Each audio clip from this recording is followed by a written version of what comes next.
Greetings, family. This is Bomani Tyehimba, and family, welcome to another one of our live stream.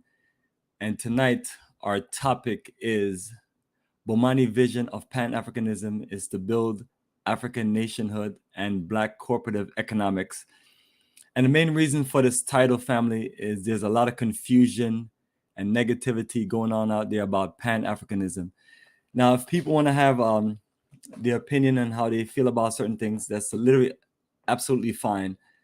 We've done a few live streams and it's been long to where we've had a chance to go into details with my brother College Genesis and a few other people talking about Pan-Africanism and African nationhood or African nation building. All important topics. But what I found out is that we have more people that's into this wanting to disagree just to disagree because of their own mindset of being individuals. And a person like myself is an international person, been traveling the world since I was 18 years old. Once I joined the U.S. Navy, then once I got out the U.S. Navy, I worked for the airlines doing the same thing I was doing in the U.S. Navy, aircraft maintenance. So I was able to get access to traveling to additional different countries. And then I started our Africa tourism investment business back in 2006. And it gave me another opportunity to travel around the world. So altogether, I've been to over 35 countries across 6 continents, and that has been over almost 25 years of this traveling.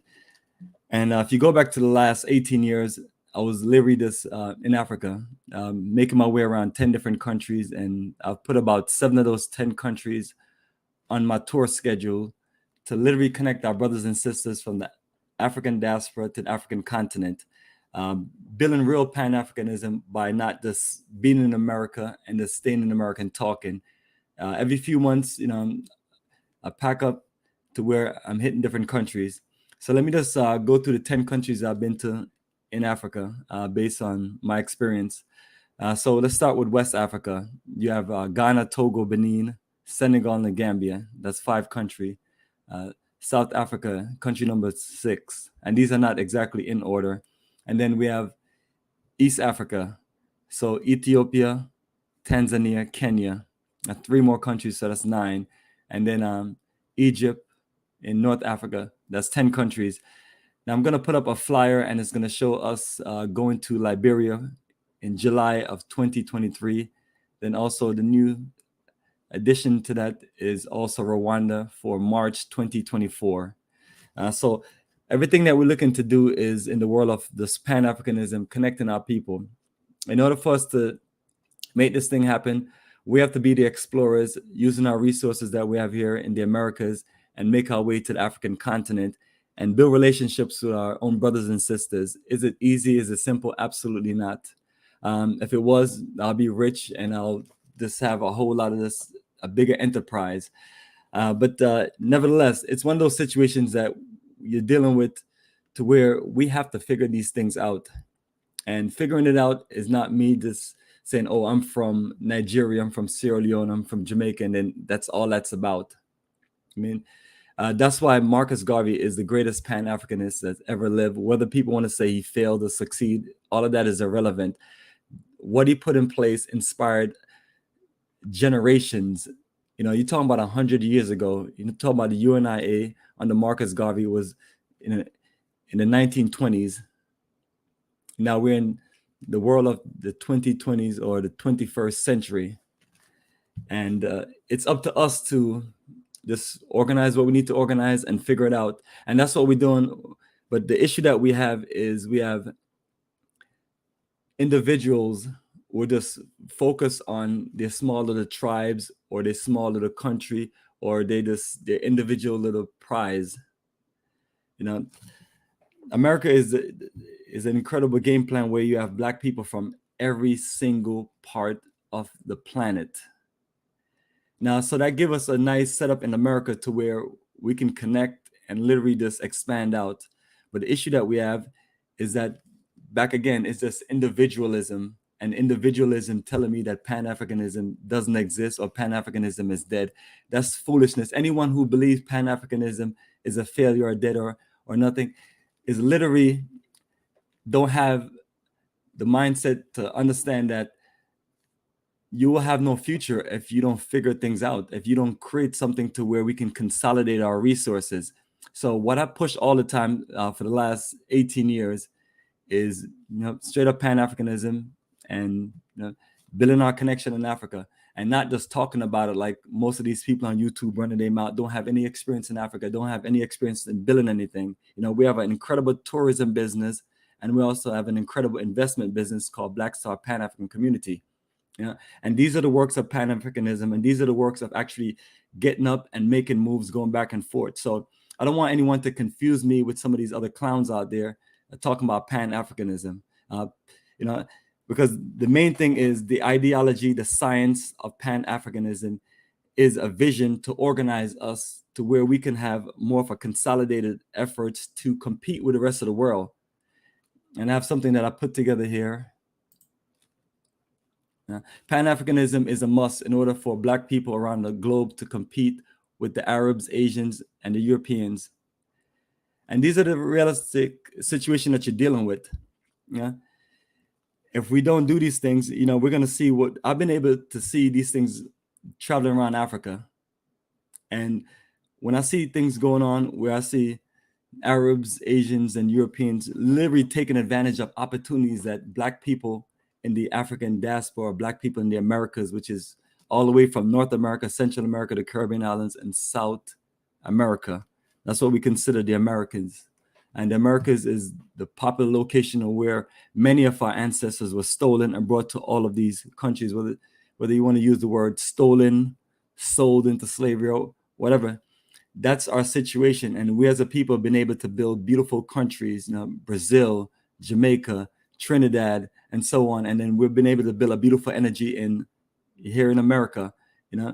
The Caribbean islands, or we can just look at those islands or the countries in Central and South America as, so-called independent nations. When we look at America, you're looking at a population of Black people that have different identity. So under Pan-Africanism and Black Power and African nation building, that's how we come together, because we all have a common situation. When you think about Brazil, Jamaica, Ghana, Nigeria, just to name a few countries, you're looking at a situation where we as a people are literally dominated by the colonial powers and dominated in all different ways. And the biggest thing that was ever put together was the science of divide and conquered. So we as a people have been divided and conquered across all different lines: politics, religion, social, colorism, you name it. And it's not an easy thing for us to work and figure out. That's why we have so much tensions amongst ourselves. And I'm always one of those people trying to be the peacekeeper and say, what, let's figure this out and do this, because if we don't do this, our children won't have a future. If we don't build the factories, if we don't build the communities, if we don't build the corporate buildings, if we don't build all the things that we need as far as our medical building, our schools that's going to teach our children how to compete against the rest of the world, currently constructed, we cannot compete with the rest of the world. The only thing that we're in a position is to maintain being dominated by other nations. So when these ignorant fools out there run their mouth and put their little, garbage science into talking about Pan-Africanism failed, or I killed Pan-Africanism, you cannot kill Pan-Africanism. You can, even Garvey laid it out that, even in his death, he's coming back, in a whirlwind. And that's what we are, family, in a whirlwind. And I got my good brother here, brother Ron Bizzle. Big ups, enough respect for you, brother. You've been an integral part of our connection, and you represent what Pan-Africanism, literally reaching out to a brother like myself. And then we worked on so many different journeys and things like that. And, you share your knowledge and your energy, and that's what we're talking about.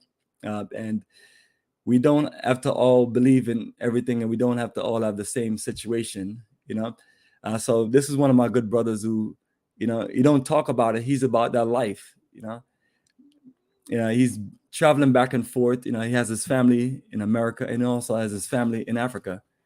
So this is not a one-side thing where you can just, you just get up and just, okay, this is just how it has to be. This is Pan-Africanism. If you guys are talking about Pan-Africanism, you need to live in Africa. Only an ignorant fool would say that. Now, people like myself, I have my business office here in Georgia, and we're building a current business enterprise, building our community with our business center so we can operate fully there in our community in Jahadzi, Ghana. So that is the future of Pan-Africanism, working towards the things that you need to do. And once we have that headquarters built there, and then once we start building in different countries, then we can also connect with more of our people on how we can do, international business, import, export. We can build factories in different countries, and we can, import and export to our own different people across the Black world. So when you're talking about things like this, you're talking about Black power cooperative economics, putting your Black dollars together, not being in a situation where I'm Nigerian, I'm Jamaican, and I'm Ghanaian and all this other mess. At one point, you had an African continent. These countries didn't exist. Like I'm always telling people that when you look at the map, majority of the countries that you see in the world, their territories have either been increased or decreased, or countries don't exist anymore, or you have new countries. So you're talking about evolution. You're talking about us growing, and in order for us to grow, we have to embrace the future of what we need, which is a global Black power. Whether people say can happen, it's never happened before, it doesn't matter. If you're going to stay here and just focus on how things are currently constructed and thinking that a group of people from Sierra Leone, a group of people from other countries are just going to figure it out and just get it done, it's not going to happen. It has not happened this far. So Pan-Africanism was inspired by our ancestors, and these weren't just Black folks in the African diaspora. You're talking about the founding fathers of so many different countries in Africa. Those are, from the Organization of African Unity, which is now the AU. At that point when it was established, it was all about Black power, Pan-Africanism, and things like that. So whether that generation or the generation before didn't get things completed, that's not the point. The point is, this is our time, and our time to figure it out and make it happen. So that's what I'm talking about. That's why I've had my brother Kala Genesis on, to where he can educate people about straight up this African nationalism and just connect our people. So Kala is not here tonight, and we're not going to be doing a bunch of debating and things like that. I'm literally just here to just point out and explain and educate to our people. If you want your children to survive in the future and have what they need to have to be a world power, then you need to embrace Pan-Africanism, or embrace something that's going to build something for ourselves. And like my brother Kala said, that Pan-Africanism is not a means to an end. It's literally just a path to take us towards nationhood. So what I'm going to do before I continue, I'm going to share our documentation, what I'm talking about as far as our tourism investment, because I want to make sure that people don't get me confused with other people, because you have people run their mouth on YouTube all the time and don't have anything tangible to offer people, and don't have anything that they can offer us as a people, so we can build something together. Right? So family, as I was talking about, this is our current tour schedule, and 2 new countries on this list will bring me to 12 countries in Africa. I'm not racing to go to all the different countries in Africa. I've selected some of the best countries for tourism, and some of the best countries where we can connect our people to a high level, to where we can build a foundation. And we've done great in Ghana. And now I'm looking to just expand the energy in other countries and just create opportunities to where we can, build a connection to multiple countries where we can do business amongst each other, as far as Africans in diaspora and as far as Africans on the continent. So the Africa Free Trade Agreement was laid out last year, where it just opened up borders. But now, if I'm talking about a continent that's dominated by Chinese, Indians, and Arab groups, and just other nations, they're going to be the ones to take advantage of these opportunities and these agreements. So in order for us to compete once again, we can't just stay in America and just like look in Africa and just, and wondering what are they going to do for me, or what have you done for me lately? I hear people say all these things, but the reality of it is, like I mentioned, we have to figure it out, and we can't just sit here and just hope and pray and wait for any African country to come rescue us. I even had someone explain something to me, that they never came back with no ships to get us and all kind of things. I'm not into this emotional thing. It's heartbreaking. We were stolen from our continent and brought to many different parts of the Americas, and here we are now, and we have we're basically the survivors of the most horrific situation that any people have ever been involved in the world, and this goes on. This is a million times more detrimental than what the European Jews will say their situation was, and things like that. And the reason for our situation being the worst is because our continent dealt with brain drain for over 700 years, from being stolen to the current situation where the best Africans on the continent is being taken out and brought to Europe or America and being offered opportunities in the world of athletics and academics. So your best athletes and your best minds are being taken out the continent. And then when you're here in America and Europe, you're around other Black people. And the goal is, hey, don't shun our people or let white people or other people tell you our people are no good and things like that. So if you're going to come, just like my family, we came here to America and we came here in the 80s, and, we lived in East New York and Flatbush around Black folks from all over the place, and it was a beautiful energy. We brought our culture, we brought our energy, but also we embraced what was here in America, just like I embraced what I was able to connect with later on in Africa. And so these journeys are there to just reconnect you on the highest level so we can, start figuring out what we're going to do for our future. And in order for us to do that, we need to have some level of presence in Africa to where we can enjoy the country, get a feel of it, and have our own people in place to where they can put things in place to where we have less chance of being ripped off and going through certain drama. And that's the purpose of building these communities, which I'll showcase in a few. So the next journeys that we have is actually Tanzania. I do still have space on Tanzania. I did remove Tanzania off this flyer and put Rwanda on there because as time go along, we always tell everyone, if you're looking to travel with us, reach out to us anywhere from 6 months to a year.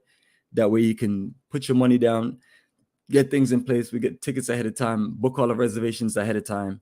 But we also do accept people who want to come at the last minute. They just have to understand that the ticket price and things like that may be a little bit different. So they'd have to be willing to put some more time and energy in a situation where, they can honestly,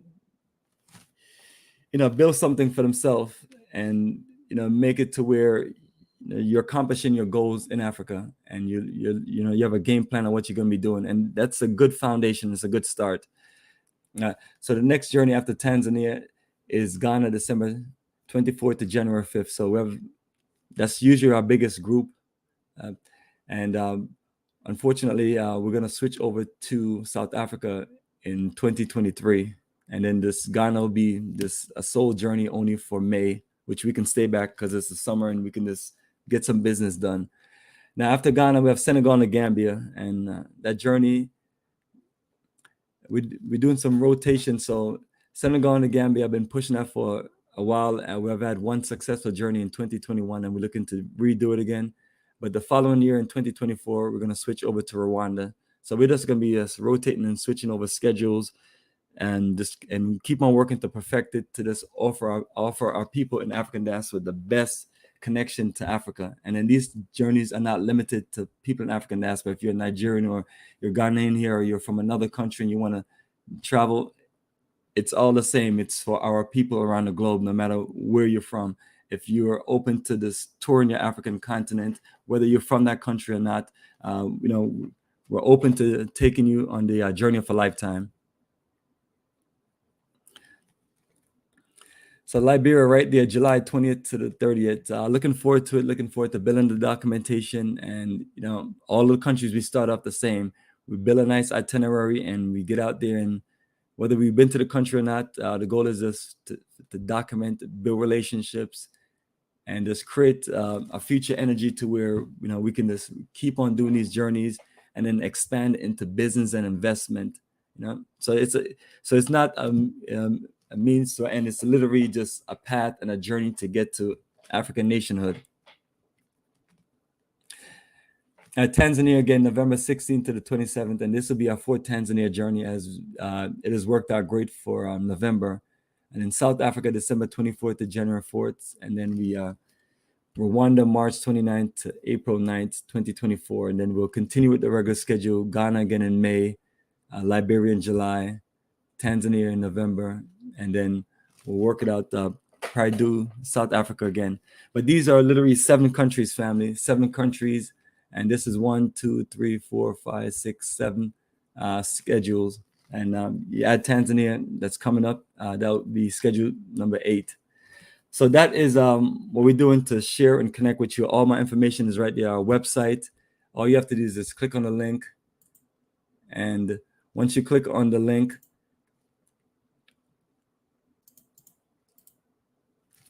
you can literally just go to our website and then check out the schedules. The schedules are there, full details as far as overview, general terms, full day-to-day itinerary. The Rwanda one, I'm still working on a few additional files. Right now, I just have the tour overview on the website. And that's how a lot of things get started. You just form a basic foundation and just keep on building from there. We have books and things like that that we write as far as a program guide for the different countries. So you also get the tour t-shirt, pens, and a bunch of different things. The showing love and this, with the logo and the words Africa for the Africans, which is an important push, because Africa for the Africans represent the vision of people like Marcus Garvey and our ancestors, of literally just us putting our energy in Africa to where Africa is that, that world power, to where we can, look at ourselves, no different from like how China has the country China, but then the China diaspora is no joke. They're all over the world, building, developing, dominating, doing all kind of things. So that's what I'm talking about, family. When I talk about Pan-Africanism, I'm talking about us stretching our energy to be a global power, not nitpicking and say, oh, these people in this country not doing this and these people not doing this. Pan-Africanism will always represent the best of our people coming together around the entire globe. So I'm here to educate some of our people who think they know about Pan-Africanism, but they don't. As a matter of fact, all the people that have came on our panel for the most part have no clue about Pan-Africanism. That's why I'm just doing a solo energy tonight and educate people what Pan-Africanism is really about and the importance of it. Because once we build in these energy and connections in Africa, hey, you have Black people in America that's been good at building factories and good at setting up enterprises. Why limit yourself to this, what you have set up? When you look at the international world powers, it's a word that they use and they call it multinational corporation, saying that they have companies like Marriott. I don't think there's a place on the planet where you can't find a Marriott. That's an example right there. Now, if we're building enterprises like that, and we're expanding across the globe, we're creating opportunities for our people, because at the end of the day, the foreigners that are coming in, whether they're the Chinese, the Indians, the Arabs, or whoever, they're not creating opportunities like that. Are they creating opportunities? Absolutely. But in order to create this organic opportunities for our people, we must do it, and we must be in place. And the best talent pool of people, as far as Black people around the globe, is right here in America.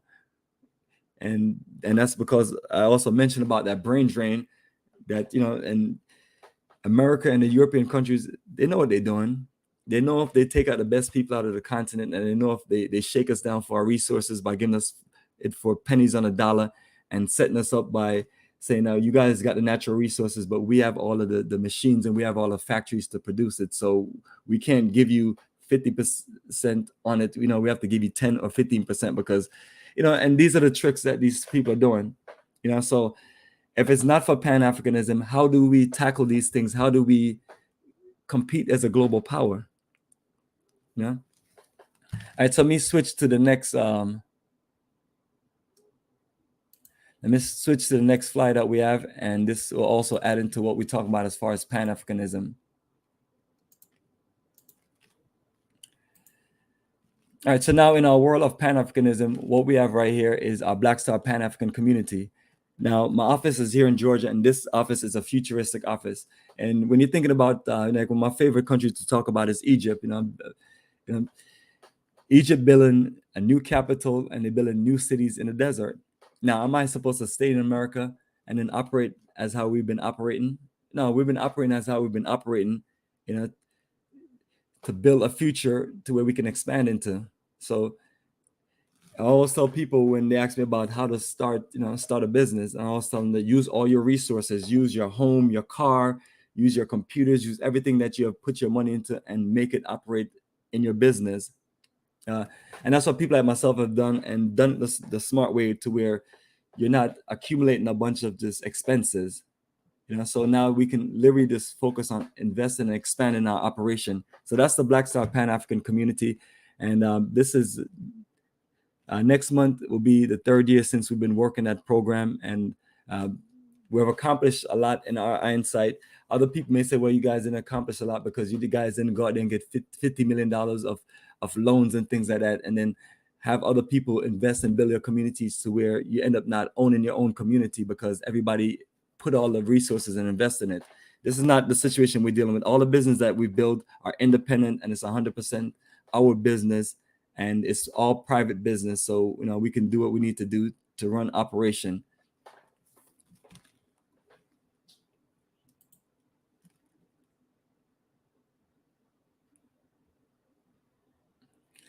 All right, and it's the second part of our brochure, and it just shows site plans, 15 and 60 acres. It shows our 15-acre overview, a community drawing that I put together to create us a nice community center, then security post and entrance, and then business center, and then the 1 to 50 are the general plots where people have their plots and they can build their home. So that's this is the foundation of what I put together as I'm working my way into the world of real estate management, development, land acquisition.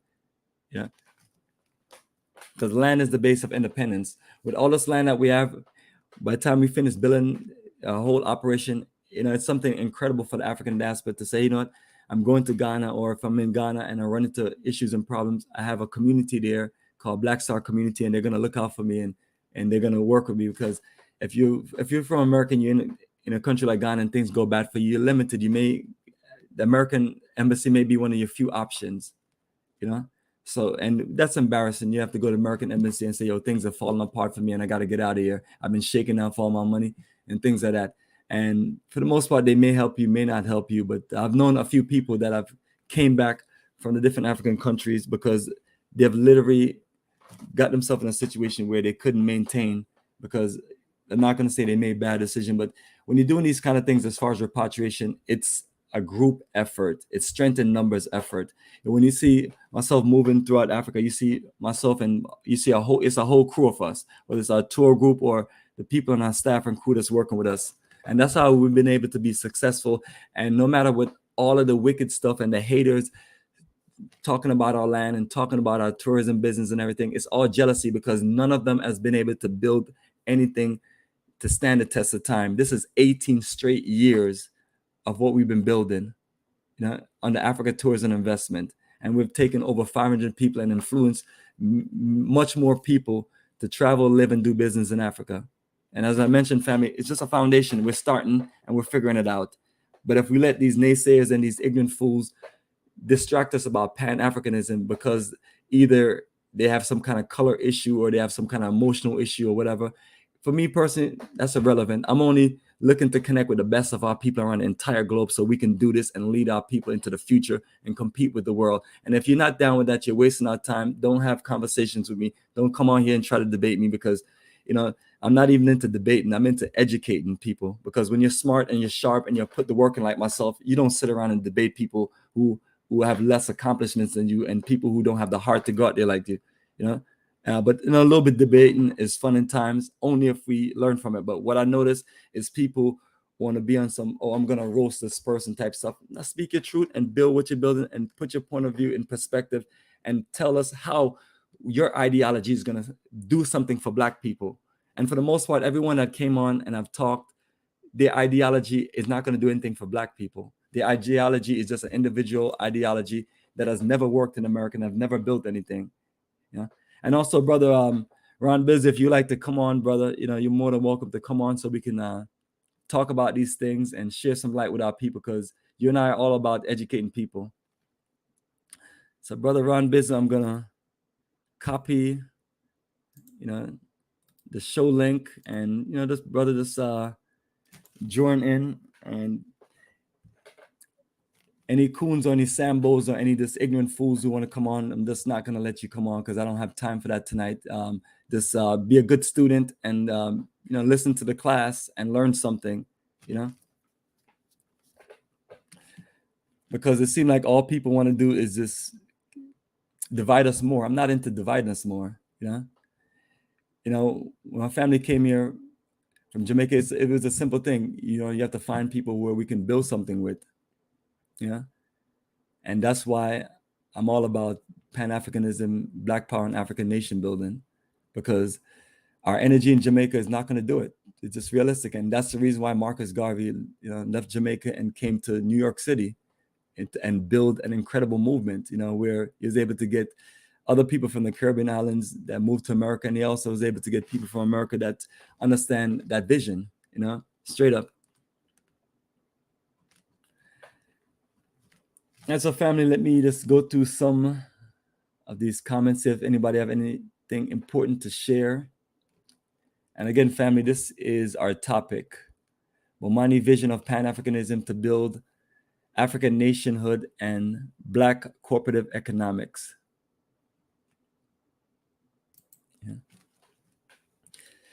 Yes, family, true talk, man. That's all we talk about. True talks, nation building, and Black power talks. And it's not just talks, as I showed people the business and things that we're involved in and what we're doing. So it's not just getting on YouTube and it's talking a bunch of mess. All right, Beacon of Light. I heard a lot of negativity about certain discussions surrounding Pan-Africanism. At this point in my life, I'm no longer listening to people who are building or going nowhere. Good work, brother. Well, appreciate you. Absolutely. So for the people who are going to be talking about anything, what do you have to offer us? Like, we had this idiot from Nigeria. His name was Mike. He's been on like all of our live stream, and it's literally a troll.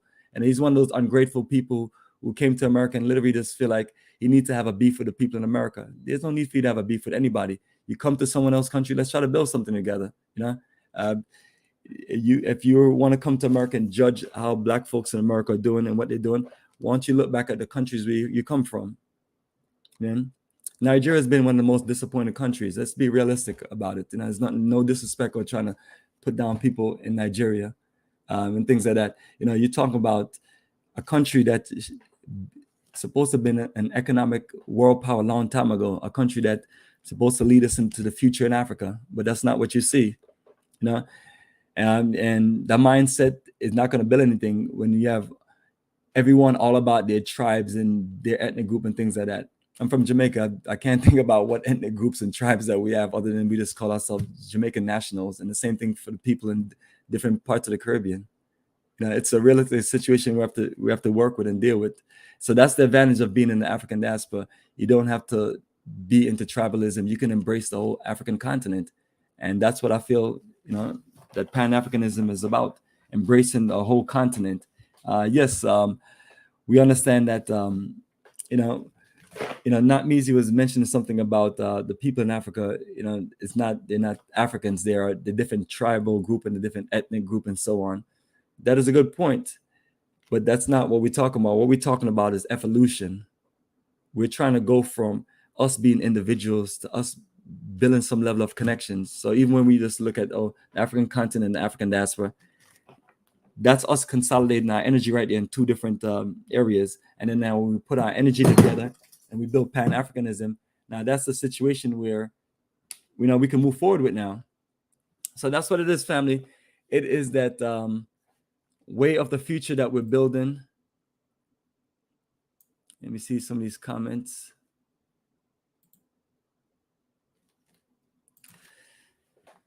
Yes, sister, appreciate you. This jersey is that energy that we have to this livery. This, you see the colors red, black, green, and gold, and the big black star is, it's us. Black people. We're the shining star of the African world, the shining star of the world itself.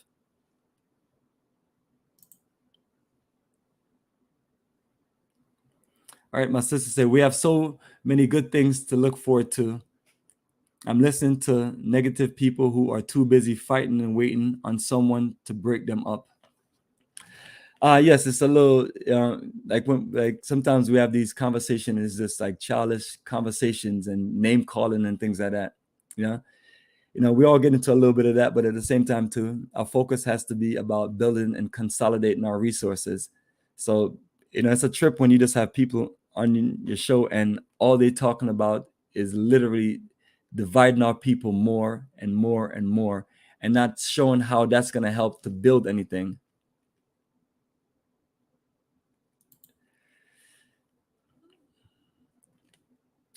Appreciate you, Brother Ron. And this is my good brother. He has seen us in action from what we have worked towards building and have sustained the test of time. We've survived the Ebola drama, the COVID-19 drama, Zika virus, world financial breakdown, and a whole lot of haters who think that you know that they know about what we're doing in Africa, and they think that we're doing something when what we're doing is real. What we're doing is sacrificing our life and making a lot of sacrifices so our people can have something, so our people can be in a situation where we're represented properly. Now, we're not going to be represented properly if we just have a bunch of this ignorant fools who tell us how to do things. So the last few streams was good because at least you was able to hear the negative energy and the ignorant folks that was making their comments. And for the most part, when you listen to them as they talk, they made absolutely no point in how we can build anything. Everything for them is an individual. You do your thing, I do my own thing. Now, the rest of the world don't feel like that. And if the rest of the world felt like that, that would be a different story. But the rest of the world is about power. The Arab and Asian nations are realizing that the European power structures are collapsing. As a matter of fact, every time we say they're collapsing, they're rebuilding stronger. We have to always go back to World War II. World War II will always be the greatest wake-up call for the European powers.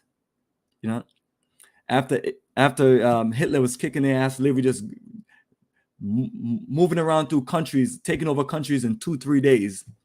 It scared the hell out of them. And after they've seen so many of their own people just literally just wiped out, they consolidated their resources. Now it's not just, it's the European Union, it's the North Atlantic Treaty Organization, NATO, and family, you're talking about these people have put together North America with 20 plus other European nations.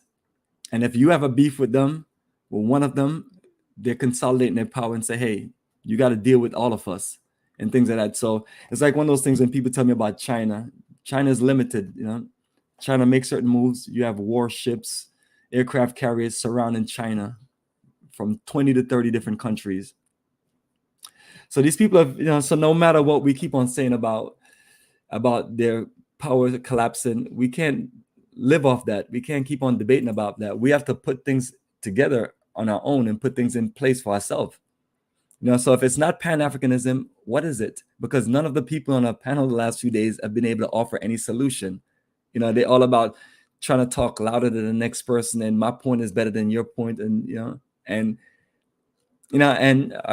one of the people. I turn my mic off and I turn my video off, and I listen to everybody, and just literally disappointed by the fact that we weren't able to get anything really accomplished, other than to say that some of our guests were just straight up just on some coon stuff, and literally just feel like everything is about a fight and a debate and an argument. So back to teaching, family. We're educating. And if anyone have any important points or can come on and share something intelligent that's going to benefit and educate people, you're more than welcome to chime in and join me. But if not, then it'll be a waste of time, and then I would have to just remove you from the chat, remove you from from the video itself.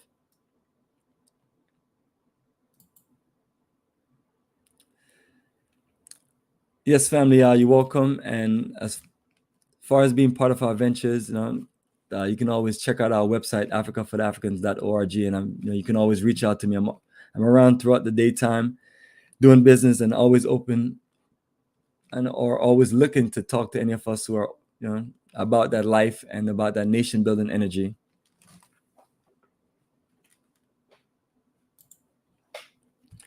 I'm just going to go to a few more of these comments and just keep it going. We were deceived and enslaved. We were deceived, and the enslavement system brought about destructive conditions, hellish reaction, and despicable solutions. Yeah, where's the people been? It's rough to even have the mindset that I have to just make these moves in Africa. But at the end of the day, what you're looking at is the future of our children. And we're saying that if we don't make these moves and we don't figure this thing out and make it happen, then we're not going to progress. And me looking at another brother and saying, "Oh, you're not my brother because you're from here and there." You can do that, but what is that accomplishing? And then you have ignorant people saying that, just because we're black don't mean that we need to do anything together. Yes, we do, because it's more than just a color for our skin. It's about the condition and the situation that we went through. And again, the brain drain has been going on for over the last several hundred years. So that is the problem. The best of our people were taken away from the continent, and they're in these different countries, Europe and America. You have a bunch of people from so many different countries, but it's like, what are they doing to be a part of the future of Africa? What are they building? Or were they just happy just to get away from whatever country they're in to just live a better life? And now they can say, I live in America, and then the rest of the folks that live in that country, you guys need to figure it out. No, it's not about that. It's about us consolidating our resources. If we don't do that, if we're not willing to do that, you might as well go kill yourself. I'm just dead serious, because you're not going to be able to build or get anywhere. And as you go around to certain countries that are depopulated, like one of my brothers was telling me, he came back from Nigeria, and he was just disappointed. I've taken him to many different countries, but once he went to Nigeria, he was like, what is going on here? Why is it like this? So those of us from some of these countries that talk all this greasy and talk all this tough stuff, think about your country that you come from. What have you done and what have you built? And people ask me, what have I built? I've opened up opportunities for my family and other people, from the country where I'm from, for us to participate in the future of Africa. That's what I've done for the country I'm from. That's what I've done for Jamaica. And that's what I've done for my people here in America. And that's what I've done for our brothers and sisters around the globe.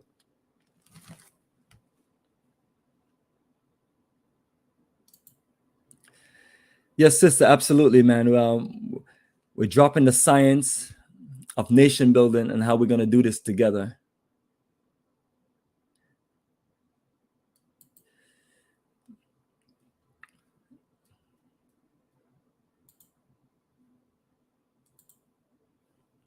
So that's our website, that's our details. And in all the videos I have, I always post our flyer for Africa tours, and also our brochure for our community, Black Star Pan-African community.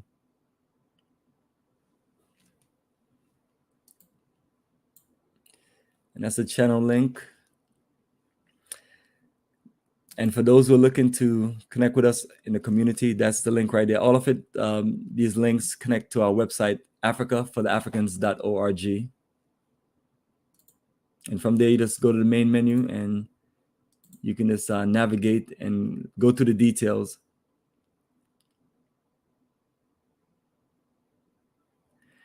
And then now we have this another clown. He's called himself The Rock. This punk need to literally go put himself under a rock, because it's ignorant fools like this dumbass right here that literally they have never provided any solution. And this dumbass Rock, he refused to get on here and say anything. But most of these people are trolls, and a lot of them are paid by white people, white devils, to come on here and try to disrupt our movement. So no love for some of these people and things like that. When we build our beautiful Black Pan-African world, it's coons and clowns like this that they're not allowed to come, because what they're going to want to do is bring their white wife or their white boyfriend and things like that. And none of those things are allowed. What we're doing is straight Black power, Black operation. And I'm going to find the best of our people, and we're going to build this and make this happen, regardless of any of you folks who have your different opinion, especially the people who came on the panel with their negative stuff the last few live streams that we have done. Nothing what you guys say can stop us from building what we're building.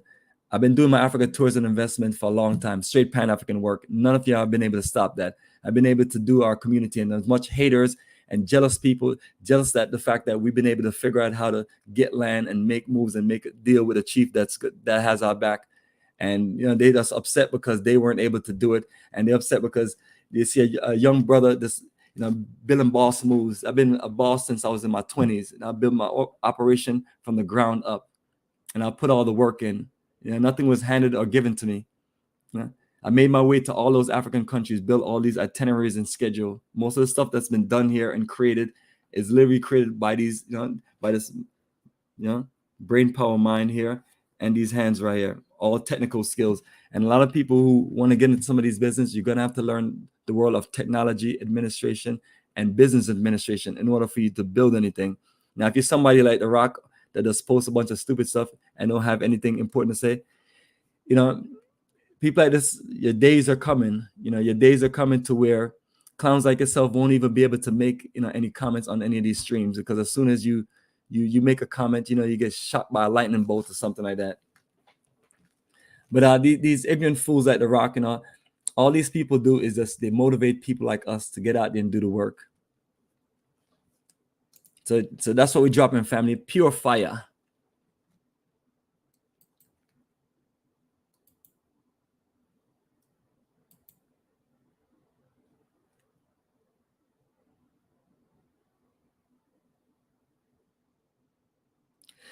All right, somebody want to know if they want to come on. Yes, yeah, especially if you want to talk about Afro Dumbass, that's fine, because Afro Dumbass, or he called himself Afro Damas, literally try to go after my brother Brandon from Pan African Strike Back, and trying to use Tariq Nasheed stuff in his live stream, like the two of them are cool and things like that. Tariq is that guy that he does what he does, and for the most part, you just let people like that do their thing. But people like Afro Dumbass, they want to literally jump on the bandwagon, and they don't have any, they don't have anything in the game to even make these comments. You know what I mean? Some people I can understand who have been in the world of international business and trying to do things, and they got frustrated and they say, they're done with Pan-Africanism. At least they went out there and tried to make a move and things like that. But you ask some of these people, what are they doing to change the dynamics of things? Nothing. They come here just trying to kick our folks down because we have an ideology to try to bring us together as a people. So when people like, why would you call somebody Afro Dumbass? He's Afro Damas. Well, you think he's some kind of futuristic person, that could or a philosopher, but he's not. A lot of these people just are on YouTube because they literally have no life, no future, and they're literally just trying to think that they're gonna build some kind of fame by just talking down to established people who have built something. Family, the stream link is up there, so come on, we can dialogue and talk. But what we're doing today is defending Pan-Africanism to the highest level, and we're not going to let anyone just come on here and talk trash about Pan-Africanism, because everyone that I've talked trash about Pan-Africanism, I've provided zero solution, and I'm sick of the stupidity. We've been talking for hours on some of these streams, and that's the best someone can come up with.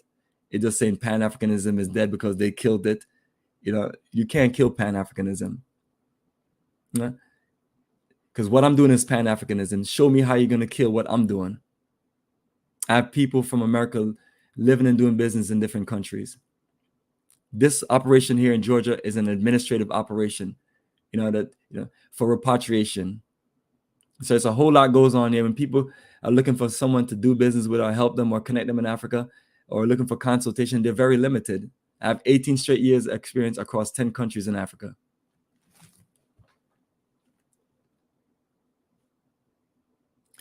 And now this is what this idiot put up right here. Marcus Garvey was a failure and a fraud. Pan-Africanism is dead and FBA ain't building nothing in Africa. All right. So people are quick, you have ignorant fools that are quick to talk about what people in America won't build in Africa. So just because these fools came up with FBA, the Foundational Black America, which is one of the stupidest thing I've heard, And anybody who wants to say anything or debate me about it, they can do whatever, if you talk about Pan-African is a failure, FBA is a failure. This whole operation of trying to build a Black America have never worked. It's been a failure from the beginning, So somebody show me how this energy is working. And yes, I have a lot of people from America that's doing incredible things in Africa. So this idiot The Rock and other people, you can't speak for all of the people from America. You know, just because you're ignorant, weak ass, won't do anything and won't build anything. For anyone to even talk about Marcus Garvey, none of you fools have the heart. None of you fools have the heart. I'm not even going to go into names, but none of you fools have the heart, because I've heard what some of you people have said about, and literally, I've heard what some of you people have said about Marcus Garvey, and and instead of embracing the fact that someone built a foundation to where we can understand what we have, So The Rock, you and your FBA, you guys are failures. You have not built anything in America. The Mexicans are coming here to take over. So when you look at all this situation, it has to be Pan-Africanism. If it's not for Pan-Africanism, we won't have much of anything, because you're not going to be able to compete in America, and you're definitely not going to be able to compete in Africa without Pan-Africanism. And these are facts. And instead of disagreeing, prove me wrong. Prove me wrong. Prove to me what we are building with this FBA foolishness and then ADOS, this and that. I'm not into all these terminology. I'm a Black man living in America, and all I'm about is my Black brothers and sisters around the world that wants to be Black and want to participate in building something for our people. Yes, family, the only way you're going to be able to build anything is with Pan-Africanism. You ain't going to build nothing with nothing else. Because nobody has been able to prove it. We had a few people on the last few shows, and none of them was able to explain what they're building in America and how America has worked out to where it's it's a nation, or no one has been able to explain how they're going to build a Black nation in America or any of those things.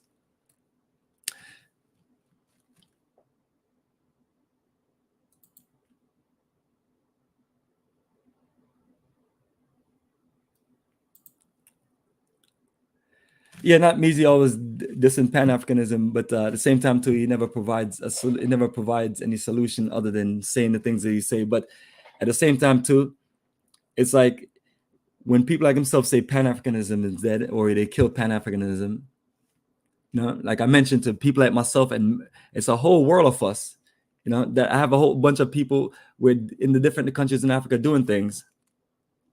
So if somebody say they're killing Pan-Africanism, it's foolish, because Pan-Africanism is not dead. And some people may say it's a one-sided thing. I don't necessarily think it's a one-sided thing. I feel like you literally have to find the best Black people around the world and make it work. Now, if you're all into yourself about, I'm an American, we're the only ones that's smart that can get things done, now that's a foolish mindset. And I was in the U.S. Navy, and one of the most important part of military or Navy is literally recruiting people. And then not just recruiting people, you're recruiting people with the best minds that can do the job, that can fulfill the mission. And that's what we're looking to do for Pan-Africanism. The people who have these comments and these mindset, we're not going to be able to do much of anything with them, because they're already defeated. They've already said that I've given up on trying to build anything for the future of the Black world. And I'm always going to say, family, that we have to look at it like that, because just like I talk about the European Union or NATO, these countries, some of the countries we don't even know, some of these countries we never even heard of, but what they know is that they're part of the they're part of the European Union and NATO, and they know that they have backing and they have support, and they know that they can stand strong and things like that. So that's what we have to do in the world of Pan-Africanism.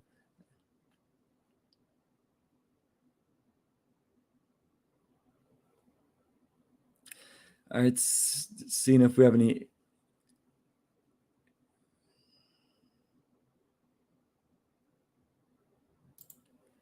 All right, I love my ancestral homeland, Nigeria. They are not there yet. I get it, but they are the top Black economy worldwide, the 10th oil exporter. As all these things in numbers sounds good, but what is the condition of the average person, the condition of the 90% of the people in that country? They're living in dire poverty. People ask me why I don't want to go to certain countries. You know, I need countries that we can market to our people full of roots and culture. You know,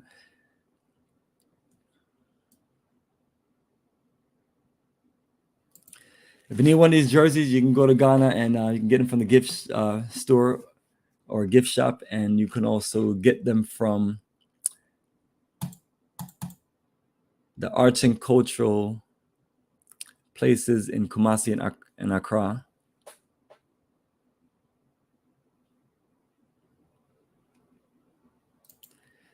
Yes, peace, my sister.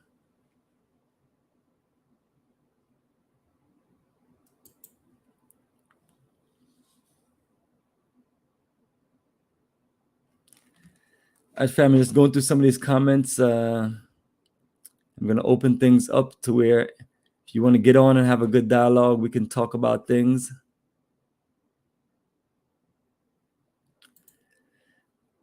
Right now, I have tours to 7 African countries.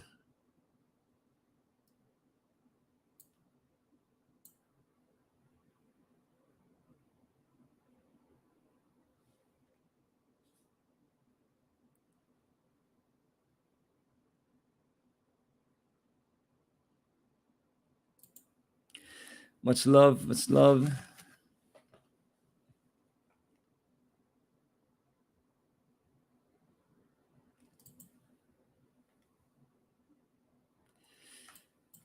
Greetings, brother Dollar Bill.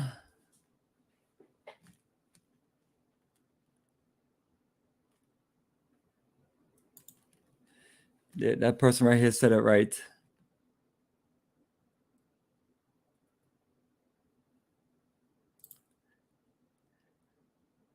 Yeah, as far as these trolls, literally this, the trolls are trolls. They're necessary evil, but more important, what we have to do is we have to educate our people, and we have to educate our people that that all we got is us, and if we can't embrace us, then embrace being wiped out, embrace being dominated, embrace being a country like just embrace being a country like it could be any country in Africa, and you literally are there in that country, and your children, your family, and all of your people in the country are slaves for other economic powers. That's easy to happen. If they're building all the factories, the corporate building, they're building all the institutions, and they're building all the foundation in the country, they get to call all the shots on who they hire, who works for them, and who do everything. And at the end of the day, what they're not going to do is have us work our way up into higher positions. I have friends that work for Indian companies in Ghana, and they tell me that they appreciate the job because the salary is not bad. But they said the issue is that they can never elevate to the top level or elevate any higher than what they're going to be elevated to, because it's an Indian company, and rightfully so, it's a family business. So they're going to put their family in charge of everything. And for the most part, some of these Indian businesses in Africa, they're multi-generation. You talk about some of the Indians that's been there from the 40s and the 50s. So the same thing as the Lebanese I talk about in countries like Ghana and Senegal and the Gambia. They've been there. I mean, when you think about when you think about Lebanon, it's a failed country, but the Lebanese in West Africa, they're dominant in their business and what they're doing. So look at that as an example. Okay, they're from Lebanon and they have business investments in Africa. So what is the problem with Black people in America wanting to invest in their own continent and be a part of more of a Pan-African future? These are things that our ancestors laid out. You talk about Marcus Garvey, Kwame Nkrumah, Malcolm X. You're talking about some of the great founding fathers of the different African countries. What are we doing to make them proud? What are we doing to build on their legacy? Saying Pan-Africanism is dead and all these ignorant stuff, and not competing and participating and working with your own people at a high level. How is that making our ancestors feel? They should be ashamed of the situation. The people before us made their sacrifice, just like we're making our current sacrifices. And the current generation always have to understand that sacrifices were made for you so you can have what you need. So now get up and compete and stop the foolishness.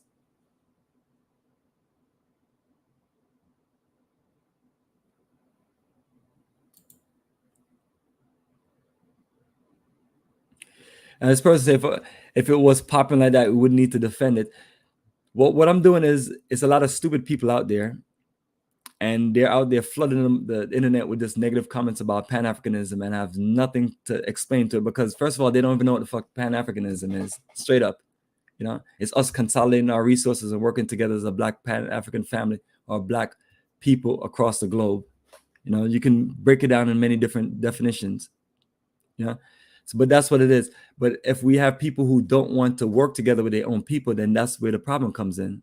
Now, that's not making Pan-Africanism fail. It's making those individuals failures. Because again, like I said, myself, along with a whole unit and groups of people, we are living and doing Pan-Africanism to the highest level. And what I've not seen is a lot of people who are there talking, they have nothing to show us on what they're talking about. But I've already showed tours, the community development we're building, and the office that we run here as a repatriation and Pan-African office, to where people come here, we help them with many different things, and also consultation if you need it, and just being a brother that's you can connect with. So we're going to defend our movements and things like that. What I want is the people who claim all these other things, especially since the word been passed around FBA, I want the people from FBA to tell me, what are they building in America? What have they gotten accomplished in America?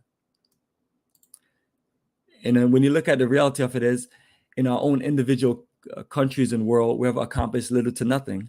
So that's where Pan-Africanism comes in.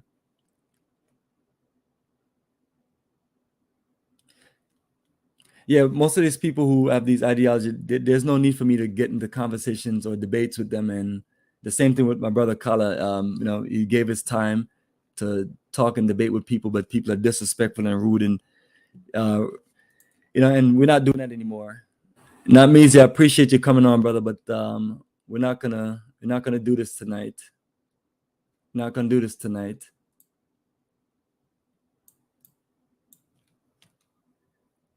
I've given my time to where everyone had better chance to talk, and I've muted myself.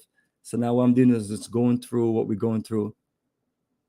So if anybody else new wants to get on the stream, they can get on the stream. No disrespect for anyone. I just want to hear different people, opinions, voices, or different people who want to share information.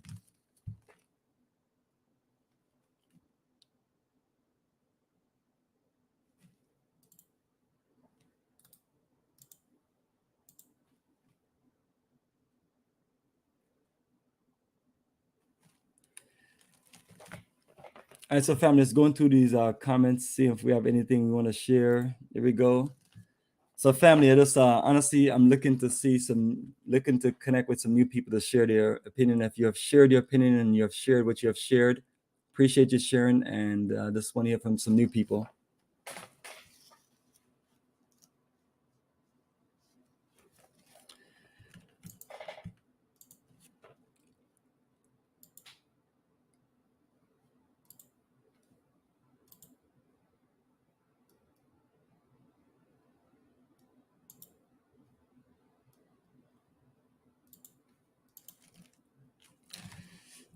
All right, so family, this is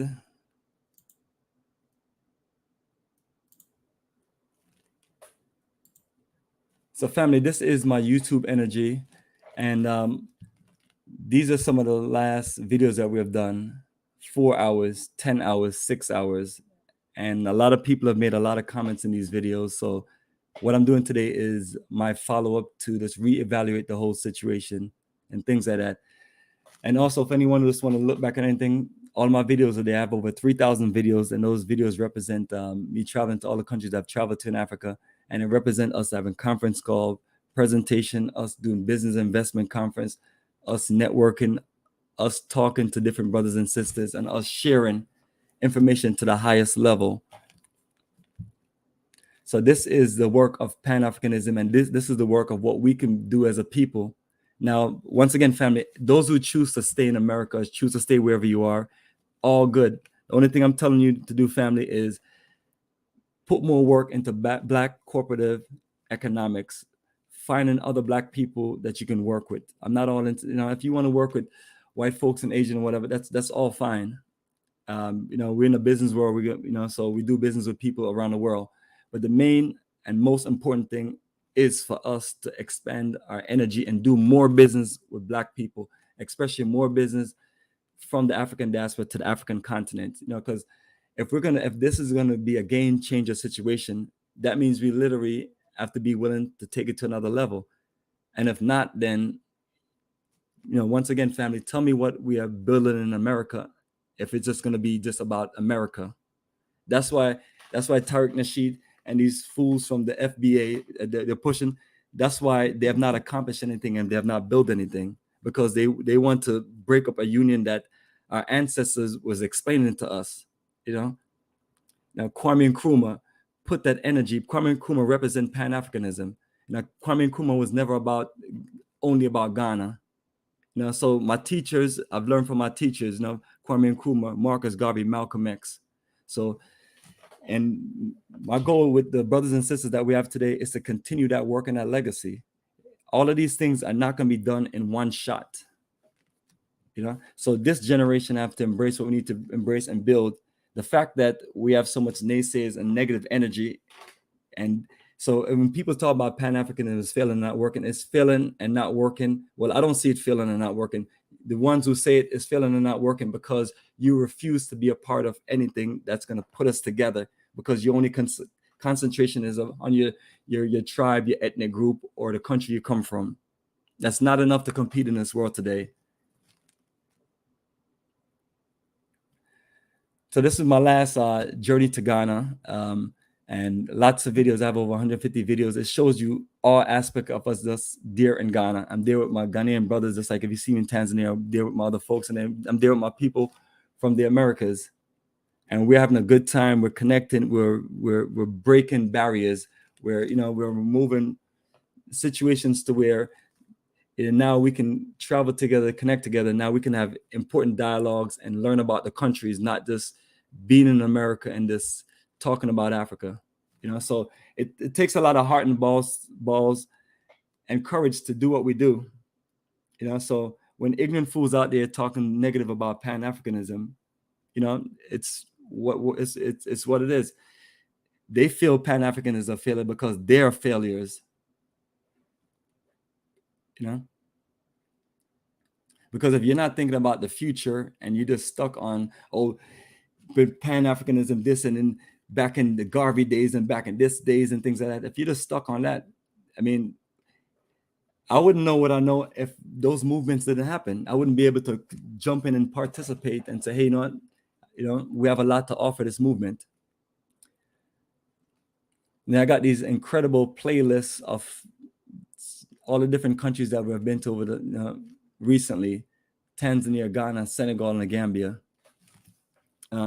So that's showing you the mission of us out there going to do the work and going to connect and going to this reinforce that we're building something Pan-African. So it's not just us or myself that's sitting here talking about these things.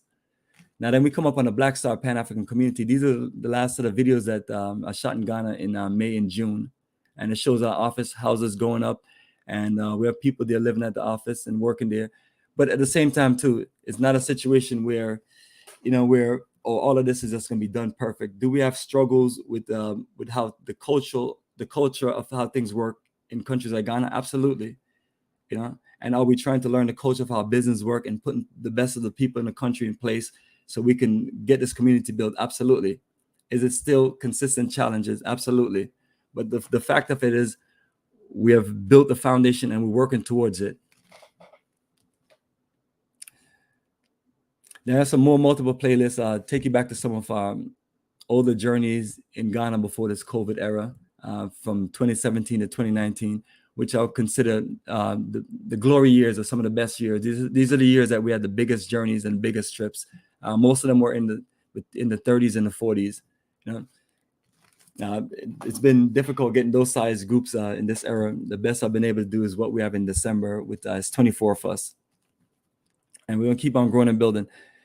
More multiple playlists: South Africa, Brazil, Ethiopia, and then my famous documentary, Egypt, Africa, April 2004, Nile Valley Civilization Tour with Dr. Renoko Rashidi, the scholar, which I have a few clips in the Orinoco that when I recorded them. So this is 2004. This was my come out party, as far as this, like, showing my young energy of us just in Africa and us just trying to say, hey, we're going to learn our culture. We're going to learn this. We're going to learn our history. We're going to figure it out.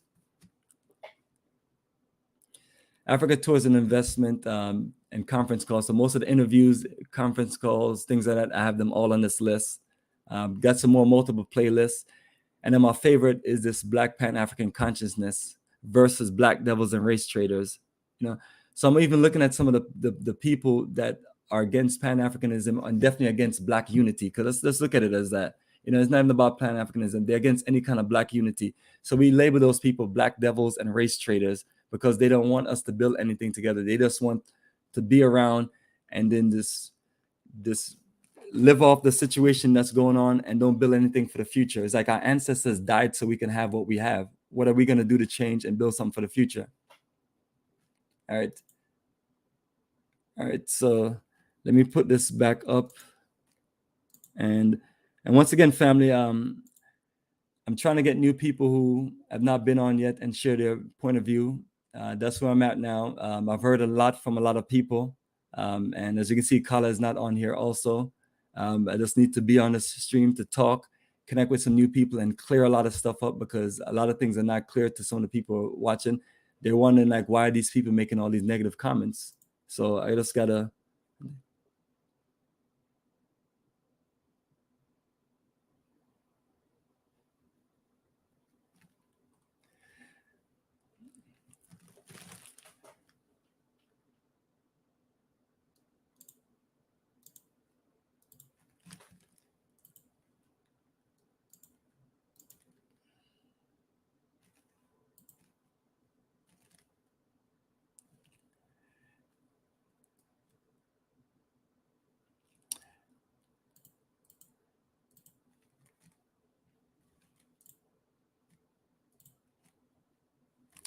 All right, and the Facebook.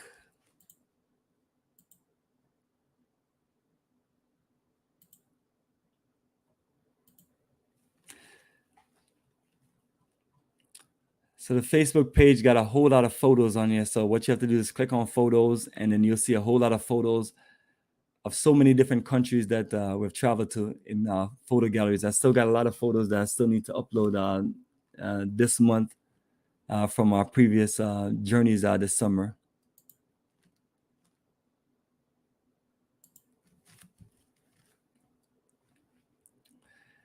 So this is the beautiful Pan-African world that we have built here. And what you're going to see is different countries over the period of time. And the last journey was Ghana, May and June 2022. And then this photo gallery setup goes all the way back to Ghana, December 2006. And this is just continuation or continuous energy of this connecting our people. And when you see the people in the groups, they represent, Black people from different parts of America, but also, when you're in the specific countries, you see our people with us in Africa, and we're connecting. And the biggest thing that we're not going to do is we're not going to be pushing to divide our people more. And I set things up on the last few streams just to let everyone talk and share whatever they wanted to share. And then what I realized is that everybody's about out talking each other and about proving that they are a better talker and a better debater, versus showing how we can build something together as a people, showing how we can resolve our situation together as a people, our cultural differences and many things. The future of our Black African world is dependent on us working and figuring this out. So Pan-Africanism is that energy. It's that tool that's going to bring us to nationhood. Now, saying that Pan-Africanism is dead and Pan-Africanism is useless or things like that, well, what is the solution to fix our common problem? Just embracing the Black people in America, just embracing FBA? All these things are just causing division. I don't hear the Chinese people doing that, and I don't hear the Indians doing that. The two other population that's over 1 billion plus people. But we're, with 1 billion plus on the continent, and maybe another 500 million, here in the diaspora. So We have similar population to China if we consolidate our energy, and similar population to other people, but those people are united beyond, they're united in their language, their politics, and many other moves they're making. I'm not saying that they're perfect people and they're figured out, because they have their flaws and their issue. It's just, what I'm saying is we're way behind because we won't embrace any form of Black unity to build anything. It's like, you got to be, it's consistently what I've heard is the separation and individualism. And scrolling down some more, this is our diplomatic mission right there. And the money we collect, that money goes back to Black-owned business in the different countries.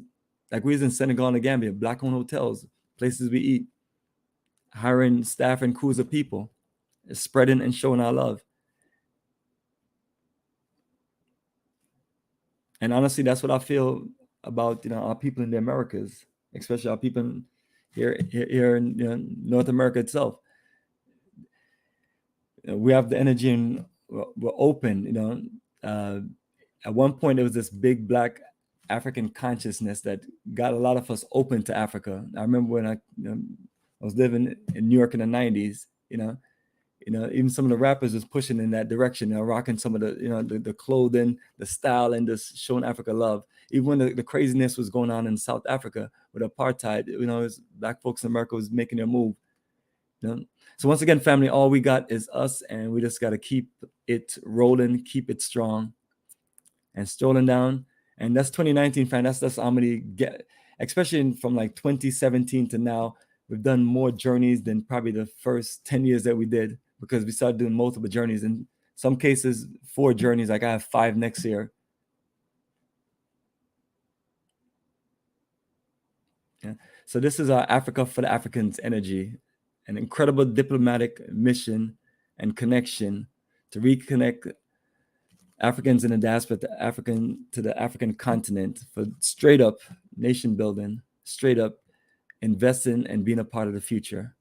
One of my most memorable journey in Ethiopia, I remember this, going up to that Ethiopian airline plane, and I saw these 2 young brothers just flying the plane. I was like, they couldn't have been no more like 25. And it's that's the kind of impressive situation that we have in Africa.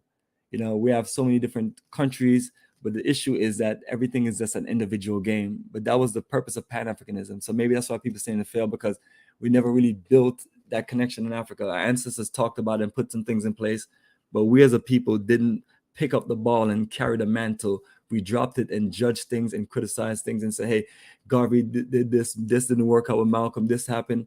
All of these are learning energy to build us in this foundation to where we are now.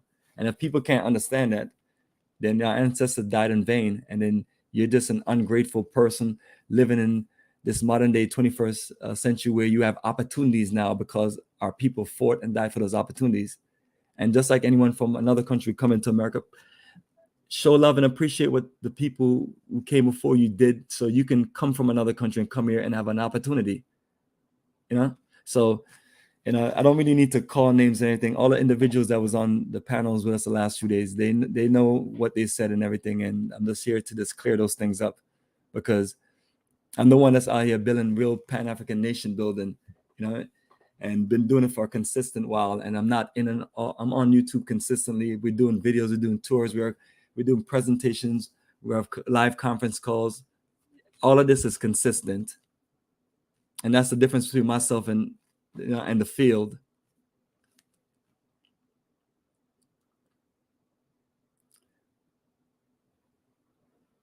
I even titled one of my journeys called the Ghana Ebola Free Tour, and this was October 2014. I remember everybody canceled their tour, but I told people, if this is our faith and this is what it's meant to be, then it'll be. But we're not going to run from these things, because we know the situation. We know, now they talking about monkeypox and this and that. It's like, and then some of us are so ignorant and stupid to where every time these white devils come out with this foolishness, we just literally just suck it up to where we just believe everything that they say, And while we decided not to go to Africa, all the other nations of powers in the entire world is in Africa. So that's why anyone who talk about Pan-Africanism is failed and Pan-Africanism won't work, they have to look at themselves as stupid, Because here you're talking about Pan-Africanism and have negative energy about it, but then everyone else in the world is in Africa building something or building a future. And what we're building from the Americas is little, we're building something, but it's still minimum. And it will be a lot more if more of our countries in Africa embrace it, and more of our people from the different African countries who come here and embrace our energy. And I'm not saying that all of them don't embrace it, but it's like, based on the conversations that we have, I didn't see those kind of embrace. We had two people, one from Nigeria and Sierra Leone. They had a chance to represent for their country. They embarrassed their country, and they spoke for their country in ways that I know many other people from their country wouldn't agree with what they said. Because at the end of the day, we do need each other, and in Africa do need the energy from America, and America do need the energy from Africa. Because if not, then the African continent will be on the rise and standing strong. If you compare the African continent to the rest of the entire world, it's on the bottom on every single level. And if you compare our folks in America to other nations of people coming in, the stronghold will still be here, but at the same time, too, as far as the consolidation of resources and economic moves, we're limited because, we still have this class system, and we still have so many different groups of Black folks in America that literally don't agree with other people and don't agree with other groups. And at the end of the day, you're asking yourself, what is that going to do for our children? What is that going to do for our future?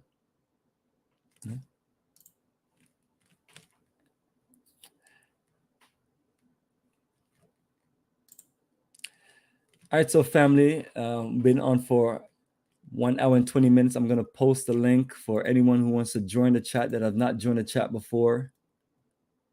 And share what you want to share, and let's dialogue for a little bit, and then I'm going to close.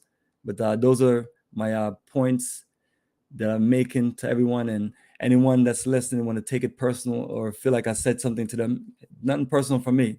I'm here just to get right to the point and talk about how we need to build what we need to build, and talk about the things that we're doing that's not getting us there, which is a lot of the negative energy in those last few live streams that I did a few days ago.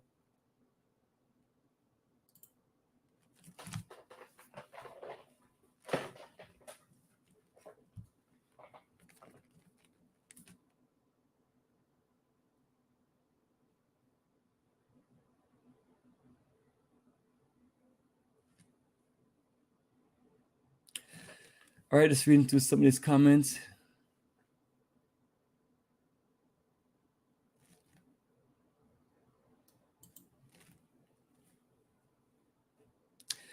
Yes, family, need more of many things.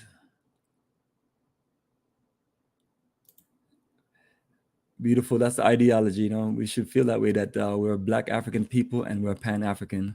And that's the only one of the only ideology that bring us all together is Pan-Africanism. All the other ideology are individualism. FBA is an individual ideology, and Tariq Nasheed and his cronies ain't gonna build nothing. All they're gonna do is just talk, and things like that. Documentaries, museums, and things like that. Do what you need to do, family. But the real situation is us building a future in Africa, and us building the things that we need to build, and connecting our resources and connecting us together as a people. And that's the only way we're going to compete. We'll never compete against the rest of the world. And the only thing that we have in our faith, if we don't want to compete and be Pan-Africanists, is literally just being slaves, economic slaves to everybody else. Like literally, like all the world powers will come there and build everything that Africa needs, and all our people will be doing is working as slaves because we won't own anything. And it's a country like China can easily offload a good percentage of their population in Africa, easy. Greetings, sister. Welcome to the live with Bomani. How are you? I'm fine, thanks. And you? Blessings. How are you? Doing well. Doing well. Go ahead and share what you have to share. Oh, I was just saying in the chat when I said it would be nice if they have more hospitals on the continent, more schools, school buses, cruise lines, trains, excursions, and bus tours, would be great, on the across the continent. But I guess it's up to up all these government countries to decide, you know, what they want to do. But if I mean, if it could be brought across to them, it would be great. Yes, absolutely. The thing of it is, more is always needed, and we have to define and be ready as far as what are we going to do to create more. And I've liked what we have done in Africa as far as the schools and business and opportunities that's been created. You know, it's a good start and a good foundation and things that. Yes, And the more we can have access to what we can do in Africa, the more we can do these things in Africa. But our people also have to open things up, like especially the ones who come from different parts of Africa and come to America. They have to open things up to embrace our people here and be diplomatic representation. Say, hey, you know, our folks in America, you know, they have a lot to contribute to the future of Africa. Why not open things up? You know, if you're in Nigeria, why not, or whatever country, why not open things up so more of our people can take advantage of these opportunities and build things? Because the greatest point I'll ever have to make is everyone is in the African continent and they are doing development and they are investing in the continent. And soon we're going to own little to nothing on the African continent if we don't embrace Pan-Africanism and, you know, encourage more of our people from America to say, hey, let's work with the best of our people in Africa and build something. that's true. That is true. I agree. You know, I mean, yes, if we can all come together instead of, you know, and stop this bickering and just keep focus on moving forward. Like, and I agree what you said. You know, because the other people are trying to come in who are not of African descent, and you know, so we need to get our foot in there and get in there as quickly as possible. Yes, and that's the situation is that we keep on stalling. By the time we get to Africa, everything will be owned by, you know, the Chinese, the Indians, and the Arabs. So I that's know. what I'm trying to make with people. Like, you know, what I mean, are you really gonna just be talking about Pan-Africanism is a failure in Pan-Africanism? It's like, is there so much negative energy? And then the people are talking about it is not the people that's necessarily going to build anything or do anything. Yeah, that's true.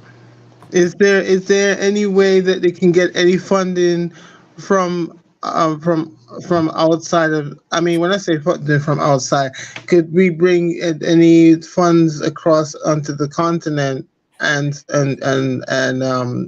because we really need to come out of the diaspora now. You know, we need to um, bring all the funding across, so this way, you know. Um, This way we can help not only build the continent, but also the people there that are already there originally on the continent can also achieve too also.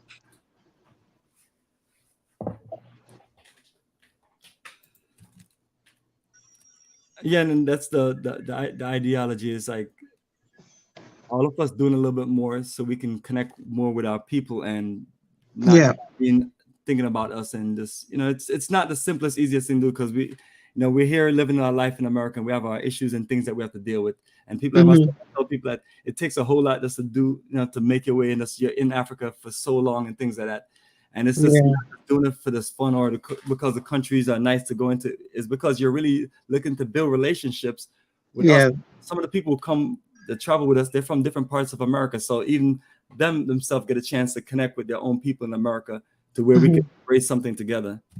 Yes. Yeah. But let me know if you want to share something else, and then I'll let next brother add to the call. Okay. All right. No, I'll just listening. All right, appreciate it. Brother Talib, you can join on in and just let me know if you have any questions or if you have something you want to share based on the topic.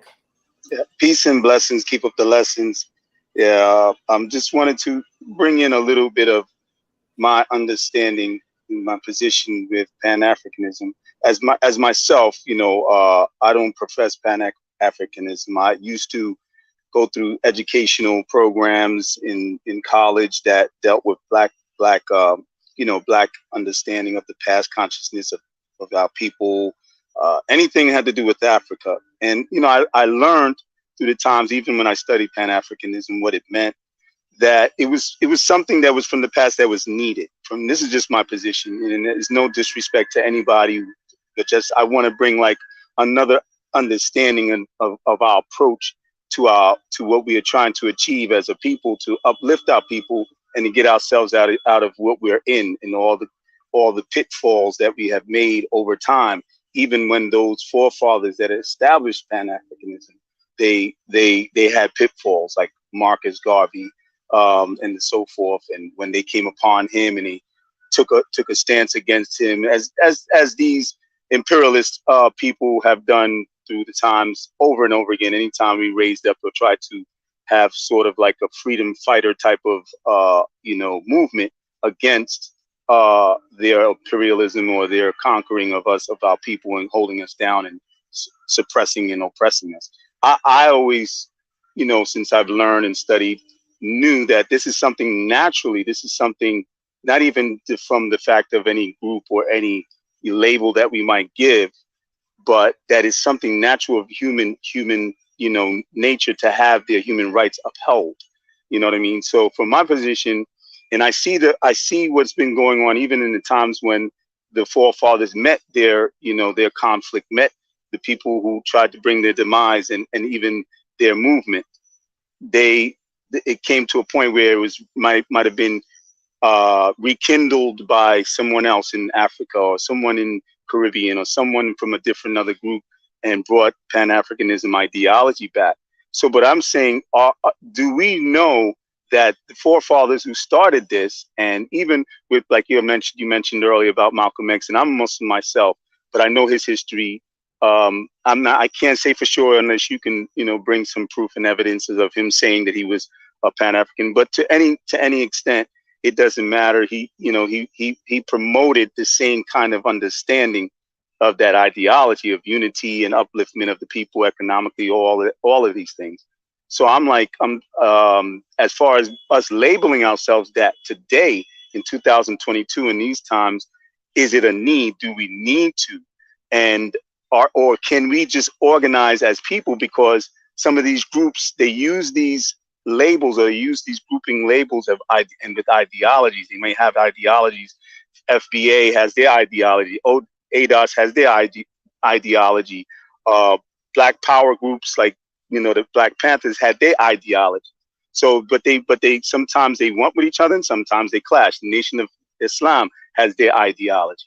You know what I'm saying? So do we need these ideologies, or do we need to just be on the point of naturally saying that we have to do this and get with the right-minded people, the people who are in the same extent, you know, organized group, and give the group a name and keep it moving with that group and be sincere and honest people about these movements, not be people who want to be at the top or be on stage or have more money than the other person in the crab and barrels type of situation, which we run into as well with our people. Because unity is not going to come if we still have these vices within us, no matter what label we use.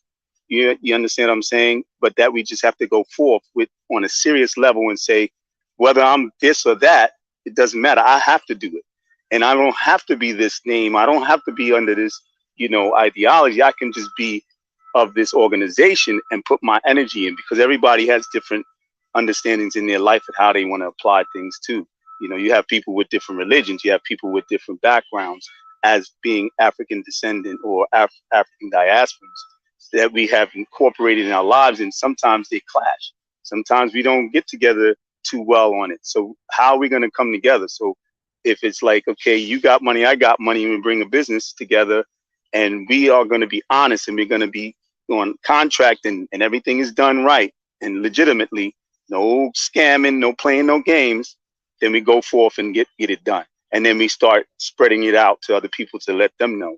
And that's just we're dealing with economics part of our, you know, of what we need to get to. But I don't want to be any longer. But, you know, I mean, that's the point for me. I think that we got to look at things on another level, because the unity is showing proof. And that's why and I hear you and I understand your, you know, displeasure in the people who have come into it, because I used to be a part of that. but I only left because of, I felt that I learned, I said to myself, I said, you know, but besides my faith taking me into another level of thinking, that I know humanely I have to do this and do this for my people, not just on a level of ideology. So that's just my position. And there's no disrespect intended or anything like that. Everybody has their directions and levels of life. I had to learn, and I found my way, and everybody has their way. I pray that we can come together, you know, besides any of these labels and all this stuff and the dissension that's been going on in Discord, and people talking about negatively about each other, attacking each other in these spaces, in these streams. I mean, we got to get it together, and you know, it's time is going by. You know what I'm saying? Well, appreciate it, brother. Appreciate you sharing what you're talking about. But let me just answer your question directly in the dialogue that you had. As far as do I see if Pan-Africanism is needed now? Well, the main thing about the whole Pan-Africanism is it's basically building an ideology that say, hey, we as a people, if we're looking to build a world power and compete against the world, we're going to have to get the best minds from different countries and make it work. And Pan-Africanism is something that we have to figure out, but it's trying to come up with something that can connect with us all together. But beyond that, we can always operate like if some of the people who talk about FBA is really serious about FBA, then, you know, I grew up in Brooklyn, New York. That's an FBA situation. You know, we have. Yeah, I'm from New York too, the Bronx. Hey, from the Bronx, hey, that's what's up. This is perfect conversation. Like I just went back to New York. I haven't been in New York in a while. I won't even tell people how long I've been to New York. But I went back to, you know, my old neighborhood. I went back to my family home and everything. And I realized that FBA wasn't serious, because if they were serious, it's like, what are we really building in America? You know, like example, the level of real estate that we should have been educating ourselves about New York City. Like I left and joined the U.S. Navy in 1996. We had access to buy up a whole bunch of blocks, a whole bunch of properties and things like that. We never did it, myself included, because I never even heard of that in Brooklyn too, going down. Yeah. But the thing of it is now, some of the places we used to be around that we used to call raggedy and say that we wouldn't live there. They're gated communities and they're high rise, and they went from being a raggedy hood to literally multi-million-dollar property. Yeah, but we are the ones. When I mean we, you know, we as the people who live here as Black people, we didn't put our money together and in things. What we did was we complained about gentrification. So that's what I'm saying. FBA is a failure. You know, all the people who talk about foundational Black America, it's been a failure. So it's like, and then the people who talk about us building Africa together, maybe that's a failure too. So it's like we have to figure out how we're gonna like literally do this together, because we can't keep on doing the same thing to where, you know, like example, in countries like Ghana, if we don't get land acquisition, or we don't get certain land, then other people come in. Next, you know, they building resorts and they building all kind of things. And the reason why people like myself fundamentally know that, I grew up in a world in Jamaica where ever since I was born, you had we lived on the south coast in Jamaica, in Kingston, and then on the north coast in Jamaica. You have the most incredible piece of real estate that you've seen in the world, to where, you know, from airports to infrastructure to incredible resorts, but we own little to none of that. So without Pan-Africanism, when we say, hey, Black folks, you have that money and you have certain resources, connect to another Black country and invest in something and create opportunities. I had somebody else on here that I was about to add in. The person that just joined in, you can just click back in and join in. Okay, I got you. So, you know, it's a situation where if one set of people are going to call our global movement a failure, then their individual movement, as far as whether it's Sierra Leone, whether it's Liberia, or whether it's just the FBA movement, or whether what we have in Jamaica or CARICOM, we can all call that all failures, because it does not build what we needed to build. You know, so somehow we have to work these energies together, because that's a lot of energy. You're talking about the Caribbean countries, you're talking about South America, Central America, North America. You know, we should literally have an incredible stake in Africa, to where we have factories and corporations, but we don't have that because the FBA mindset limits people from saying, no, let's focus on Africa. Don't use any energy to build anything in Africa. But if I'm a business person in America and I have an incredible enterprise, I should be able to say, you know what, I'm into Black power. I'm into, or even if I just say that I'm all about Black people in America, then but also have to realize that some of my Black people left America and they went to Africa, you know. So this dialogue of these things, and that's why I wanted different people in. And some people probably upset with me that I didn't let someone else in, but it's like, if we're gonna talk, let's have these dialogues. The last stream we have had, it's been cursing, yelling, screaming, and all kind of stuff. And I just know that it gets like that in some of these streams. Oh yeah, absolutely. But it's like, today is not the day we're gonna be doing that today. And my brother, you know, is resting, and I wanted to have a I understand, because as a facilitator, you have to have some control over it, and you can't just let things get out of hand. I know. Well, I'm fine with people debating and going off like that, but just the thing of it is, we can't do that every day. I want to make this more of a serious approach. That's why I was explaining to people that what we have is the vision of Pan-Africanism is actually this, to get to African nationhood and also to build Black cooperative economics, and that's really it. And if we as a people in America have this value of money, where I've been hearing all the economic people have been talking about how incredible America is as far as the financial resources. Well, if that's the case, then where's our expansion?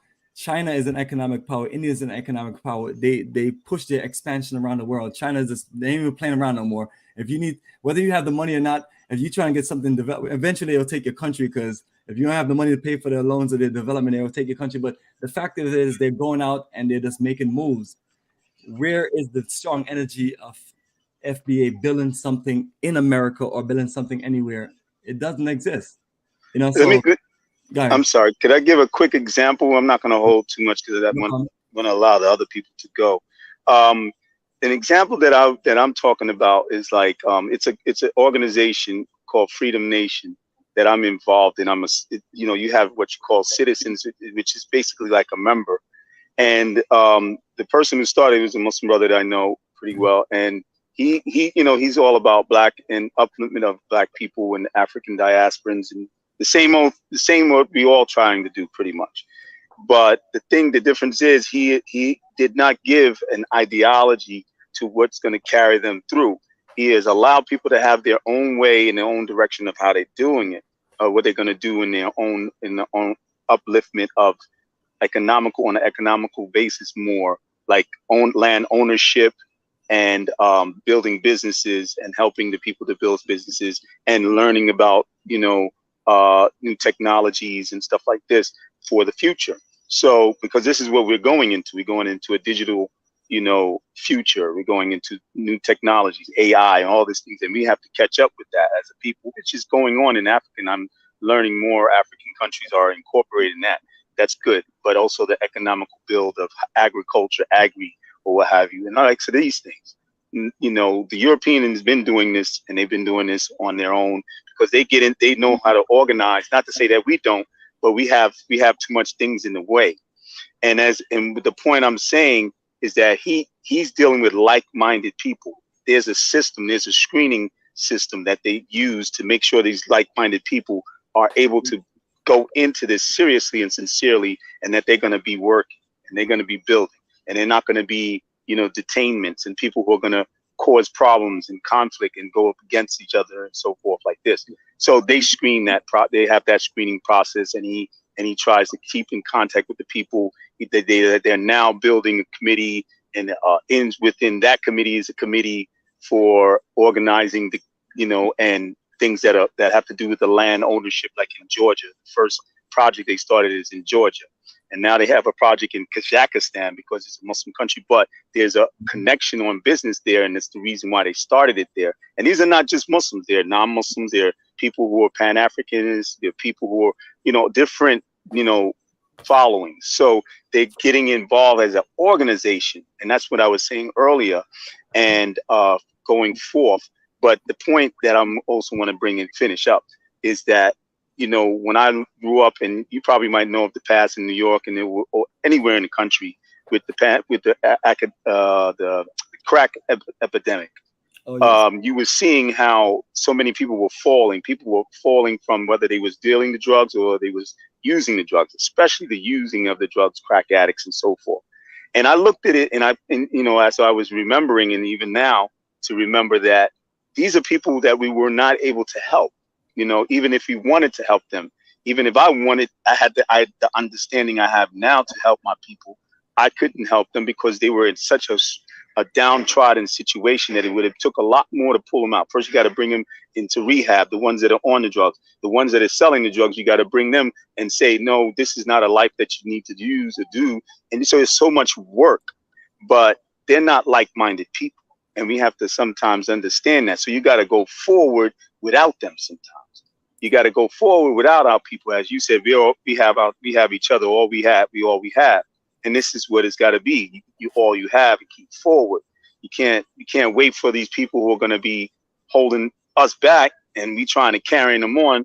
And even in Africa, you know, the situation's been going on in Gambia, for other countries where the people are going up against each other, these different groups, repatriation groups or Pan-African groups or whoever's there that's been trying to do their thing, and then they bump heads because of these vices holding them back.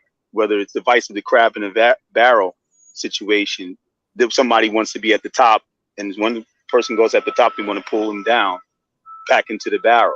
You know, this is the stuff that goes on. So we have to get beyond that. We have to say we can't wait. You know what I mean? And whether we're in a organization or whether we're following an ideology to promote unity of the people, like you say, for Pan-Africanism, it has to go beyond that, because sometimes these people are going to be held back. Sometimes these people are not going to be serious about what they say and who they are, you know, and that's it. But I really appreciate you letting me speak. I was at my job and I was listening to it, and I appreciate you, brother. How do you say your name? Bomani. Bomani. And I look forward to, you know, speaking again sometime, and you know, keep doing what you're doing. I know where you're coming from. You got a good you know, spirit, and you want to go forth, and may Allah, you know, guide us all. I mean, so you take care, brother, and peace and blessings to everybody. I got to get going back to my job. To a little time out. Last thing that you. But I'll listen to you for a minute before I go. Yes, what you mentioned about the organization, that is literally the way to go. You know, it's creating different organization, and then that organization focusing on doing Black economics, and whether it's in America or Africa or the Caribbean. And I'm saying it's like, once we have more active people doing these things, whether it's Pan-Africanism or whatever we call it, it will come together little by little. Would it take time? Absolutely. But it's like, it's something worth it, because literally we got to think about our children. What are we gonna build for our children if we don't consolidate some kind of resources? So the group that you mentioned, that's perfect. You know, because you literally have to just show and improve. You know, because so many people come and they talk, and then there's nothing. You know, they have nothing to like tangibly like offer people, tell people what to do, other than, well, Pan-Africanism is a failure. It didn't build anything, and so on. So what you guys are doing on the example you made, appreciate it, man. That's what I'm talking about. No problem. Thank you for sharing solutions. No problem, bro. Peace and blessings. Yes, man. Go ham. Greetings, my brother. Welcome, man. What's up, my brother? What's happening? I figure you'd be on a live stream or so, but I did. I finished mine up, and had one of the brothers that was on the Nigeria trip with me over there. We chopped up a little game, and I said, let me before I lay it down, let me see if Bomani is still online. And sure enough, I said, let me come over and chop it up and add my little 2 cents to the mix. And I've been noticing the theme over these last couple of times I joined you. All right. Is that most folks are focusing on the failures of our particular movements. That's basically what I'm hearing. Well, we failed. We didn't accomplish nothing in the 20s and the 30s and the 40s and the 50s, and we had a lot of infiltrators, and we had a lot going on, and people were afraid of us joining together and becoming an economic powerhouse. So we had a lot of things going on. So now, yeah, we may call it Pan-Africanism, and other groups call it FBA or ADOS or whatever. And we're just, asking questions. Everybody's sort of doing what they want to do, whether you are in a group, belong to an organization or not. The thing is, what are you doing? As long as you're moving forward and we're just kind of looking at what other people are doing around the world, and people are like, well, you shouldn't be looking at what other people do. Well, other nations do it. When China is doing something around the world, America is paying close attention, and they're looking to do similar things or to try to prevent or even block some of the things that China is doing. Same thing with what's that country? France.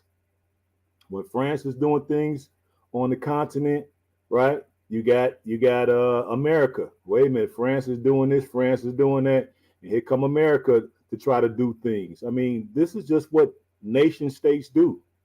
Okay, if Russia is excelling in a nuclear space program or some type of defense system, America wants to get their hands on that information, that technology, and they want to either copy it or improve upon it or have a missile defense system prepared for it.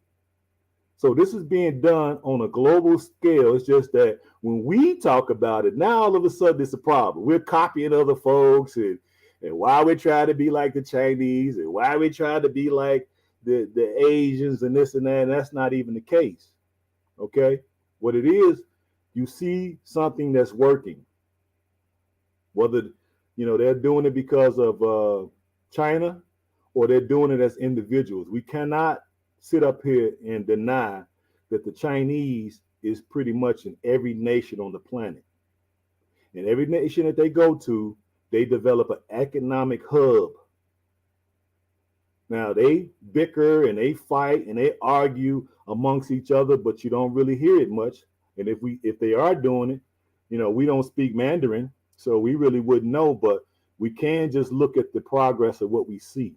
All the nations that me and Bomani been to, we both can attest to the fact that they're in every nation. Okay? And they wouldn't be going there if it wasn't any economic opportunities, right? That's the bottom line. So my thing is, if we're moving into the future, right? If we're moving into the future, we need to become a global people too. Opportunities don't just exist in a vacuum, okay? You got opportunities worldwide. Who cares about the organization name, people? I don't understand why we sitting here, bickering about the name or what we go call it, and everybody got to do a certain thing. No, all we're saying is be forward thinking. You ain't got to be part of no organization. You could just partner with people you see that's doing some positive things around the world, no matter what their race is. I don't have no problem partnering with certain groups if it's going to further my agenda economically. I don't care.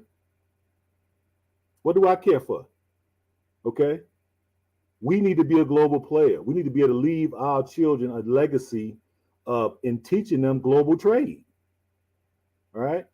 I don't consider I gotta just do it in America. I just gotta do it in Africa.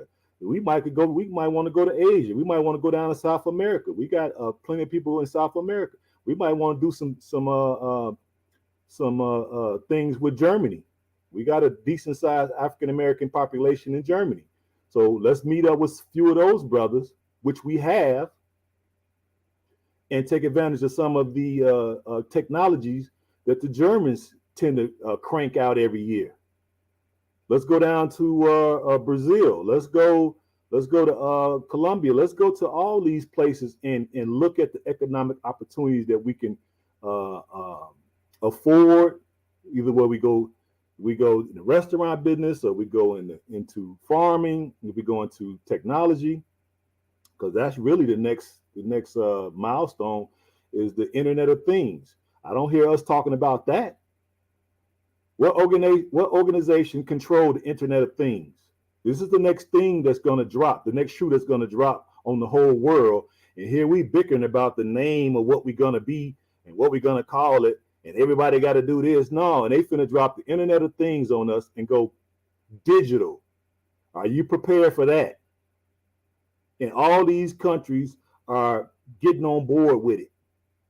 Why we don't say they copying each other? Why they copying each other? Why everybody kind of trying to come up with a digital currency? Do we say that? No, we don't. We're just subject to whatever they roll out. We don't have no counterbalance. We're not building no parallel economy is what we should be doing, whether we're doing it as a group or we're doing it as a collective of individuals with like minds moving moving into the future.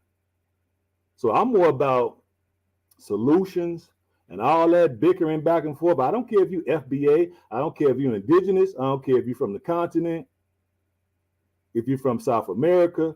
If we can get together and tolerate each other, right, for the advancement of African people globally, I'm willing to work with you. Simple as that. And we might have to start out with baby steps. You know what I mean? And then and grow. What you think? I mean, that's what we should be focusing on. I don't really. Yeah, I'm with you. That's what we're doing. We're like you mentioned, baby steps and laying the foundation and expanding your operation and teaching your children about global and international business and things like that. And that's why I was explaining earlier today that not trying to pick on any group, but since this, people making comments and it's like you guys don't represent FBA. You know what I mean? You're talking about a whole, a whole country full of people, and just because you have your feeling about Africa don't mean that the other people that represent FBA don't want to invest in Africa in the future. I usually have meetings here, and I've been working with business people here, and it takes work to get their mindset into Africa, because they're trying to figure out what they can figure out here and get what they need to get done, and they don't want to take certain chances. But it's like the more we can get things set up in Africa, the more for our people will be open to it. So I'm telling people that that no one knows how much of our people is really interested in doing things in Africa if things are a little more organized on African continent, or if we can do a little bit more and set things up, those of us that live here, and go back and forth. Yeah, I agree with that. I think it would be, if they can see, but in order for them to see, you're gonna have to get off the couch, people. Yeah. Whether you have a problem with what we call the organization or not, I mean, at least travel so we can see these places for yourself.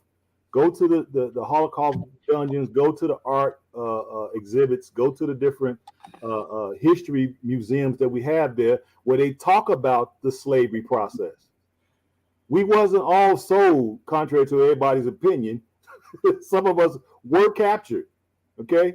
You can go there and see the ruins of all of these slave dungeons and apparatuses that they used to subdue us. And it wasn't like we didn't fight. So some of these narratives are kind of juvenile, right? For lack of a better word. We know it happened, right? Here we are 400 years later, and we're trying to develop ourselves into a world player economically. And we have to kind of deal with our past, but move into the future, because these folks, they're not tripping about their future. The Europeans had countless wars with each other. Did they not? Absolutely. England and France, sometimes I'm like, you guys, all y'all did was fight each other throughout the history of the world, but now you guys are consider yourself part of unions. Exactly. I mean, Europe has nothing but unions, from NATO to the European Union to they're building all kind of this things to keep survive to maintain themselves. I mean, think about in World War II. If World War II that went on for another 10 years, they'll be in trouble. Yeah, exactly. Because that's like they reached out to some of our people from the Caribbean, and they brought they sent ships to come get us to do work for them in Europe. And because people always ask me, how did some of our folks get to Europe and things like that, I was like, that's one of the situations. But also Goham, let me connect our brother Big Black in so he can at least jump in the conversation. Big Black, welcome to the conversation. You can unmute yourself in this, share what you want to share as far as Pan-Africanism. Hey, how you brothers doing? Doing well. Yeah, I want to first apologize for the last show. My language at the end. I want to apologize for bringing that to the show. So if you accept my apology, that'd be good. Also, I just want to Oh, touch a yes, little absolutely, brother. But appreciate you speaking your mind, though. Oh, no problem. And also, Goham, and I watched some of your shows. You know, you got a good show there on YouTube. Brother Talib, I like that you help Black folks, wherever they're from on the globe, and you probably already know this, but you know that is a tenet of Pan Africanism. So, you know, your help is greatly needed. You know, that's outstanding what you do. Um, for I just want to touch bases on some people that say we don't have any success stories in Pan Africanism. A lot of people don't know, but decolonization was a product of Pan Africanism. The first Pan African Congress, which involved Black people from around the world. One being W.E. Du Bois. So it was a collaboration of Black people from around the world. That's why, and that actually thrust forward the first country that got decolonized, which is Ghana, which is the reason why W. Du Bois is buried in Ghana. So, you know, to all these naysayers, Pan-Africanism has a proven track record, but it's got thwarted a lot of times by, you know, enemies, you know, both within our race and outside our race. But I just want to throw that out there, you know, because Pan-Africanism does have a great track record of being one of the best solutions, if not the best solution. That's all.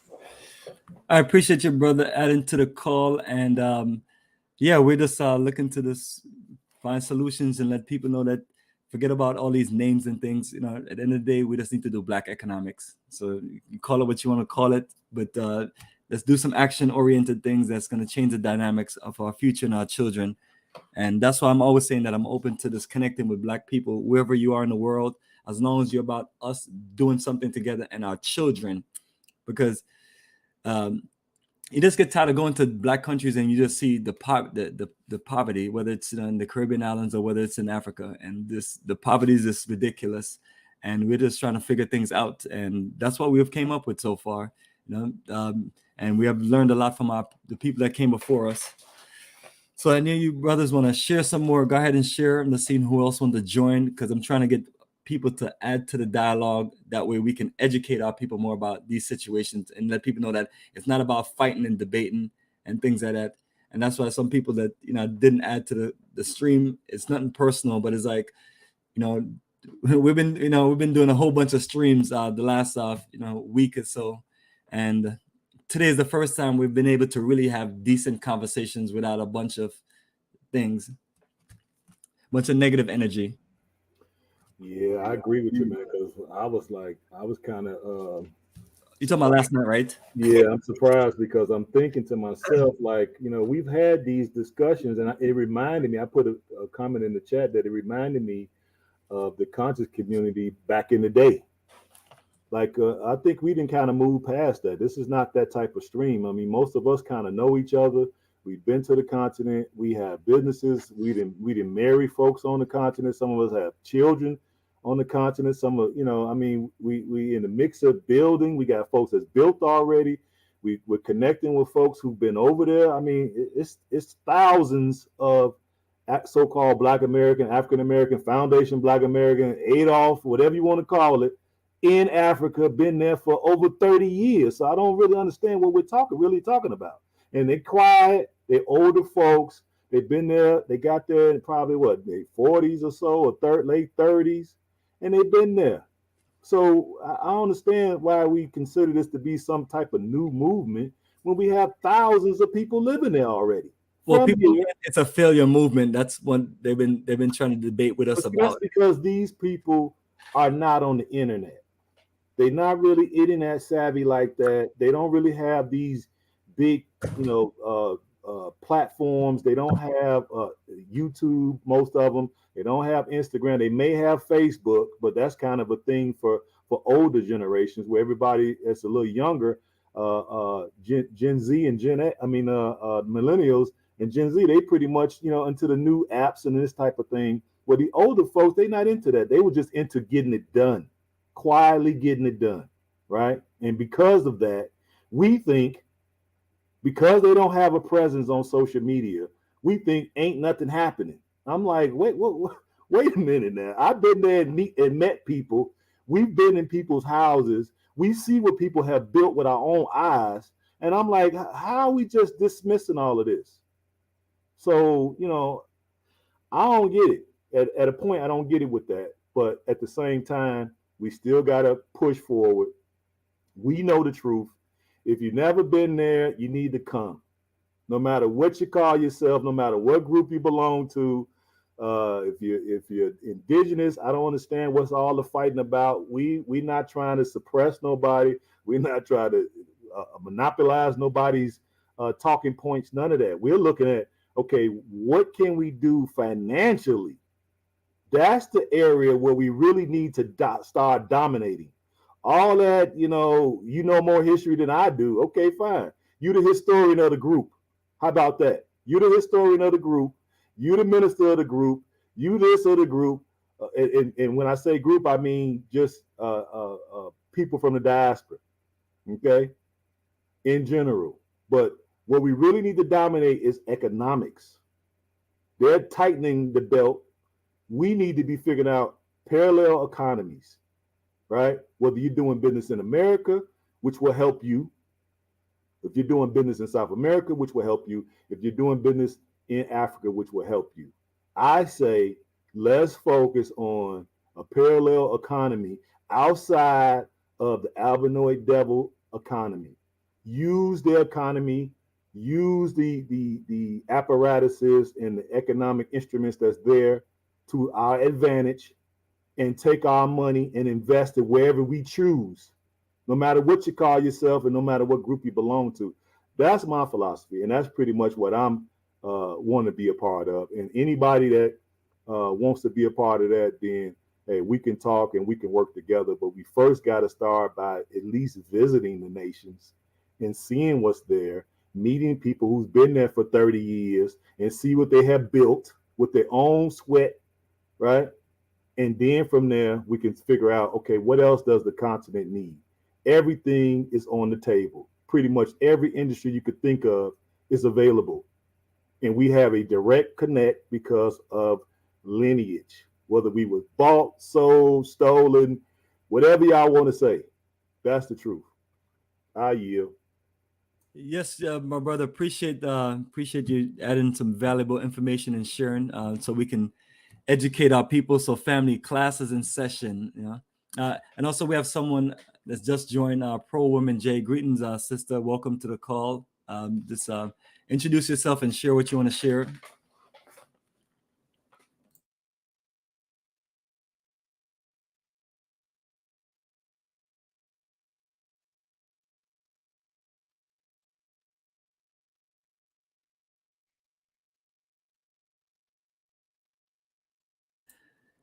Pro Woman, you're up. Just unmute yourself and go ahead and just introduce yourself and just share your truth.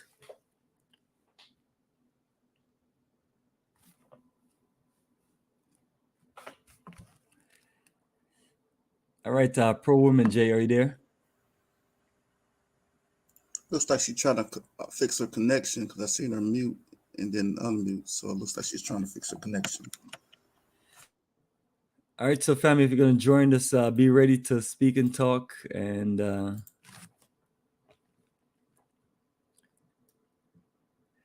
right, so Big Black, if you want to go until she unmutes herself and be ready, if you want to share anything else. Yeah, I want to let people know just not to be discouraged with this Pan-African thing.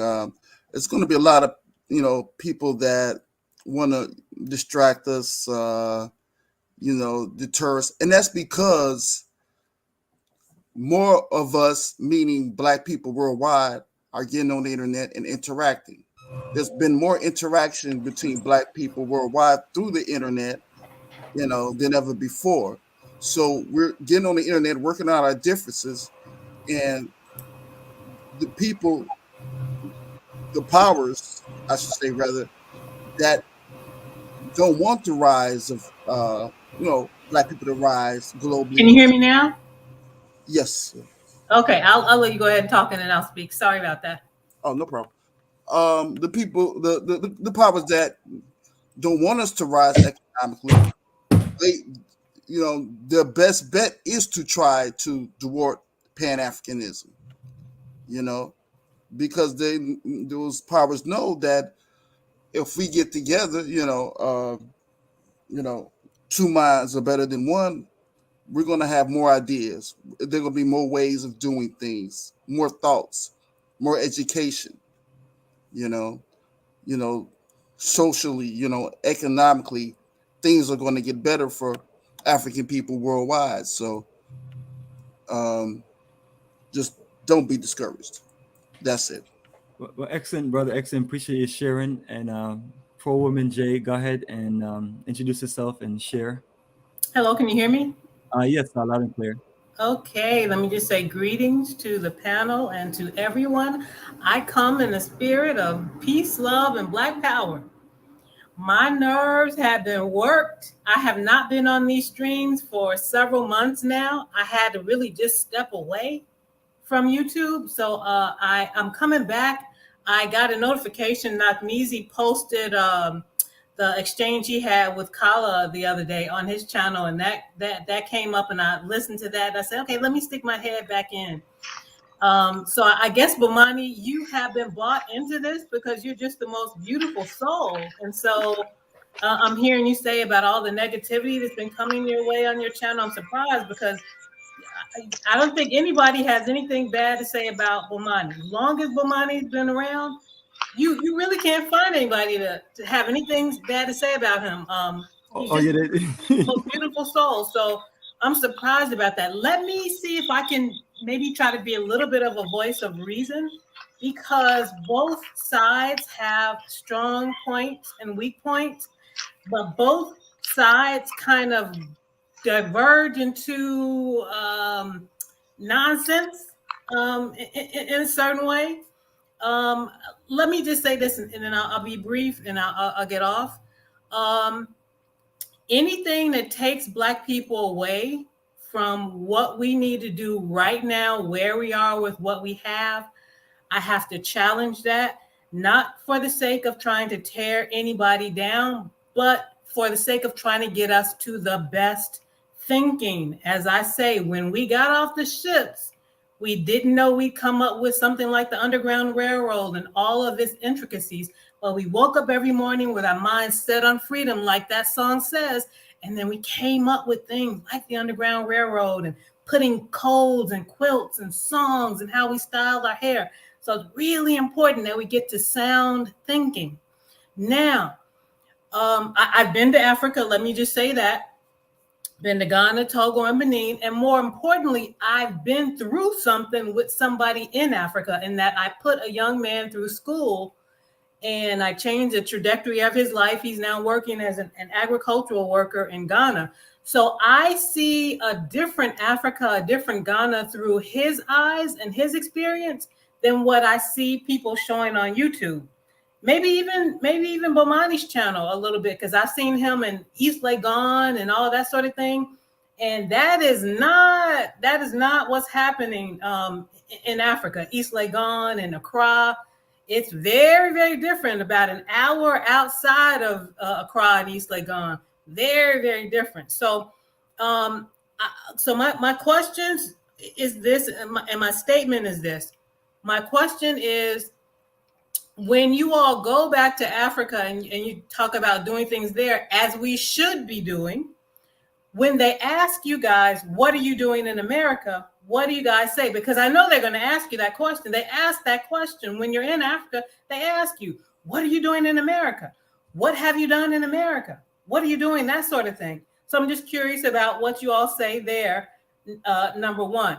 Number two, to the FBA people, because I'm a proud African American. I claim all my lineage, the African side and the American side. I claim it all, and I'm proud of it all.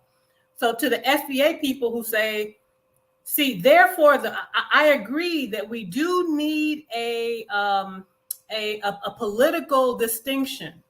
There needs to be some kind of a political distinction in terms of defining us, but I'm not for the total historical and sociological severing of us from Africa. So that's where I differ with FBA people. We are a distinct ethnic group. We do need to define ourselves as such. I do think there needs to be some kind of political definition of us as that. But in terms of totally severing ourselves from Africa, no, absolutely not. And how could we do that? If we got reparations, America is, and this is the other thing too, people talk about, oh, America's gloom, America's doom. America is a maturing economy. Even if China comes up with a digital dollar and that becomes the world's reserve currency, watch this. And this is where I think maybe I diverge with the Pan-Africanist thinking. The importance of the American market is not going anywhere. Even if China comes up with a reserve dollar, the American market is still the biggest, most viable and important market on the planet. So why would you want to go to Africa and divorce yourself from the American market, which you can't do because Africa needs exports. Africa needs exports. And that's the other thing I would say to those who want to go back and build. Here we are consumers and we're workers. We're not farmers. We don't make, manufacture, own, build. That's what you have to do when you're in Africa. So why not start and perfect that here and go to Africa with a model of success? That's how you'll get the attention of movers and shakers in Africa. And you can't divest from the West. That's the dumbest thing ever. You can't divest from America. America's not going anywhere. And if the American market collapses, let's say America becomes a Mad Max landscape tomorrow, do you think the rest of the world is going to be Shangri-La? No. Do you know if the American market, if the American dollar collapses, the world goes with it?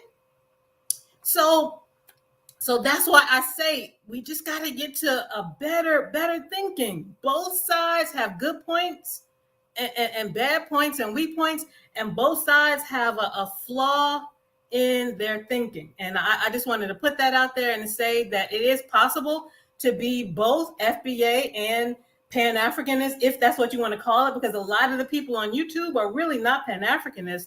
They're African returnists. I call them being African returnists. They're just for going back to Africa. And Pan-Africanism, nowhere in the annals of Pan-Africanism does that mean forget about Black people in America, hate on Black people in America. And when something happens to Black people in America, you say, oh, that's what you get for staying there. No, Pan-Africanism has to do with the well-being of all Black people everywhere. So that's my thing about with the Pan-Africanists. You can't forget about Black people in America. We're Black too, just because we stay here. And then you have to apply that to everybody. If we're supposed to leave, if we're supposed to divest ourselves of everything we've done and accomplished here, the culture, the land, then apply that to everybody. Go to Black Brazilians and tell them don't practice capoeira, and they shouldn't be proud of anything Brazilian, and they should leave Brazil and go to Africa. Tell that to Jamaicans. They can't like reggae music. They can't like anything they've created there in Jamaica. They have to go back to Africa. So at least be consistent. If you want to apply that to Black Americans, that you have to hate America, you have to hate any of the culture, and we do have a culture that you developed and created here, then be consistent all throughout the diaspora. Everybody has to hate themselves, their land, and the culture, and only if they go back to Africa do they have any value and validity. So I've talked long enough. I'm sorry.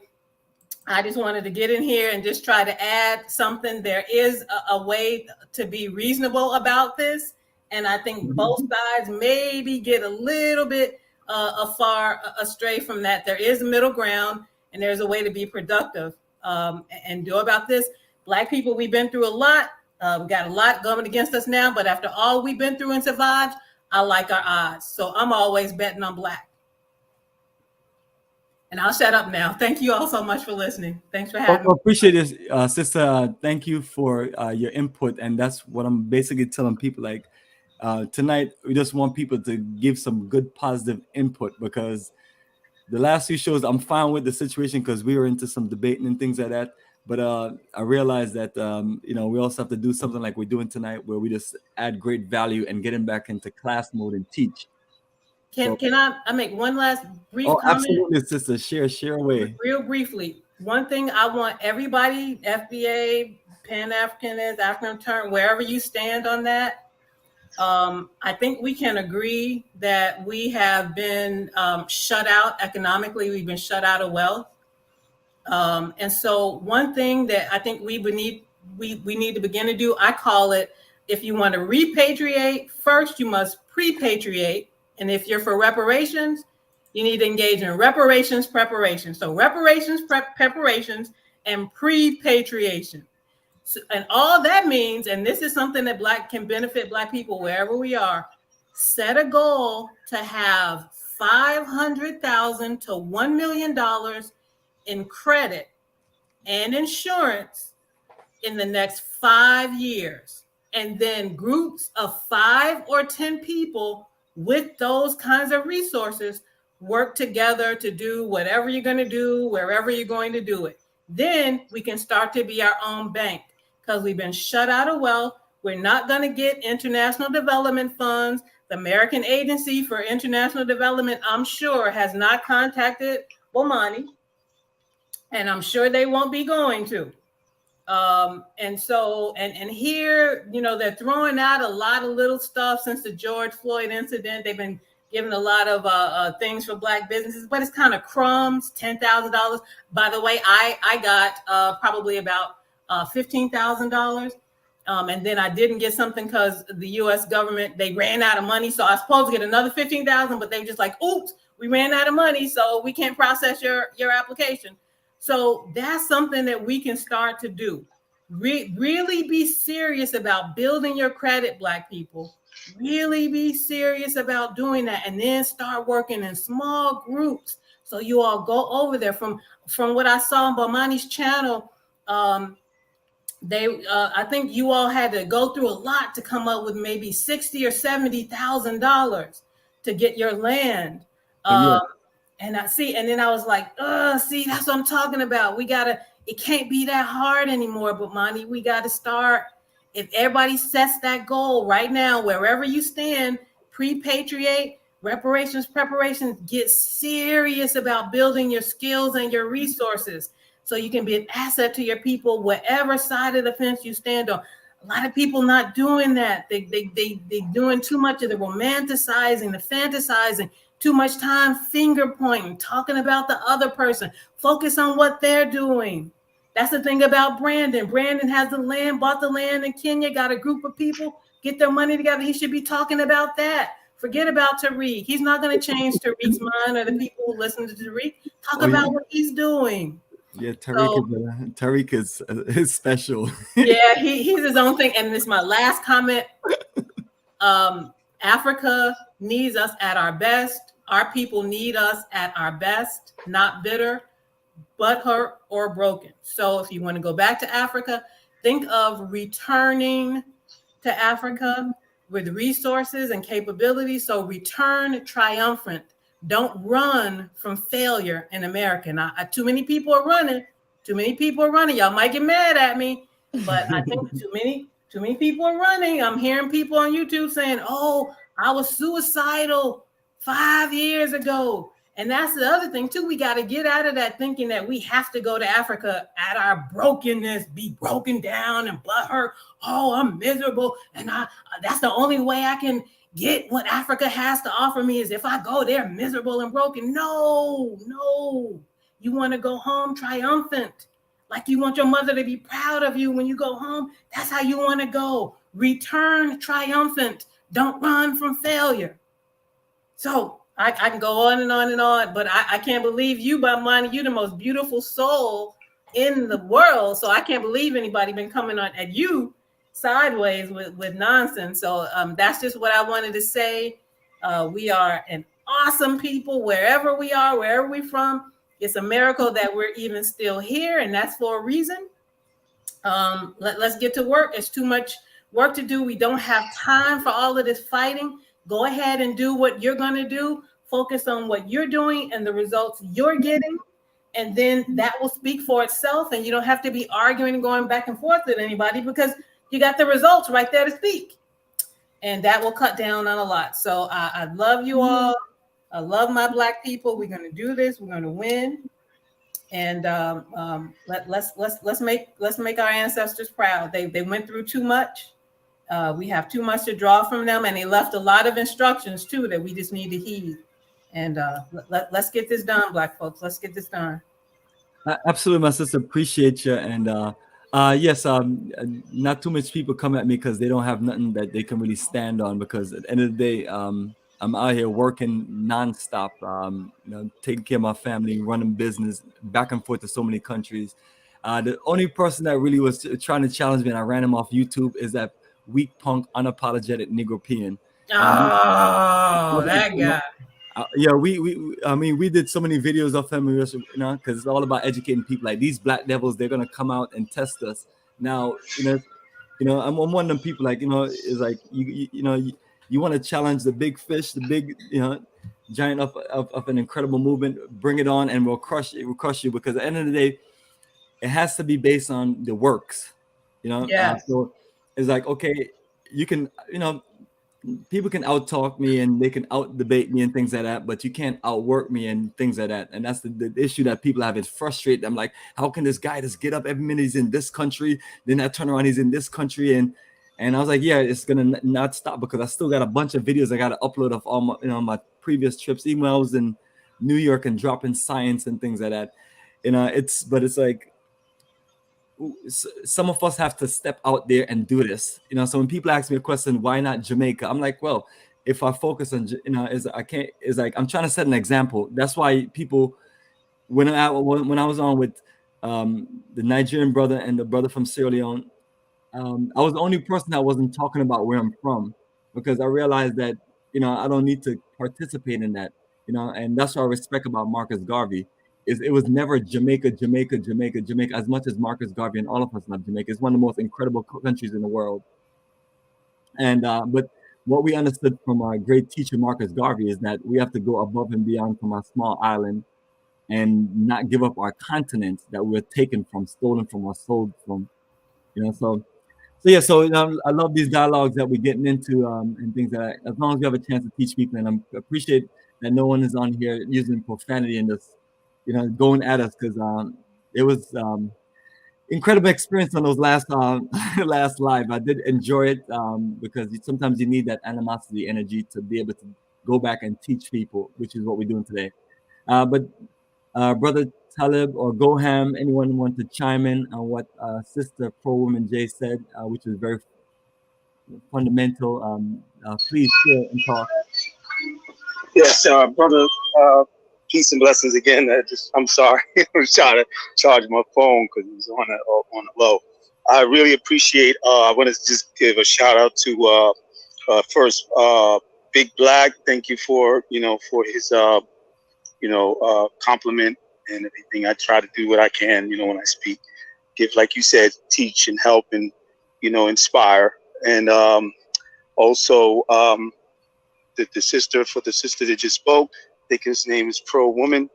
I really appreciate what she says. She sounds like a very productive person and a woman, but a person first, because, whether we woman or man, we just have to be the best human being or best person we can be, and being Black or whatever nationality, but talking about us as Black people, you got to push forward. And I agree with her. You know what I mean? But real quick, before my phone dies out, because I'm going to go charge it back up and then just listen into the, in the space, in the stream. I wanted to just go over 3 things that I have a whole lot of different steps of taking to go about trying to get things done. But, you know, and this is just from my point of view and my experience of, you know, sometimes you learn experience from trial and error, and that's sometimes the best. As long as you don't take the error to think that that's it, and then you're not going to go on and move forward after you learn from the error, right? So, and some of our errors mainly for us as a people is number one, the first step that we have to take is to get away from being having arrogance or having where we think that we're in a sense of a perfect, or, you know, conceit, or, you know, our ego is just too high to where we can't take, you know, constructive criticism, or that we think we know it all, we only have the right way. That's one of the main things that we got to get away from. We've been taught on an extreme level to be this way, to be boastful people, to be arrogant, to have our chest out, the cowboys, as they say in the West, because we grew up in this, you know, we grew up in the Western teachings of the imperialistic, you know, oppressors over the world that we know without saying any names, you know what I'm saying? But they did this and conditioned us this way, and, you know, and we have a traumatic problem as far as racism is concerned. We know that we got to get away from, and these are things we got to work on, and we have to have, whether we, you know, for myself, I use my faith, but everybody has their different position and different things and ways how to work on these things that we have that are holding us back as a people, and to be able to unify or be able to come together and start and build and keep consistently building, not start and then give up and walk away from it. But that's the first thing. And then the number two is become financially educated. Just like the sister was saying, she was really strong on point. Getting an economical education, understanding economics, whether it's from the West or from Africa, from Asia, all sides of the world. You know, study, do your due diligence, learn how economics or finance, and how to understand what's going on with finance in these times as well, to be able to catch up, to know what you're going to do now with the knowledge that you gain, and use it to apply it to, you know, to our building up as an economical base, because we're far behind. We're far behind in so many ways, let alone African Americans or Caribbeans or what have you. In the West, we're definitely more far behind, but even in Africa, because of colonialization, you know, and what it left, and we have to catch up. So financial education is a must, and it's a plus at the same time. And then third is, when we go on and returning back to Africa real quick, is that we have to do due diligence to learn and study the infrastructures of every country, or whatever country you choose to go to. We have to understand that. We have to have people on the ground if we're not there already, and go and meet with those people that we can trust, that can tell us what's going on, how the people are, how the cultures are there, how the traditions are, how all of these things, and learn how to adapt and move in, not to give up and compromise who you are, but certain things you have to learn how to adapt. Just like the immigrants who come to America or the West or whatever countries, they make them adapt, or else they're not going to be able to be a part of this system. They're not going to be able to be a part of the contribution to the system and it growing and being able to help them, and they can benefit from it. That's why so many people of different nationalities, including the African diasporas, have made their way as immigrants to America and the West or what have you. America mainly, like the sister was saying about how major the markets, how major the what is imprinted into the earth, and whether it's, you know, the American dollar is the reserve dollar, it did what it did, and it imprinted itself in the earth. And, you know, whether it was negative, bad, a lot of the evil that was done, yes, or good, you know, so we have to take the good with the bad. The bad is going to be there, but we take the good with it. So build ourselves up to know that, hey, we have to move on, and we have to move on in a way with due diligence of knowledge and understanding, going back to Africa, not just going there, like the sister said, jump on a boat or jump on a plane and like, I'm getting out of here. You got to be prepared properly. And I agree with her. And she spoke well and eloquently about making sure you are, you know, prepared and triumphant coming back. I like that word, you know, just being in a better position. Don't just jump. You know, me, I'm kind of like, feel like I'm stuck here because I'm, you know, I'm trying to get back to Africa. I was living in Egypt for almost 8 years, had to come back here, but to America. But I looked at it as a blessing in disguise from my creator, you know, the creator, and that he placed me in my position to get myself together. Now I'm into digital currency, cryptocurrency. I'm learning more financial. I learned more financial education through this. And it was a blessing in disguise. I didn't know, I wasn't expecting to do this. I learned about it way back, Bitcoin and cryptocurrency, and I didn't know what this was. I was like, I'm not sure about that thing. So I didn't get it, but now I'm really into it. It's a whole nother space. They call it the internet of value.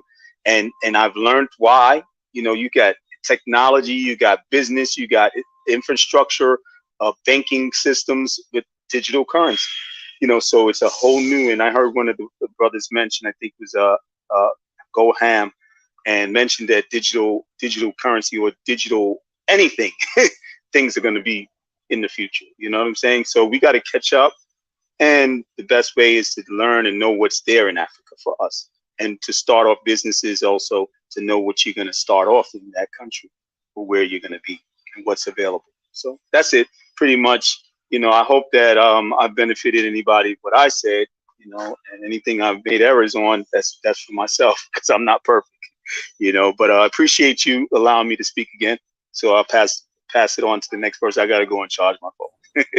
I appreciate it, brother. Yeah, appreciate everyone that's just adding into the conversation, and that's what's important.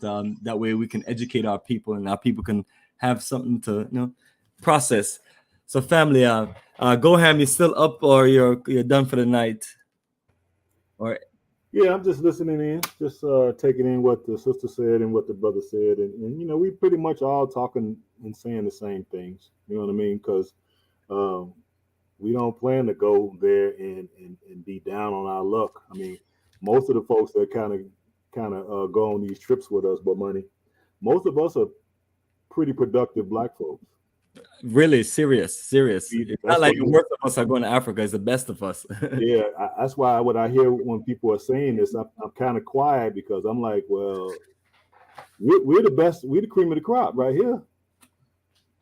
I mean, the folks in my family, if I just use my personal family, I'm the cream of the crop.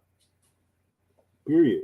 It is what it is. You know what I mean? And I am for the movement. Now, my people on both sides of the family, they are not. I'm the only one. My father's side of the family and my mother's side of the family. They look at me like I'm some type of weirdo because I want to go to Africa and build. They like, well, why don't you build here? I have over the last 40 years. I built here. And now I see opportunities around the world, and I want to throw my hat in the ring. I have built here.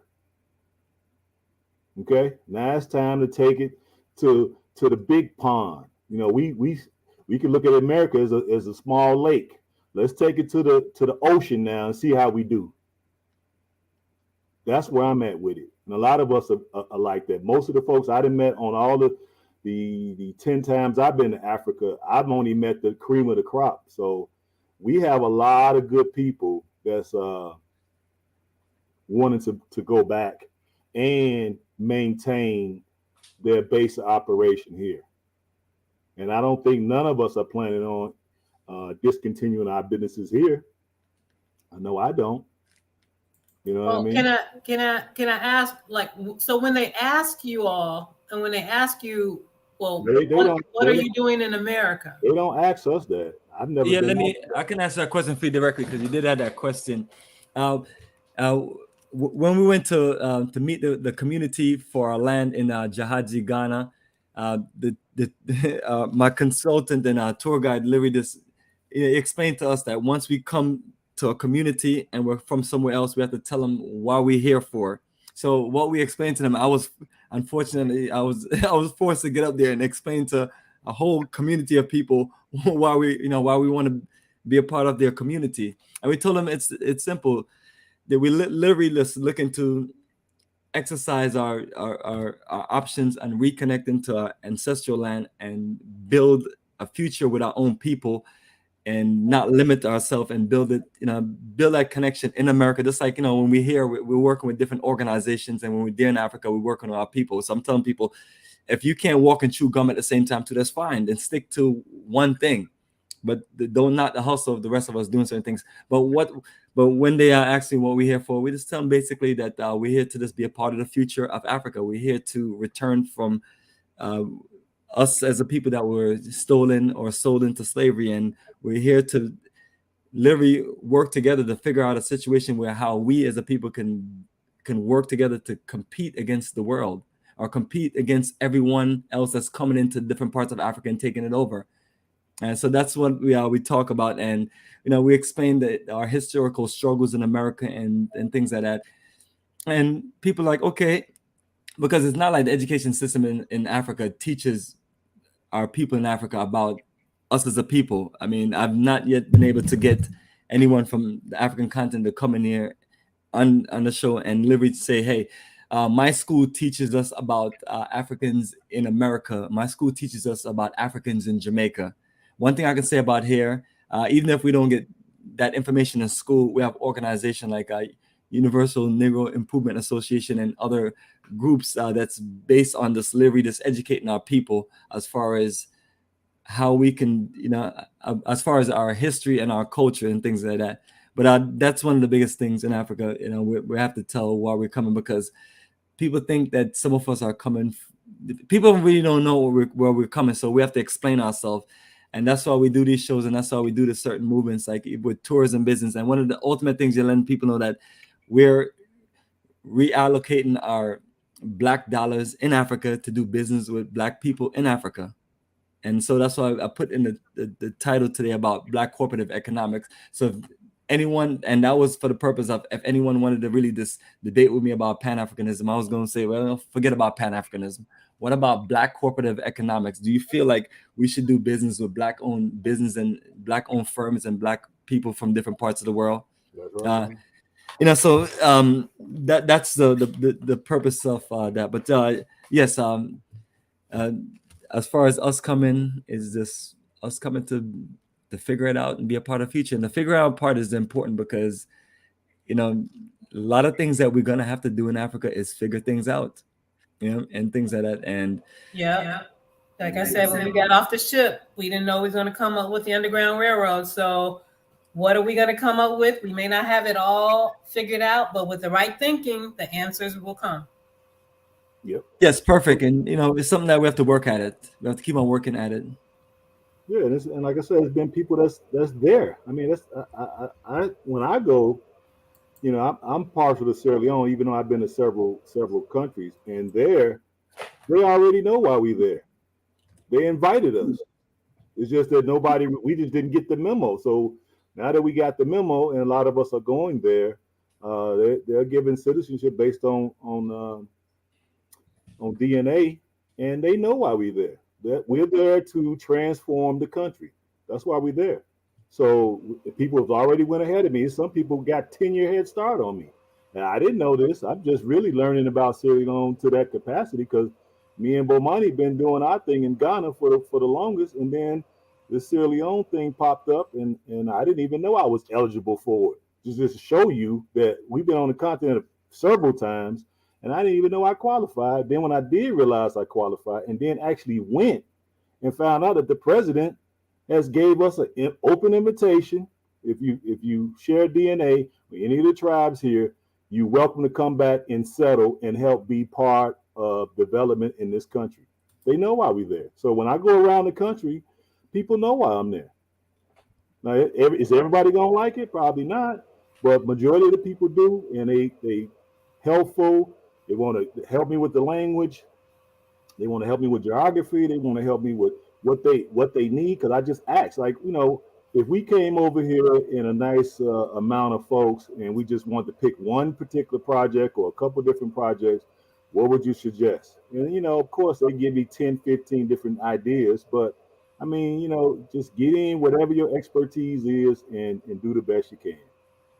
Well, can I ask also, I wish somebody would do like a day in the life of the Indians, the Lebanese, the Chinese. There's a guy, authentic African. He's a Sierra Leonean American, and he's living in Ghana, building in Sierra Leone. And he couldn't go and live in Sierra Leone because the conditions were too difficult. And he has 2 sisters on his channel, and the same goes for them. They opened up a restaurant in Ghana, Freetown Chop Bar. And he had an Indian lady on his channel one time, and they were tasting rice or something. But I would like for him or somebody to talk to the Indians, because I don't see them suffering the same way I see other locals suffering in Sierra Leone, Liberia, some of the more even impoverished African countries. So I would just be curious as to what life is like for them when they go. I know the Indian girl he interviewed on his channel one time said she came there for opportunity. So I'm just curious about why is it that, you know, an Indian person would go there and say, oh, I see opportunity in Sierra Leone, but a diaspora members go and they say, oh, the conditions are too difficult. I can't go live there right now. So I wish you all, Bomani, or people who are traveling over there would follow, if they would let you all, follow them around, the Indians, the Chinese, the Lebanese, all those other people. And let's just see how they're moving. What's a day like for them? What kind of situations do they walk into, literally? Because a lot of them are walking into a lot of things that are ready-made. So I would just be real curious as to how life goes down for them in Africa. And I know they're creating their own little enclaves where they're off to themselves, pretty much wherever they go.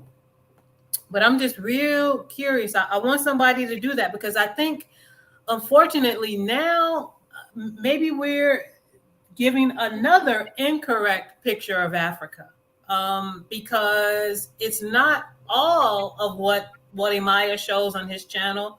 It is those things, but then some of the problems that are there still exist as well, and they all exist at the same time.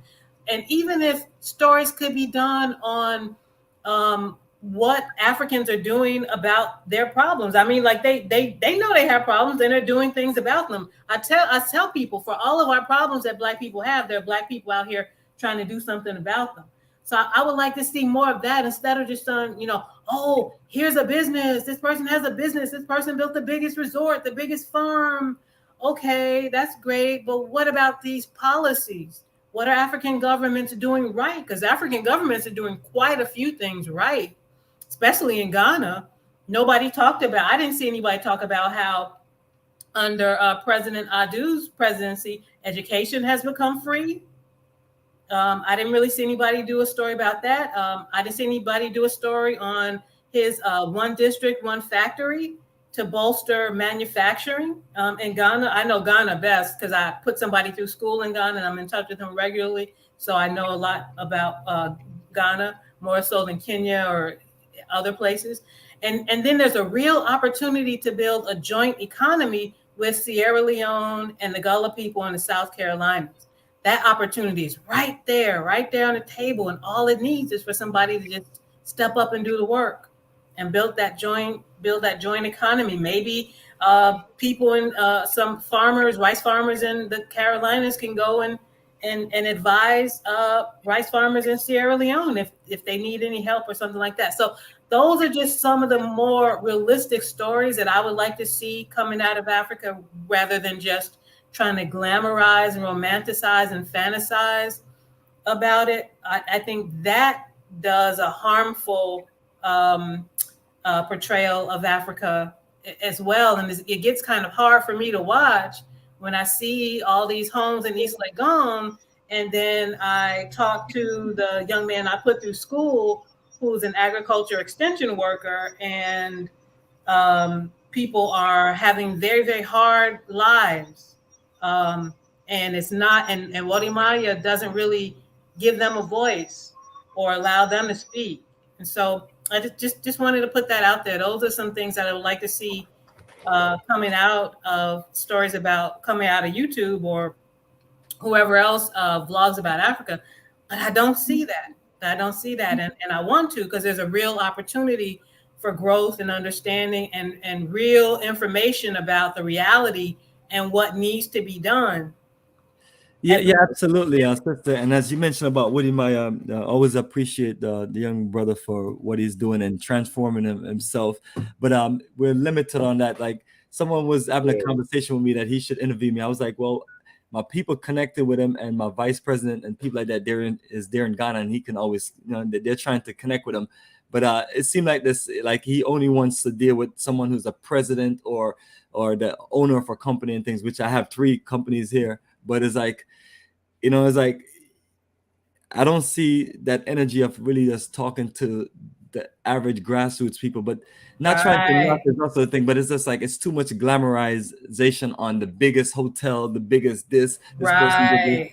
I'm more, and that's it's fine for him to hold his point, like I mentioned, because I don't want people to be like, oh, you hating on the brother and things. I got number love for him. I got number love for all my younger brothers than me, because that's the point of it. I've learned from so much of our older people that some of them are not even here. Some of them wrote all these wonderful books and signed them and say, "Your brother," and encourage me. So I always want to encourage them, but at the same time too, a lot of times we're just looking at luxury and looking at things like that, but most important things for me is the grassroots. The grassroots is like where we have really been able to make realistic changes and really realistically build things, because it's not so much about the glamour and the glitter. It's about the work. So that's what the grassroots always represent. Everything that we've built in this business for the last 18 years has been grassroots. We've never had famous people coming here. It's always been about the common hardworking blue collar worker. That's why I call ourselves blue collar workers out there just doing this movement. Exactly. Like Goham, you're a blue collar worker, man. You're like, that's the reason why I hear what the sister is saying, but at the same time, sis, a lot of folks that's doing things over there, they don't want to be interviewed. Be honest with you now. They don't want to be interviewed. They don't want to be shown on YouTube. The YouTube space and what we're doing is sort of still new. And a lot of older folks that's in our age bracket, and Bomani can attest to this, they don't want to be on camera, do they? Bomani. No, they don't want to be on camera. Some people just, some people wonder like, what are you going to be doing all these videos? And they're curious about what are we putting out, because, people come here and record their villages and put together stuff and make money and don't give any to them, or just use it to exploit them. So, and it's viewed that way, unfortunately. But a couple of them, like I know I've asked a few people and they was like, no. So I couldn't argue with it. What am I going to do? I'm here to film, to show people, to try to show people, the people who've been there 10, 12, 15 years, been doing great, but they don't want to be interviewed. And I'm like, okay, fine. Well, I just sit here and just soak up the game, tell me what's going on. And I just try my best to relay it without giving their name and who they are, and just kind of tell you what my experiences have been going to the continent. But a lot of folks just don't want to be interviewed. That's just what it is, and I'm new to it as well. Am I not, Bomani? Am I new to it?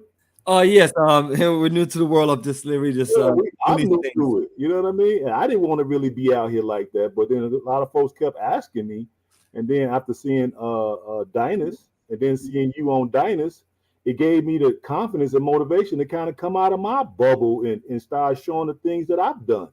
I've done a whole lot of things, and we talked about on a lot of trips of things we've done, but nobody really knew these things because I never really posted it. And even on Facebook, I really wasn't putting up a whole lot of stuff, Yes, brother, and that's all I want to let people know, man. Family, we're out here connected, networking, and making it work. And none of us started any of this where we were professionals at doing anything. Like I told people, first time I went to Africa, it was Senegal. I literally bought a camcorder, I bought a camera, and I was just there just figuring it out. And next thing you know, I'm here trying to figure out how to use a computer, which I didn't know how to use a computer back then. And it motivated me to build this business called Bomani Technology and learn technology, and also just figure out how to put information online and create DVDs and VHS. That's before the YouTube era. For those who are like in that era and that range, we didn't have YouTube when you was out there sharing conscious DVD. Like I did an interview with Sanetta, and I was like, yo, Sanetta, people don't understand, brother. All of us was out here converting these VHS to DVDs and literally just like appreciating the work that our scholars did, because we realized that when they did these presentations, like Dr. Clark is no more. but he has some great presentations and things like that. So we converted that and make those things work. So we just have to just literally just keep working at it and figuring it out. And Grassroots is great because then because in Grassroots you're building something organically, and it's not about all this money and all this fame and anything. You're doing for a purpose of building something for the future of our people. And I got my good sister Matrell on a mission here. Let me at least just add her in and see if we can just have some great dialogue with her. Greetings, Matrell. How you doing, sister? Don't know if you're in Egypt or you're here in America. Yes, Bomani, can you hear me? Yes, sister, I can hear you loud and clear. Okay, great. Yeah, yes. I'm doing well, and I am on vacation here in America. But I'll be heading back to Egypt really soon because I have some stuff scheduled for next month. But yeah, I was just listening, and first I just want to say to you that I am just so proud that you have just stuck out through all the adversity, just kept it going and stayed true to the mission and the cause in Africa. And I really just admire you for that. Well, thank you. And then in listening to the discussions, there's just so much noise out here right now about, all the titles being Pan-African, being FBA, ADOS, all that. At the end of the day, I think another gentleman had said earlier, nothing matters. It doesn't matter what you're called, just do the work. And at least you're one of those people out there actually doing the work. And the one sister that was just talking, what I was getting from her is like, she was saying that everybody needs to show more of, I guess, maybe the difficult side of what's going on in Africa, but that's not all of our experience. Some of us live in Africa in places where it really is just good. You know what I'm saying? I love where I live and the community that we're building, and it's a quiet community. Everybody's not on YouTube. There's a lot of us living there and networking and doing things together, but it's just not being made public.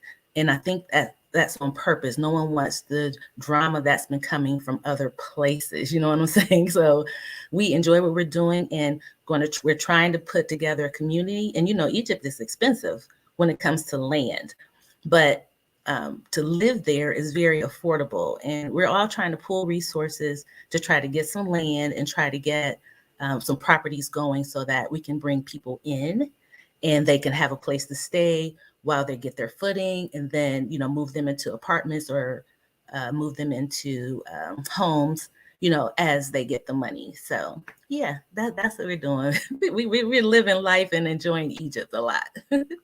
Well, that's beautiful. Egypt is one of my favorite topics for many reasons. It was one of my profound journeys back in 2004. But at the same time, too, Egypt is building a new capital. Egypt is building new cities. I'm just impressed because last I remember, Egypt is still in the desert, around the Saharan desert, and most of it is still desert, right? It is.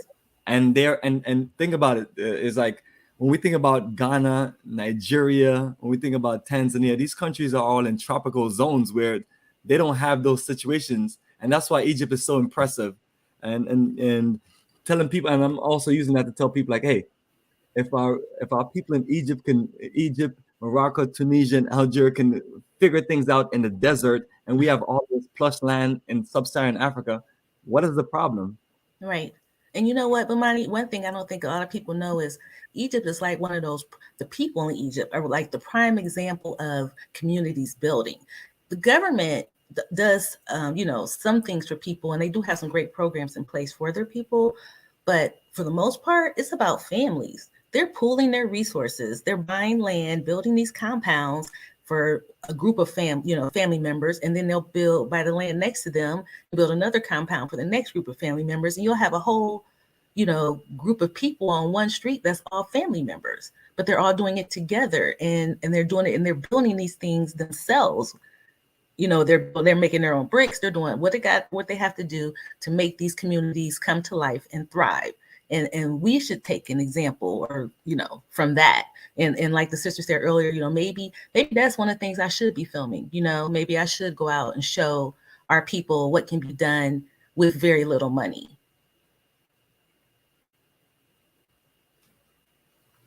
Yes. Any of those things that we can show, the better. But also, it's like when you're out there just recording things, people have, it's some serious work, and then you have to go back and edit and put it together and keep up with it. So just literally just proud of your energy, because I don't know any of us that was able to just, most of us go to countries like Tanzania or Ghana, South Africa, not Egypt. So that's what makes it so impressive that you did that, because Egypt is still in Africa, and it's still a fundamental country in Africa, one of the more progressive countries in Africa for a long period of time. But also wanted to find out if you're still doing these incredible tours to Egypt, and if you can share whatever information and things like that, and share any of your business or anything that you're doing, because I want people to understand that those of us that are in America is a percentage of us that are out there in different parts of the world doing great things. Right. Well, yeah, thank you. I appreciate that. So I am still doing tours, and right now they're just, tours to get people to see the more deeply melanated side of Egypt. Okay, so my tours are a little different than the standard tour. I take everybody to places you never get to see on TV, you never get to see on a standard tour, because I've done a lot of research to find these places. You don't even see them on some of the tours, or some of the really some of the guys that have been coming to Egypt for years, they still go to the standard places. But I'm in those tombs and temples and finding information that I think people need to know. So I'm doing that. And the company is Easy Egypt Tours, and that's easyegypttours.com.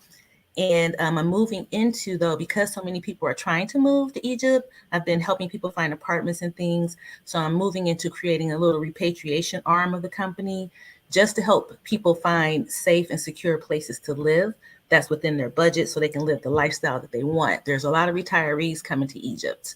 And I'm happy to say I have a little bit to do with that, because most of the people are people who watch my channel. And they know that they can live there for very little money and just have a high quality of life. So I'm transitioning into, making it possible for people to get there easier. Could I say something? Perfect. So I'm posting your link right there, Matrell. Thank you. And hopefully I got that right. As far as the link, I just clicked on it, opened up and show you walking. So perfect. So family, that is, family. So what we explained to you, family, that's the importance of Pan-Africanism.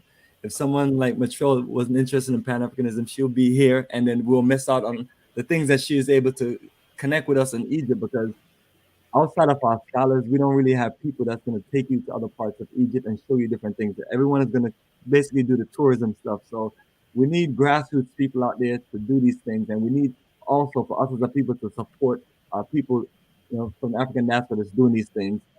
So that's the link, family. Make sure you show love, and Matrell, carry on, and anything else you want to share, it's all good. You and I definitely have to connect more, and work together and connect. So appreciate you even joining the live. Yeah, no, I appreciate you having me. Yeah, no, I'm just going to sit back and listen, and if anyone has any questions, I'd be happy to answer. All right, perfect. Brother Talib, you're back on. Yeah, I was gonna say before we go to brother, that's what I was saying before, and the sister kind of said the same thing, and we're saying the same thing. A lot of folks are not really into the whole space as some of us are. Because I'm thinking about the trips that we went to Africa, Bomani, and you figure out the trips that I went with you, we probably connected with what, 200 people? Would you say about 200 people or so? Yes, the whole time we're there. I mean, realistically, as I'm telling people, you're moving and you're doing a whole lot of networking. So it's like we have people from the African Diaspora, and you have people from the different countries, and we've been doing it. And exactly, and you figure out all those folks, how many had a real strong social media presence? You know what? Not a lot of people, brother. Let's be real, for real. Think about it. Let's because I figure with the 200 or so I met through you, and the other 150 I met on my own, it's only a handful that had social media presence. And guys are doing, and ladies are doing all kind of, when I've got to meet them and talk to them one-on-one and just connect face to face and found out the things they were doing, I was astonished. I'm not going to even lie, because I did not know it. Like schools being built, classes, books. diamond mines, gold mines, farms, restaurants, just all kind of stuff here and in America. So I'm thinking like, wow, I did not know all that. And when I hear people saying that we need more coverage, a lot of folks are just not into it. We're doing the best we can to kind of give everybody the experience without divulging people's identity because they don't want to be. And I've had people actually call me and tell me, hey, look, you know, I was on that video. I saw my face on the video you had. You know, I don't want to be seen. So I've had to take videos down because of that. You know, and I just kind of just wanted to put that out there because, you know, a lot of folks are doing great things over there, folks, and they just don't want to, you know, it is what it is. Now, if they meet you organically at the market or a restaurant or we on a tour and they come through and hang out with us, then they'll, you know, they get a vibe for you. And then, yeah, okay, let's exchange information and let's try to work some things out. That's kind of how all my connections have kind of developed. So I just wanted to put that out there. Can I say something real quick? Absolutely. Go ahead. And greetings, brother. Go ahead and share. Yeah, I want to thank Montreal, I think is her name. And it brought back memories because I was in Egypt as well from 2004 to 2013. Of course, after they had their Arab Spring, as they called it, it changed a lot of the the dynamics of the country, and as far as infrastructure is concerned, especially, and just how things were going, it became a little settling. So I had to return back to America. They changed certain, infrastructural regulations and rules on being there, whether if you're in a tourist visa or if you're in or you get, it's harder to get a residence visa. Work visa, you have to get it through the schools because that's what was predominant.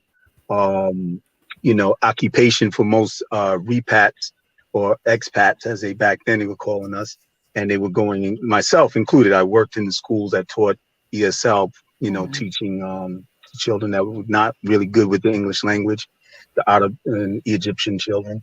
And then the thing about it is that I learned about the dynamics. So my thing to the sister is that I'm just as an advice is to make sure, and you probably got that covered, but just as if you don't, to make sure that the dynamics as it is today, dealing with the system, dealing with the infrastructure, because there are people that I learned over the years that they'll change as things change, and they'll especially when pressure is pushed on them as far as governmental is concerned. The government is very, they're like they're not like a Gestapo type of government, and that they want to always be in charge of everybody's life, but they want to have control over their country. So if they see anything that they're losing control, they go hard on it. You know what I mean? And so you got to have a sense of stability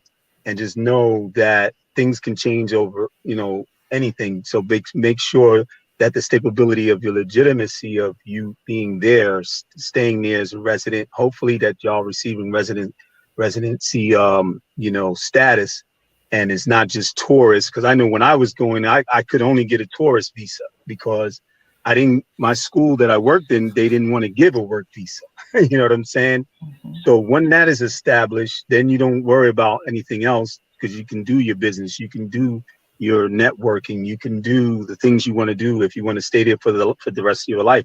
Egypt is beautiful, trust me. Mm-hmm. Besides, you deal with the people, they're different, they have a different way and culture. You got Arab Egyptians, you got Aswani Egyptians. They're more like melanin like, as we might say, black conscious like, they know who they are.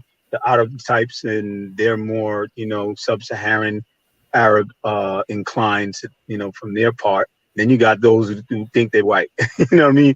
But it's just different, and it's a beautiful country. It has the prospects of being great, but they just have to deal with that political or that infrastructural changing mechanism that you got to really be aware of. You know what I mean? So that's just an advice, an extra advice. If you already don't know or have learned about that, just be careful with that. know your status, and help the people to gain that status, so that they won't have an instability in that country. You know what I mean? So, for myself, I wouldn't return back to Egypt, because I know I came up, past that level of where I was at. I was there for religious purposes anyway, for my faith, Arabic language and Islam. But it's a beautiful place, and it has prospects of business and all that. I tried to do business there too, but the way that I went about it, I didn't have enough knowledge to understand the dynamics of how they do business too. So, and one thing I know, if you're dealing with Egyptians, they're going to want to be involved, or sometimes even through the governmental regulations, that an Egyptian has to have they have to sign off for your business, so stuff like that happens. But if it's changed, this is what, like several years I haven't been there, so things have changed, and that's great, and if it's better, then we say all praise is due to the Creator. But that's what I wanted to say, and I appreciate her, bringing that out. It really was a good word to hear about what's going on in Egypt, and people like her doing such. They're productive. It's really great. Well, excellent. Appreciate you, Talib, and the Telescope channel. Before you join in, Mitrell, you want to share anything or say anything in reference to what Brother Talib mentioned about Egypt? Yeah, I just want to say, thank you for that advice, and just to let you know that, I think things are a little easier now. I think, they're starting to move to be more of a capitalistic society than they used to be. And so they're doing anything and everything to make it easier to be there. And I live in Upper Egypt, so I'm more involved with more deeply melanated Egyptians than not. And so, we feel a real brotherhood, sisterhood there. Oh, that's the Aswanis, right? Well, not even just them. It's like between Luxor and there. And then, so it's like a combination. Yeah. But they all, they show us a bunch of love, and we all get along really well. And then in terms of business, I do have Egyptian business partners. So we do have legitimate legal businesses, and it is a partnership. So we're able to work together. But yeah, but I absolutely help everybody get their residence visas, which is a lot easier to get now. Yeah, that's great. That's great. Okay. There you go, family, and I'm sharing with everyone that's been listening that this is the importance of Pan-Africanism. Literally, we're out there all over the world doing things and making it happen. So for the folks who, are scared or just don't know what's up, do what you can do in America. It's all good, because what we're doing is Black cooperative economics, and we'll all connect. The Telescope channel, greetings, brother. Join in and introduce yourself and share what you have to share. Welcome to the conversation. Well, hey, greetings to everybody, that's watching the channel. Greetings to the people that's on the panel. Once I leave or whatever, I'm definitely gonna like and subscribe to your channel. A lot of the things that I do on my channel is I just cover a lot of just pretty much Black news. I am FBA, but what really drew me to your channel and what drew me to this conversation, as a matter of fact, was the sister that was speaking. She spoke very prominent, very confident, and she has a calling, I think, from my perspective, because I actually design shoes, and she's doing travels or whatever to Egypt, but I actually design shoes. I design clothes and stuff like that, and I have a family business, and it's actually called Kidman Origins. So my whole thing of getting on here actually was to more so like kind of like lend out the helping hand, or even just the business hand, to like, let's do business, let's reach out and do some Black business or whatever, and make some stuff happen. Because on my channel, I actually just covered the Jackson, Mississippi flooding, and the Flint, Michigan, their water crisis, and Lake Lanier, and how it was Oscar. The Oscar, it was actually called Oscar Town or whatever before it was Lake Lanier, before they actually flooded these Black towns and churches, and built Lake Lanier over it. But I covered things like this, and that's why my channel is actually called The Telescope, because a lot of the things that I cover is like they said it, what I'm saying, and we kind of like covering and speaking on it, like it's like more so like we just zooming in on stuff that's going on around the world that people kind of like, bypass or whatever. So we just zoom in on it. But I really want to link up with this sister. I don't know her name. You know what I'm saying? I want to kind of give her her piece and her way to speak. So I won't be too long, but that's pretty much it.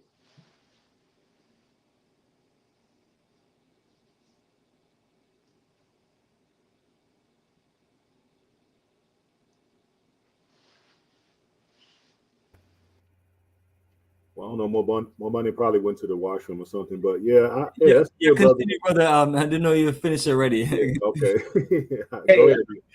I mean, I thought my phone was kind of moving a little slow. I don't know what was going on. No, we just, we're respectful. We want everyone to share. That way, everyone can just like listen and learn from. So That's another thing I got from your channel. I like that. You have a very understanding community and people that understanding following. The people that are following you and the people that are watching your channel or whoever is like engaging in your channel, people are very intelligent. I get that from your channel. That's another reason why I actually joined, because I see that everybody like let everyone speak. It's like you may have your beliefs, whatever your beliefs may be contrary to mine, but I'm gonna let you voice it and get your opinion out. If you want to make yourself look like an imbecile, I'll let the people voice that out and make that decision, make that judgment. But I'm gonna let you speak, and I like that. That shows class. That shows black class, because I've heard a number of black people speak. And it shows a lot of class from my brothers and us. So I just want to say, as an FBA brother, man, I'm proud of us. we'll be a perfect brother. We all have to. We all have a lot to say and share. The only thing I was saying earlier is like, we had a few people that was dominating the last few streams, and we just have to just give other people a chance to share their opinion. And at the same time, too, we want to keep it this more organized this way. That way, people learn from the situation versus us consistently having unnecessary debates and trying to find out where we can come together on a commonality and figure this thing out. Because at the end of the day, all of us consider ourselves black, whether you're from Nigeria, Jamaica, or wherever. So at least it's one thing we have in common. How you guys find it right? Oh, go ahead, brother. Oh, my fault. My phone's probably I'm probably lagging. I'm probably like a little slow, but I was gonna say, you got it running right now. How you got the motion on right now, man? Like, you ain't gotta worry about none of that. Like, just do your thing, man. Like, just do your thing, bro. You got something good going. Just do your thing. The trolls and these whatever a troll is, these people that are gonna go against your movement, they're gonna come, man. But do your thing and keep your mental stability throughout everything. You're gonna grow. You're gonna do good. You know what I'm saying? Keep that same positive mentality and keep everybody under control. Like you're saying, like you don't even gotta tell people to stay under control. If they know into a space that is gonna be intelligent thinks, intelligent think tank. People know, like, okay, I don't want to seem like an imbecile and come in here and talk about some stupid shit, because everybody talking about black empowerment. Everybody talking about engaging in black business. You know what I'm saying? So if you keep like, you won't have to worry about no troll, because they're gonna troll this stuff out. You know what I'm saying? So that's so much what I gotta say. Well, appreciate it, man. Yeah, I love the trolls and I love the haters, man. I'm being honest with you. My favorite hater is the unapologetic niggerpian. Literally. You know what I'm saying? It's kind of like Batman and the Joker, you know what I mean? And I even try to take it to that, but in order for us to educate our people and share things, that's where we need the black devils to do their thing. Because when they do these stupid things, all I do is come back and say, hey, family, think about your children. And some people have children, some people don't, but at least people have cousins and nieces and nephews. We have generations of younger people. And hey, you married? What's gonna be the future of these children? So when the haters and the black devils and all these other people say certain things, it gives a perfect connection for me to say, hey, family, we're building this community so our children can have enterprise opportunities. What are these other people saying? They're just saying, oh, just be focused on just America and that's it. We can never focus just on America, because that just goes back against what Marcus Garvey talks about.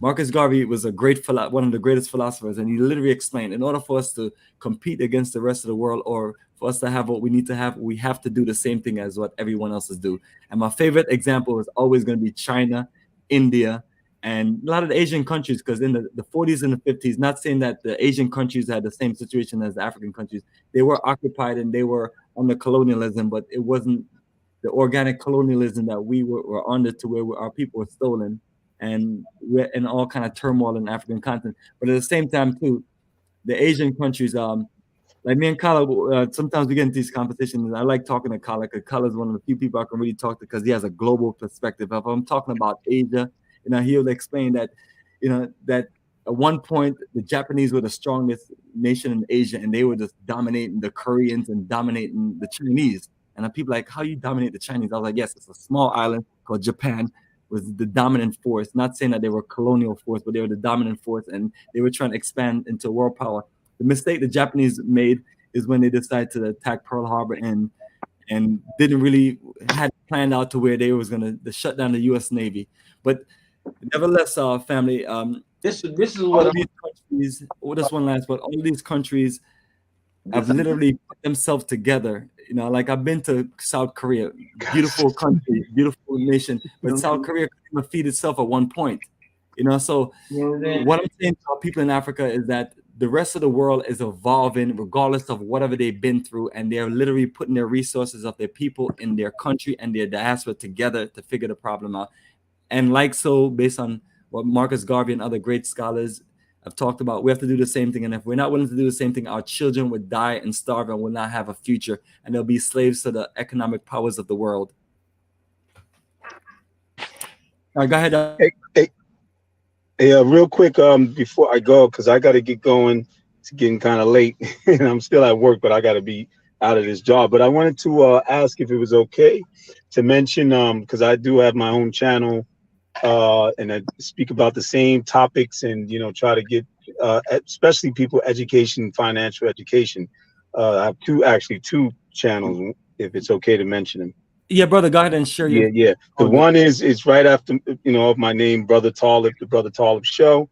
That's where I deal with a lot of social issues and even my faith, of course, for those who are Muslim. But I deal with a lot of different issues about people, different things, and you just get a different outlook on what we've been dealing with. All of these YouTube content creators, as yourself included. We pretty much on the same page. We just bump heads over things that might be different from our ideologies or even faith, if any. But we need to get beyond that. So, but basically that's what I do there. And then the other one is Crypto B-Boy for the people who are interested in tech, digital currency, cryptocurrency, and business as well. And I talk about business. I do a little bit of financial education there and so forth. So, just to lend a contribution to the cause, put it that way. So, just come on over, get on in there and then watch a few videos and get some benefit, because that's what I do. I go with so many different people's, like even yours, just to get some benefit of ideas, like with that Sister Montrell. I was ecstatic because I was there in Egypt. So I learned from her the things that are going on now. I might be able to go back to Egypt when it's time for me to leave. You know what I mean? So I appreciate what you've done here and try to keep a control over the people so we can benefit more and be productive than to be, in a sense of dissension and discord. You know what I mean? Because I'm tired of that stuff. You know what I'm saying? I done did that in the streets. I don't need all that. Cussing, going off, I'm on another level, brother. MashaAllah. Yeah. Yeah, absolutely. It's one of those things where we just literally have to get on some real conversations. Like I was telling some people earlier, what we did in the last few live streams where it was just more debate and everything was fine to a point. But then once we started realizing that most of the people that were debating were trolls because they didn't have solutions on how we can come together. I'm saying, don't tell me that we need to focus on our little villages and our little towns and things. That's not acceptable to me. I've given up. And you're telling people that, like, folks like myself, you left your country and you come to America, and then so I'm not going to leave my country and come to America and then just be against our folks in America. The purpose of that is to figure out how we can work with the people in America. And since we was in New York. We've been figuring this stuff out. My family, we've been figuring this stuff out, and we have all kind of friends, people from all different islands and all different parts of America. And I feel like that's what it's about. It's about coming to America and showing the Black people who've been here forever, been here for generations, been here for the last 300, 400, 500 years. Come here and show them love and respect, because correct. It's like someone from Nigeria and say, you don't want me to come to your country and be disrespectful. The Nigerian and the Sierra Leone guy that was on, they're just on some other stuff. And I'm like, oh, brother, it's like, you come here and I'm sure both of you guys got great careers and great opportunities. You know what I mean? Be thankful and show love, level of love. Right. The issue that we have, we're disrespecting each other. Like, I'll go to a country like Ghana and even in my situation where I want to like say certain things about Ghana, I would never say those things, because correct. Unless I'm willing to say those things about where I live at in Georgia, outside of Atlanta, and the struggles that we deal with here, and things like that. But again, man, we just have to just keep working and figuring it out, and just let these other people that are looking to unite. And be patient with each other. It's nothing, like you said, sometimes we have to have constructive criticism, talking, but with respect, not coming at each other and slandering each other, putting down each other, or putting down our causes and saying, this is a bunch of failure and you're a bunch of dusty this or that, all that stuff. No, we need to say, okay, well, this didn't work, so what are we going to do? What do we need to do from here? Because this didn't work with this group, this didn't work with that group, this didn't work with these people. But failures and errors, as long as you learn from them, move forward.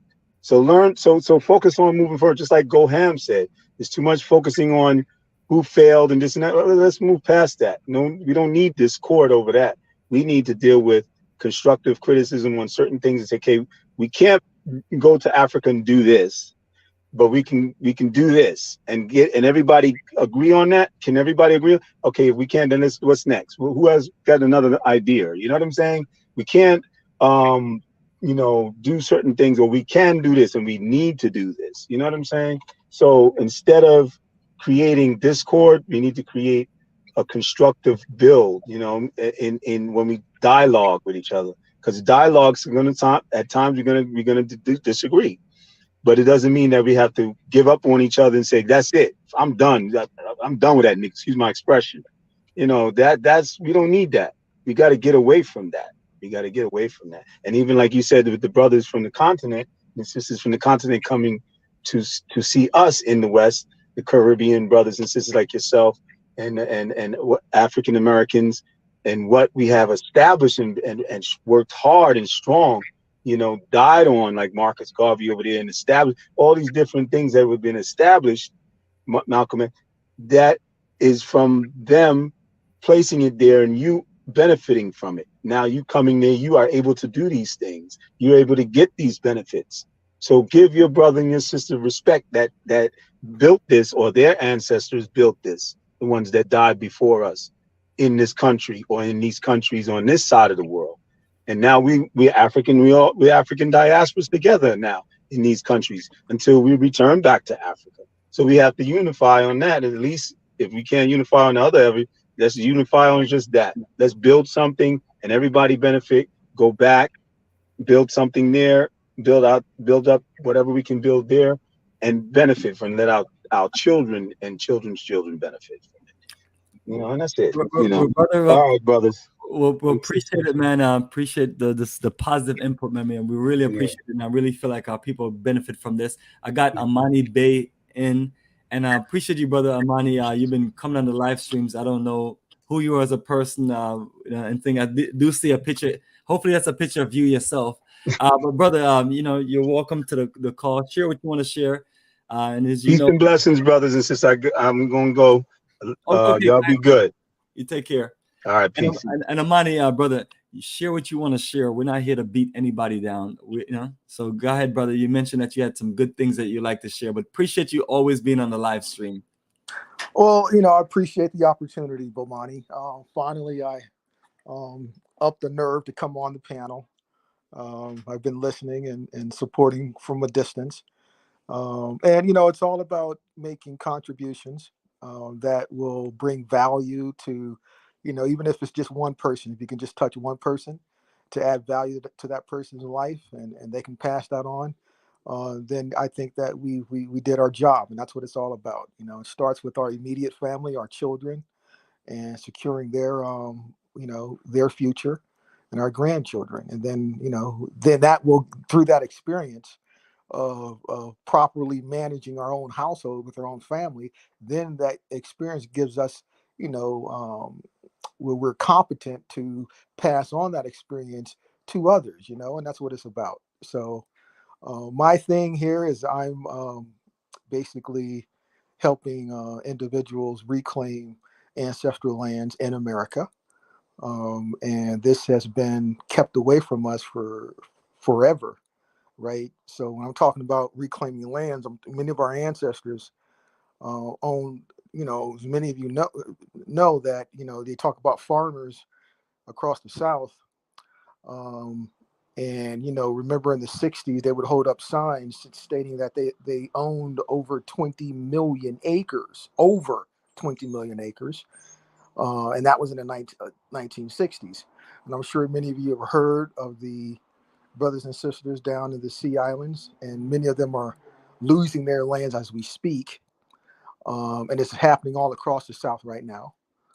They created a legal device where they misterm it heirs property, but see, heirs property is actually patented lands, and this has been the secret that's been kept away from us. Many of our ancestors patented the land, and they had incredible vision and foresight to understand that during their time, they went through a reset. Their way of life, their currency they were using. So from a farming agricultural way of life and producing other products, that ended. They knew that, but they had the brilliance and the vision to create the patent system and create laws which will allow the future generation, those that are chosen and selected, with the eyes to see and the ears to hear, and of course the ability to yield the law, to reclaim the land. You see, and that's what I've been up to. So I've last year I was the architect of a case where a sister, she's a descendant of Accomack Indians in Virginia on the Eastern Shore. She has currently a federal lawsuit against PNC Bank and the Virginia Board of Supervisors. That case is still pending there. And I have 4 other clients now that we're, Mississippi, there's land in Mississippi with one of my clients, 3,500 plus acres. I have another client in Louisiana, also Texas. And I also have my own paternal land patents that I will claim. I plan on going there to initiate my own claim the end of September. So many, this has been something that's been kept away from us. So this is the battle that I'm fighting, using the law to help many of us claim our ancestral lands. The good thing about land patents is there's no term on it. It's forever to the heirs and the signs. And it's this, the highest form of ownership, supported by all the case law, and each state will have their own state codes that will support the fact that you can come back and claim it. And I'm already doing that. So that's what I wanted to share with the family about what I'm all about. Well, appreciate you, brother. And I was mentioning to people earlier that if someone is focused on building what they need to build in America, definitely we need that. Not everyone is going to be into like getting up and like my whole life is getting up and move and literally just traveling nonstop based on the schedule we talk about. But also at the same time too, what you're trying to get us to understand is that most of us won't make a move and leave to Africa. So the important thing is, like, let's work on what we can work on in America. Let's build some Black enterprises. So appreciate you sharing that, brother. And hey, for sure. Hey, go ahead. Before the brother leave, I just want to say this. Let me play devil's advocate, if you don't mind. It's a lot. Oh, go ahead. It's a lot of brothers and sisters out here that is honestly not going for that. I'm not gonna lie to you. It's some brothers and sisters out here that's feeling like that's, you know, that may be some plebiscite babble, or, you know, you might be talking about some prison babble. You know, well, oh, I can get your sovereignty, and you won't never go to jail, and you can own this land, and you're your own person, and all this other bull crap. You know, because I've heard it all, and playing, you know, like I said, playing devil's advocate is nothing against you, brother, but um, all of these plots of land that you're saying that you're supposed to acquire through the law, let's not mislead people to think that this is just easy to access, or, you know what I'm saying, and lead them chasing dreams and goals that, chasing the dream and goal that they will never, they will never catch, or they'll never acquire. So just like I said, beginning, just playing devil's advocate, how are you actually acquiring this land? Like, let's get into detail, and the people that's listening, and you want to instruct them and educate them on how to acquire this land. Give us some insight right quick. Okay, that's I appreciate your concern, and I like the way you're thinking, brother, because it's all about confirming and doing your due diligence. And as I state to everyone, anyone who dares to discuss anything when it comes to dealing with the law, they must show and prove that they actually have the experience themselves. And what I mean by that they've initiated high-profile, multi-million-dollar lawsuits themselves, and that they went to battle in that arena, and themselves came up with victories that they can show and prove. And that's what I can show and prove. I've had, now of course, this, maybe next time I'm on, I'll do from my computer where I can screen share some of my experiences and my current cases that I have right now. Now, you bring up a very good point, brother, because a lot of people are getting swindled, and it breaks my heart. And then you have these people who are part of this, like you said, the sovereign movement. You have people literally creating their own instruments that has nothing to do with law, telling people they can go and basically break into a home, squat style, and take it over. And people's been, a lot of people have been getting caught up, arrested. And I had people come to me who went through that, individuals who actually had a home, and they were paying the mortgage I'm for sorry, brother. 15 years. They're actually saying that in the comments. They're saying that you're a squatter. Okay, well, okay, now, yeah, because they see my name, they see the Bay, and they're going to automatically associate me with Dirty Moors. That's understandable, and I actually want them to think that way, but that's not what I'm about, and that's not what I do. I use our American law. Okay, so I do what I initiate federal civil lawsuits in the civil courts. And my process is a two-step process. So this is all about your genealogy. The first thing you have to do to uncover whether or not your own individual ancestors had land, you must do the research. And that what I mean by that is your maternal and paternal genealogical records. Through that research, you will know whether or not those particular ancestors own land. Once you find that out, and we confirm that 100%, then the process, phase one, is to take that land patent and give you standing ownership interest in that land patent via a quitclaim deed backed up with an affidavit that has your genealogical records attached as an exhibit. So that once that is recorded in the county where the land is located, at law, you have standing. So each law will have a code. In that code, you look at property laws, for example, the state of Mississippi, state of Louisiana. All of them will have property codes that will lay out the process of welcome home. Excuse me, that's my son coming home. Recording instruments, deed instruments. Okay, so what I do is we confirm your genealogical records. If that your ancestor is the patent holder on the land patent, right? Then that's the step. Step phase 2 is initiating a lawsuit because there would be individuals or entities unlawfully in possession of your ancestors' land today. Those are the people that will be defendants in your lawsuit that you will sue for unlawful possession and damages as long as they've been there. Okay. Case in point, the Bruce family in Manhattan Beach, Los Angeles, California, Manhattan Beach, just won their battle. But unfortunately, they did not take the legal route. But they got back their ancestral land, and they're currently leasing it back to LA County. So this stuff is very, very real. And I don't deal with any of that, Moorish sovereignty squatting stuff. You can research land patents, United States federal land patents, and all the information is there. So that's what I'm all about.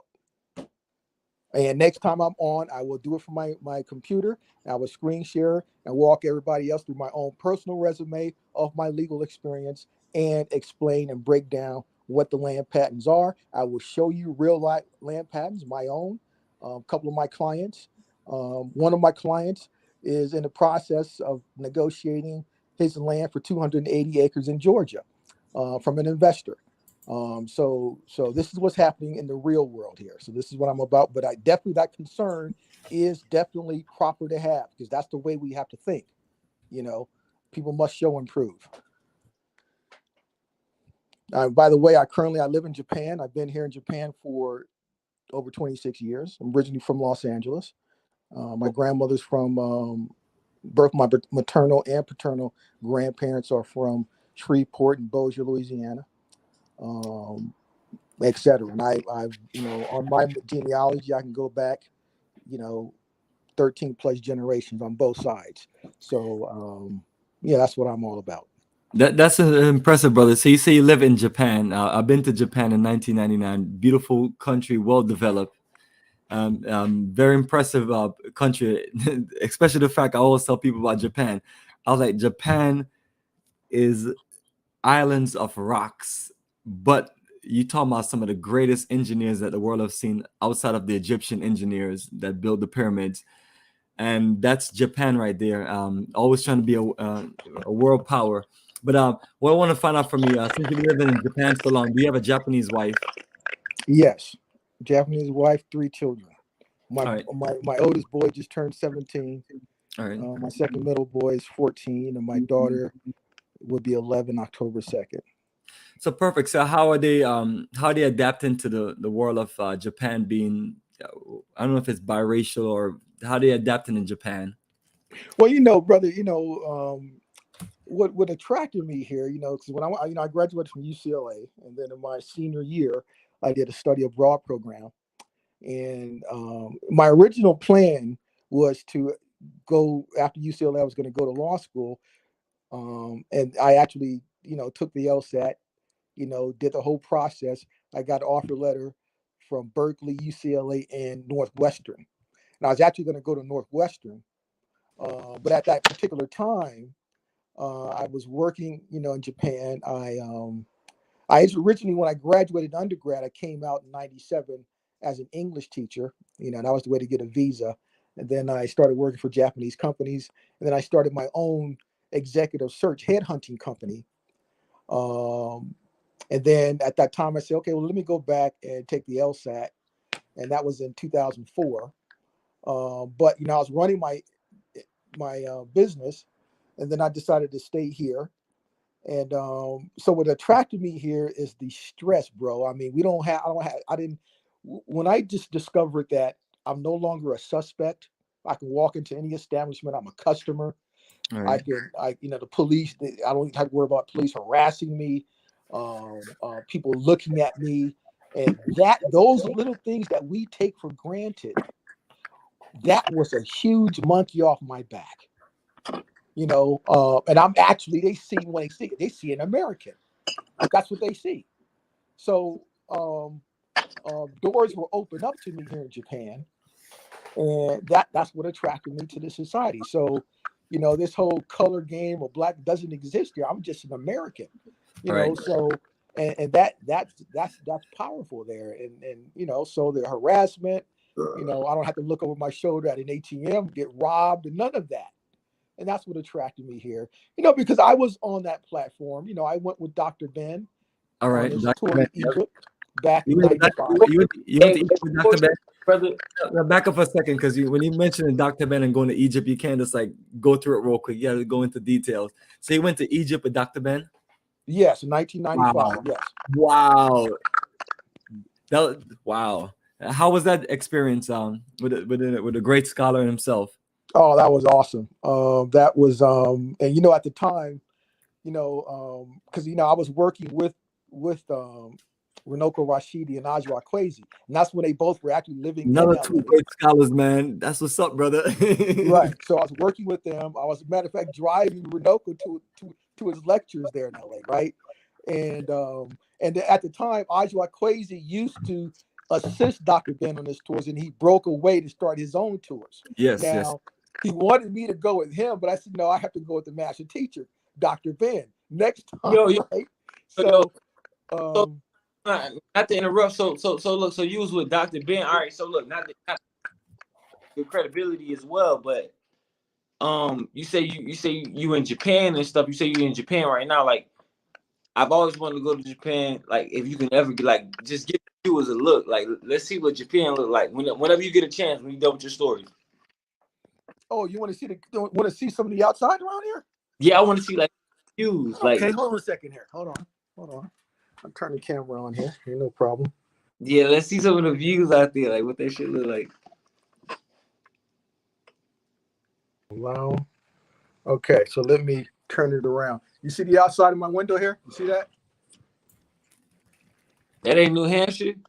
They really appreciate Japan. You want to really be in a city because from the this is a residential area. This is residential. Right? It's residential. Yeah, most of the world looks similar, but once you go to the city, you see all of the Japanese writing and everything. You're like, wow. But when you talk about like Japan, Korea, Singapore, Malaysia, I've been to all four of them when I was in the Navy in 1999. Impressive, and you're like, wow. And then when I went to Africa, I was like, are we really doing this? So the rest of the world is developing and moving fast, and we just got to figure it out together as a people to what we're going to do for our Black countries and our Black nations and our Black energy. And you know, Bomani, with me, brother, you know, I was just so I had to get away from those pale skins. I didn't want to see them on television. I don't want to work with them. I just had to get the hell away. So since I've been here, I'm not depending on them. I don't need to make money from them. I don't have to pay them any taxes. That's a relief too, bro. That's a relief. So I wanted to be in an environment where I don't even have to deal with them. Yeah, and that's what I'm telling people, that it's a big population of Black people in America living everywhere else in the world, living in Dubai, Abu Dhabi, living in Japan, Singapore, Malaysia, and other places. So the global Black Pan-African energy would help all of us, because then that fits all of us in one category, and things like that. But we're gonna keep on getting at it and explain to people why we need to be more multinational and not just be about this America. And the ones who are not willing to do all these things, and most of our people, let's be real, they don't have passports. If I go down the block and talk to all of my neighbors and all my friends down the street, most of them, because I've done that also, and about 9 out of 10 of them don't have passports. But we got to keep on pushing this narrative and encouraging our people, because I grew up in New York City, and the issue that I've always had growing up in New York City around New Yorkers, and I love my New Yorkers, brothers and sisters, nothing but love. I lived in New York from 11 to 18, and the issue that I always saw with that is, even some of my friends, that I grew up in New York with, when we came from Jamaica, and we all became good friends and everything, they basically told me that New York has everything and there's no need for them to go anywhere else. And I said, well, I'm not staying here. I need another opportunity, because this is not really working out good. I can't just it's like there's other parts of the world. So I joined the U.S. Navy, and then that brought me into the world that we live in currently today. because I was able to put myself in a situation where you're not just in your local community the whole time. And that's what I'm also explaining to people. Like, I would not be this person that you're speaking to now, but I have all of this experience if I decided to stay in my mother's basement in Brooklyn, you know. And that's why I'm always joking about Brooklyn basements and things like that, because most of us, our parents buy homes in New York, and they have 2-3 floor homes, and then usually they have their children living in the basement. But you can't be a 40-50-year-old child in the basement. So you get up there and you get out there and you compete and you learn the world. But not to take any time, Goham or anyone else, if you guys got to chime off, it's all good. If you guys got more to share. My brother got his U.S. passport. Absolutely encourage folks, because a U.S. passport give you the access to getting paid international. And that's why I'm explaining to people that part of the business that we have, we make a good percentage of our money international based on the fact that we're making moves, and we're also saying, hey, I'm going to spend the money and do business with Black business in the world. Like the Liberia journey coming up, I just love that itinerary. Just talking with Kala for months and us going at it and working at it, we literally create something that is going to be beautiful, because it's literally support. Like the first hotel that we're going to is owned by Bob Johnson, the Candasia Resort there in Liberia. Black operation, and all of the hotels that we're going to stay in, Black owned. The restaurants we eat at, even the airline that we're traveling on, Royal Air Morocco. People may say, well, it's Arab dominated. It's what it is. That's why, remember, Morocco is still a part of Africa, just like Egypt. But anyway, family, jump in. Anyone who want to say anything and share anything before we close in the next 10-15 minutes? I was just gonna say, man, I know Money Bay is sweating right now, man. So he don't got to show his passport, man. He say he in Japan. I was just questioning the question. I know he is sweating bullets right now. Well, perfect. You guys can communicate and share and talk or debate. I'll mute myself. You want to see my passport, bro? Debate. It's not a little debate, and then like I'm just fucking around, man. I'm just fucking around. Well, I know that next time I'm on, when Bomani does his next live, I will hit the StreamYard link from my computer, and I'll screen share evidence and proof of what I'm about, what the law is, and I'll share some photos of my trip with Dr. Ben. I have over 500 photos, and it's good for the family to see that. And I also will share some of the video footage so you can actually see Dr. Ben during that time in 1995. Yeah, brother, absolutely. You're more than welcome to share. You should be able to just share on StreamYard. I didn't. Everything is open for everyone to share. Yes. Yep. Go ahead. We'll do that. And speak and share, brother. It's all good, because the reality of it is, Amani, is in order for us to have a realistic conversation, we have to have different people share their point of view. And like myself, I'm always muting myself because other people need to talk and share. And that's what we did during the last 3 live stream. One was a 10-hour, one was a 6-hour, one was a 4-hour. Yeah. So that's why we're doing something a little different today, man. But go ahead, brother. You have the floor. You can just share what you need to share and present. Yeah. So again, if it's, again, we have to, we can't box ourselves in to one small geographical location on the planet. We're global people. Our imprint and footprint is around the globe. It's not allocated to one particular area. Okay, so that's what we have to understand and get clear on. So and we need to start honoring our own paternal and maternal ancestors. And I believe that that's one of the reasons why we're not blessed, because we're forgetting about them. And we speak in these general terms of we, but yet we don't even know who our second, our third, or fourth paternal and maternal grandparents are. And we're ignoring them. And they may have left you a national treasure. We own the land in America, people.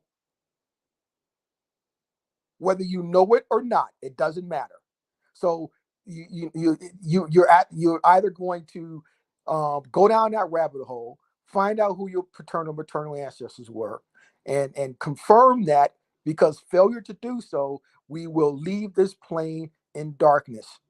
And you may have had that inheritance the entire time.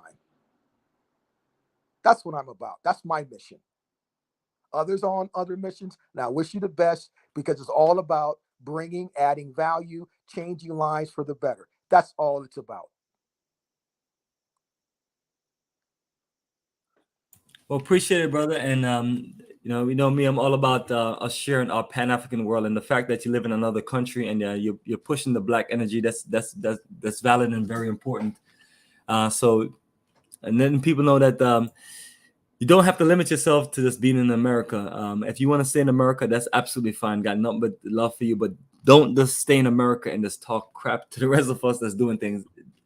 There's a lot of fight and a lot of work to be done. Like I'm always telling people that the rise of the Mexicans is no joke.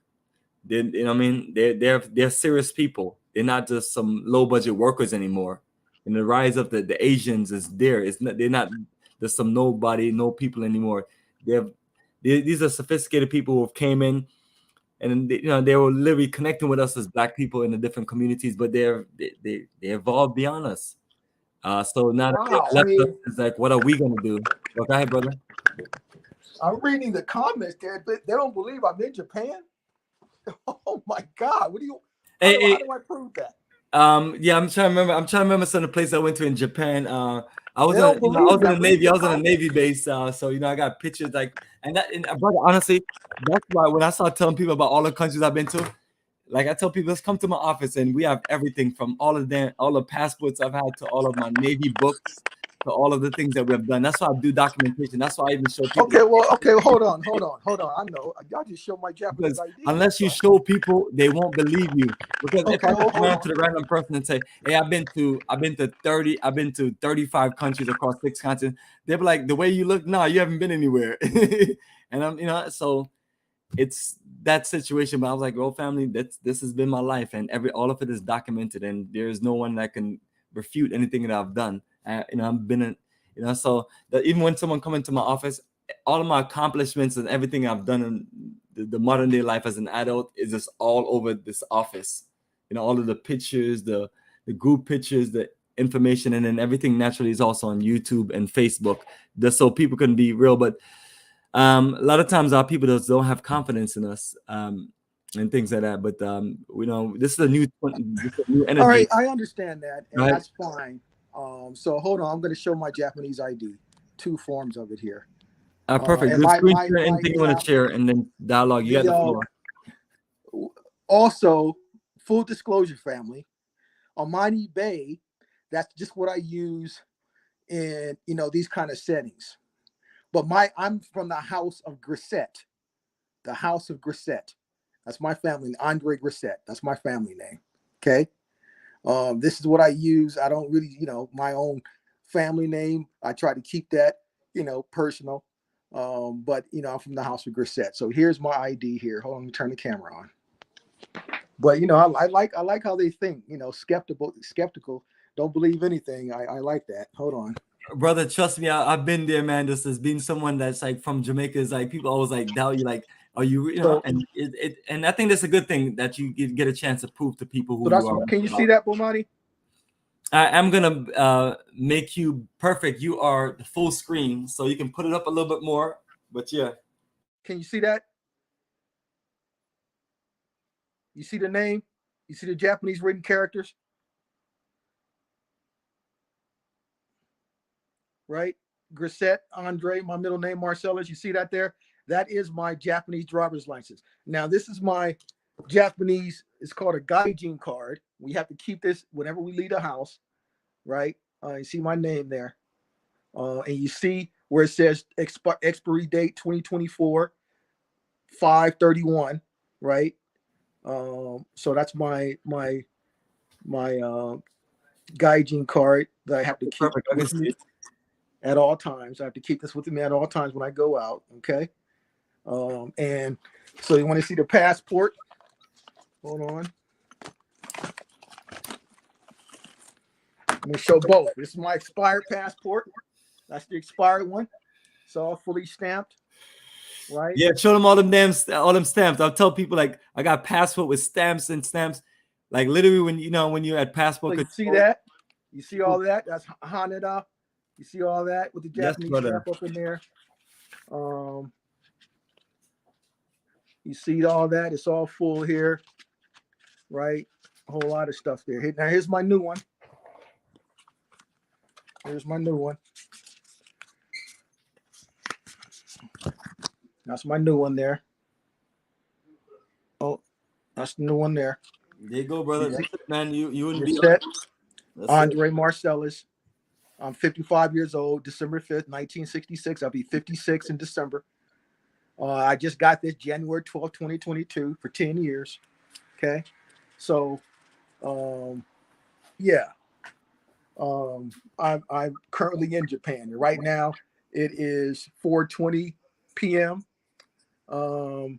Thursday afternoon.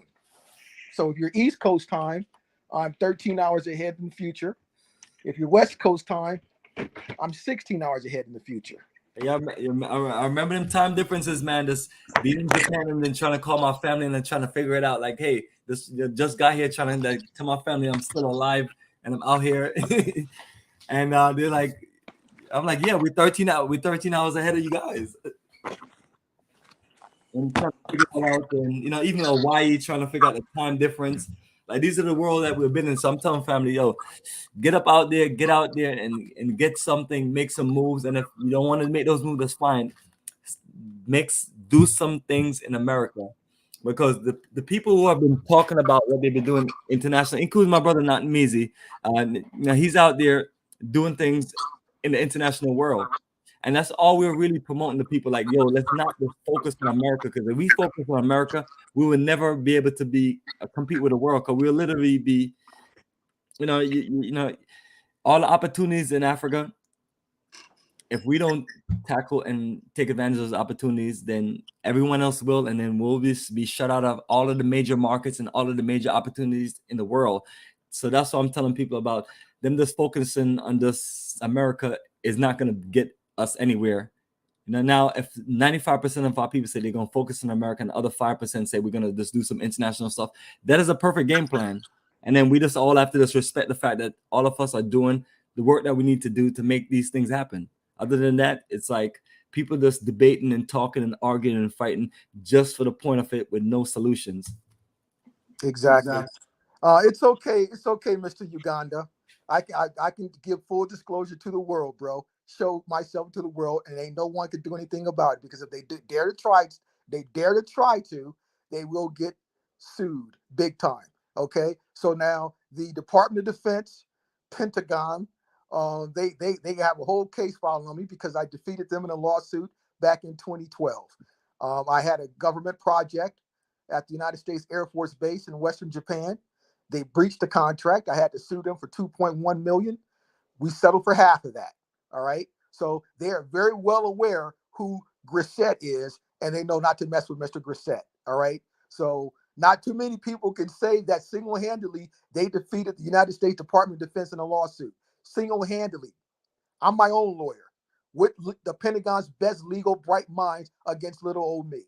And I'll show and prove that next time from my computer. So I can show who I am to the world, and ain't a damn thing no one can do about it. What are they going to do? Try to steal my ID and use it? Good luck with that. There you go, brother. Rock on. I have nothing to hide. There you go, man. Go ahead. You still up, brother? Or are you done for the night? Yeah, I'm done. I'm going to get ready to get some work done here. And it was great being on the channel. And I wish you the best, Bomani. And I also wish Caligenesis Radio the best. He's an American brother, and I always want success for all of us. And we do things different ways. So however way you're bringing value and changing lives, boom, I want you to, be the best you can be with that. Everyone has a skill set, and everyone's skill set is different. So it's all about applying it and helping changing lives. That's what it's all about. Well, appreciate you, brother. Go ham. Anything else you want to share, or if you want to add to anything? And just looking to wrap this up. We've been on for 4 hours. Just looking to wrap it up in the next several minutes. Yeah. And I will definitely be on next time, and I will screen share some more information with the family, and I'll share some of Dr. Ben stuff as well for the family there. Absolutely, brother. We'll do that. That will work. So All right. Thank you much, brother. All right. Have a good night.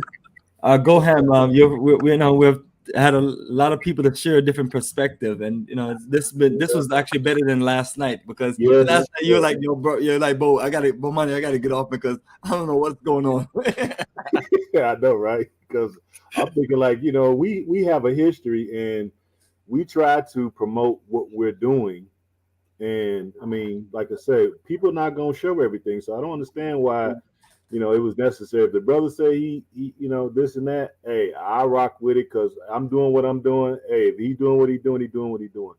What I'm saying is some of us are choosing to show and some of us are not. No matter what, we're still moving in our own purpose. So to me, that's what it's really about. You know what I mean? I'm not really concerned with folks unless they're trying to do business with me. And we got a history together. We've been doing things. We've been meeting great people. We've been having a great time. We see all the challenges that's before us here and around the world, and we're trying to do something about it. And that's really what it's all about. So have a good night. There you go. You take care, Manny. But All right. absolutely, go ham. And that's it. And that's all we're trying to let people understand.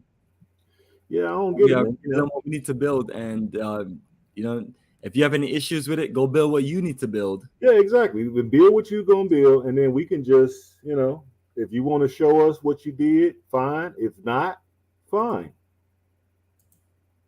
That's it. I don't get what's the problem with if for folks who don't want to share. We got different age groups here. We're not all the same age. You know what I'm saying? We got from millennials all the way up to baby boomers. So we got all these different generations, and everybody is doing what they can with their own skill set in different places in the world. And some people choose to remain private, period. And we've met plenty of private folks that's doing wonderful things. They don't want to share. Hey, that's fine with me. I don't have a problem with that. When I started doing YouTube, and I realized I thought that most people would love to share what they're doing if they were doing anything positive. But I see now people are not like that. And then for folks, I saw a few things in the comment section of people were saying that we don't want to discuss what Africans are doing that leave Africa to go around the world and become doctors or lawyers or whatever, engineers, and they choose not to go back to help build up the country. If that's what they choose to do, they free to do it. If they don't want to go back, then if they just choose to marry outside of the race, or they choose to just marry and go somewhere else and build their fortune, their treasure, then if that's what they choose to do, who am I to say anything about it? If they pulled up themselves from the bootstraps and did the study, did the work, fought through all those tests, fought to get in these different universities and did great, and decided to take a job here in America or in Europe or wherever they went and decided they're going to stay there, then hey, more power to them. Who am I? I'm going to do what I can and plant my flag where I can and do what I can do. I'm not going to worry about what other folks decided to do with their lives if they choose not to go back and build up the countries that they were born in. That's on them. Yeah, that's a serious conversation and serious talk, and that's why we're letting people know that we're not in any one way and stopping anyone from doing what they need to do. Live out your self-determination. I mean, exactly. We need the work done in America. We need it done in Africa. We need the work done all over the globe. Exactly. So pick your situation, and then don't knock the rest of us from working that situation. And that's what I've kind of got from the last 2 live streams, to where we're telling people that we're building a Pan-African energy, and they're telling us that Pan-Africanism is failing because they killed it. I'm like, who the hell are you to kill Pan-Africanism? You're nobody. I don't even know you. You haven't built anything. You're not even impactful on YouTube. You know what I mean? And then, the people that I've been meeting since I met you and met Brother Diners and College Genesis, all the great brothers I done met and sisters I done met, over 300 choose not to be on social media. Doctors, lawyers, nurses, people got their own business, people doing internet business, engineers. We done met some phenomenal Black people from all over the world, the UK, Canada, the Americas, Jamaica. We done met some wonderful people, man. And if they choose not to be on social media and they doing things in their own private way, hey, more power. Period. That's how we should be. We should be more accommodating to people's different stances on how they see this thing. They don't want to be open and doing all these type of things. A few of us that do that, okay, great. And we're trying to relay all these positive experiences that we have come in contact with the best that we can without divulging people's identity. You know, some people, that's just the way they feel. We have to honor that. You have to do what you can and basically perform within the talents that God has given you. If you choose to go back, great. If you choose to stay in America, great. If we choose to go to Japan, if you choose to go to Germany, I know folks in Germany. Remember we met that couple from Germany? Oh yeah, absolutely. We had a couple from Germany that came on our trip. A brother and a sister, and they, brought their child. And they brought their child. Beautiful. And that's how much love that we show people. I mean, these are Black or African people literally living in Europe.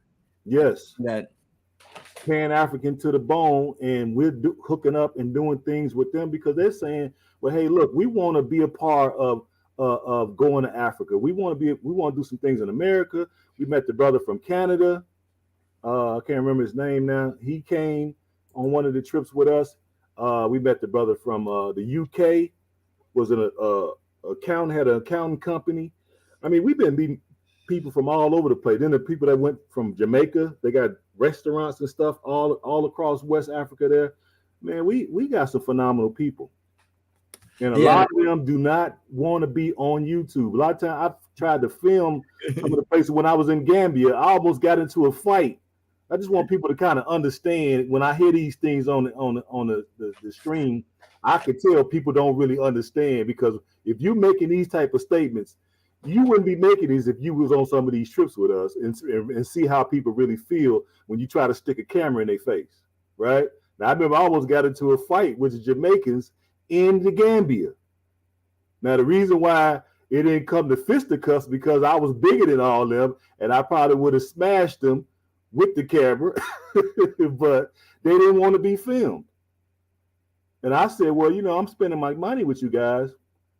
The people want to see me interact with you all and maybe want to, ask you all a few questions. And they was dead set on not being filmed. So I had to okay, cool. You know what I'm saying? But we smoothed it all out and it was all love at the end. We worked it out. But this is what the reality really is. You know what I mean? It is what it is, people, Yes, brother. And that is the reality we're speaking of. And the thing of it is, unless our people make a move and go to other places and open their minds, they literally won't understand what we're talking about, because we're speaking from a world perspective of just being out there in the world and not just being here in America and just focusing on everything going on in America and things like that. Do we care about America? Absolutely, because we have our family, we have our children, we have business, we have investment, we have our whole life here. And I'm not giving up my life in America for nobody. No, man. And so I will go to Africa and build what we need to build, but at the same time too, this is my base of living. This has created me a great life and a great opportunity. Does. I mean, even the immigrants that come in from Europe and they come in from different places, even from Mexico, when they come here, what do? They get a foothold in some type of industry. They start generating an income, a cash flow, and what do? They send money back to their mother country, and what do? They build palaces. We can go all throughout Africa and see palaces built. 6, 7, 8, 10 bedroom homes with 4 baths. Have we not seen that? Yes, and some of our people in Africa, like some of the communities that when we see in Ghana, I'm like, family. Some of us can't afford some of those. We can't afford. Hey, you have to be making like $500,000 a year to afford some of the structures that I've seen throughout Africa. If we brought them here to Chicago and Atlanta and New York and LA, ain't no way we can afford $500,000 properties, $600,000 properties with the property taxes and all that associated with it, and trying to heat and provide electric and lawn care and all the other bills, insurance that go. Man, please, you be working just to pay for your house. You're a slave to that structure, And people over there living in those places comfortably all over, and people that look like me and you. So it's like, and you can't interview them because they don't know you, and they not finna let you stick no camera in their face. Yeah, for real. Most people are not trying to do all of that. No.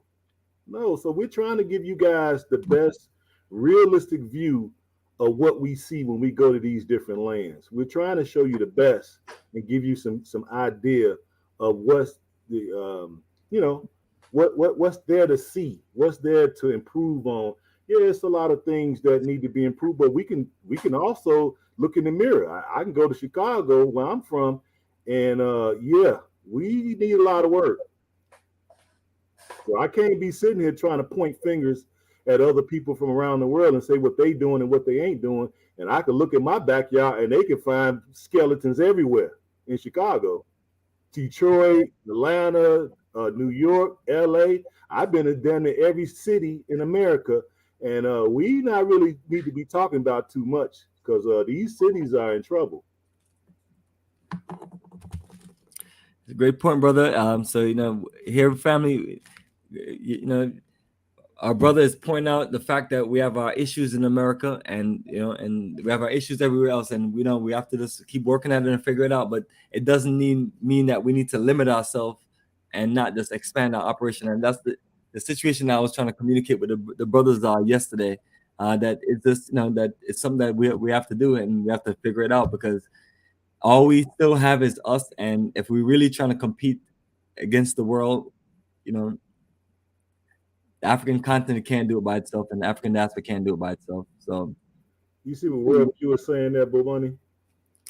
No, I was just trying to let people know that if we're to be a competitive people, the African continent and African diaspora can't do it alone. We have to merge and build some level of this international operation and mindset. And then those of us that, like me and yourself, we're out there doing those work, and we're just basically telling people like, hey, we can build on and add on to it. Next thing you know, we have communities in Sierra Leone and other places to where everywhere. Look at the comment. Look at the comment there. Worldview is making that comment about, can non-Africans be part of the Pan-African community? I say, well, what we do is Pan-Africanism is it put all of us together in a situation where we can compete against the world and be a nation of people. That was the purpose of our ancestors creating those words and creating that ideology. Exactly, and we also do business with other nations, other ethnic groups, and we don't necessarily discriminate because we believe in Pan-Africanism. We do business with everybody. I do business with everybody right now here in America. The Asian world is out there for business, and it's like, yo, you can't deny them. It's like, if you're looking to get certain things done, some of the Asian countries, they have the whole package. Yes, to go. Yes, they do. And some of the you look at like South Africa, and you look at some of the European Union countries, you could get a lot done there as well. So I mean, we're not discriminating. We're just saying that we're trying to come together as a people from the diaspora to do great things economically, and we would deal with anybody who can help us further that agenda. I do business with all kind of folks right now here in America. So I'm not discriminating with folks because no, it's all about the money. So when we out here doing business, you want to be inclusive so you can earn your bag, period. And that's it, man. You live in a global world of opportunities, and why should we limit ourselves? If you and I have an incredible black factory and manufacturing here in America, the goal would be to expand it into Africa, create opportunities and expand the operation. And it should be nothing about that, whether we call ourselves all these different titles or not.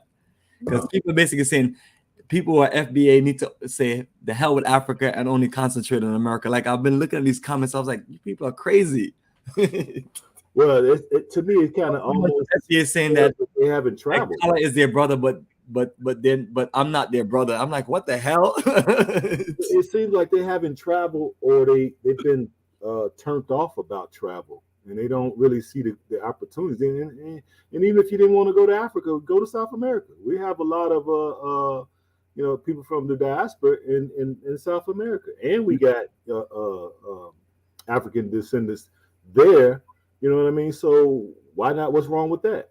You can go to South America. That throws the conversation off when I ask South America. Instead of you got so much animosity toward Africa. Okay, fine. Let's take Africa off the table. Let's go to Brazil. Yeah, let's go to Brazil. Let's go to Colombia. See that throw. Oh, wait a minute. We wasn't prepared for that conversation. Go ahead. We weren't prepared for that. You throw it in South America. Yeah, we don't even pay attention to South America. So why can't we go there and do business? See? Yeah, and like my sister is posting that, so these people, they end up having a small worldview, and that's why I have a worldview, because I've been to so many places that it caught my energy to where I'm like, okay, I live in America, but we have to build what we need to build in other parts of the world. No different from America. What is the American Empire is doing? The American Empire expanding to where they're talking about Afrikan, building African commands, building commands in African countries and things like that. So it's like America itself is always international and always just out there doing many different things. And the fact that some of us are just like literally just have this like local mindset in America is just unbelievable, because the country that we're in is a dominant country that is the biggest economy in the world and a dominant force.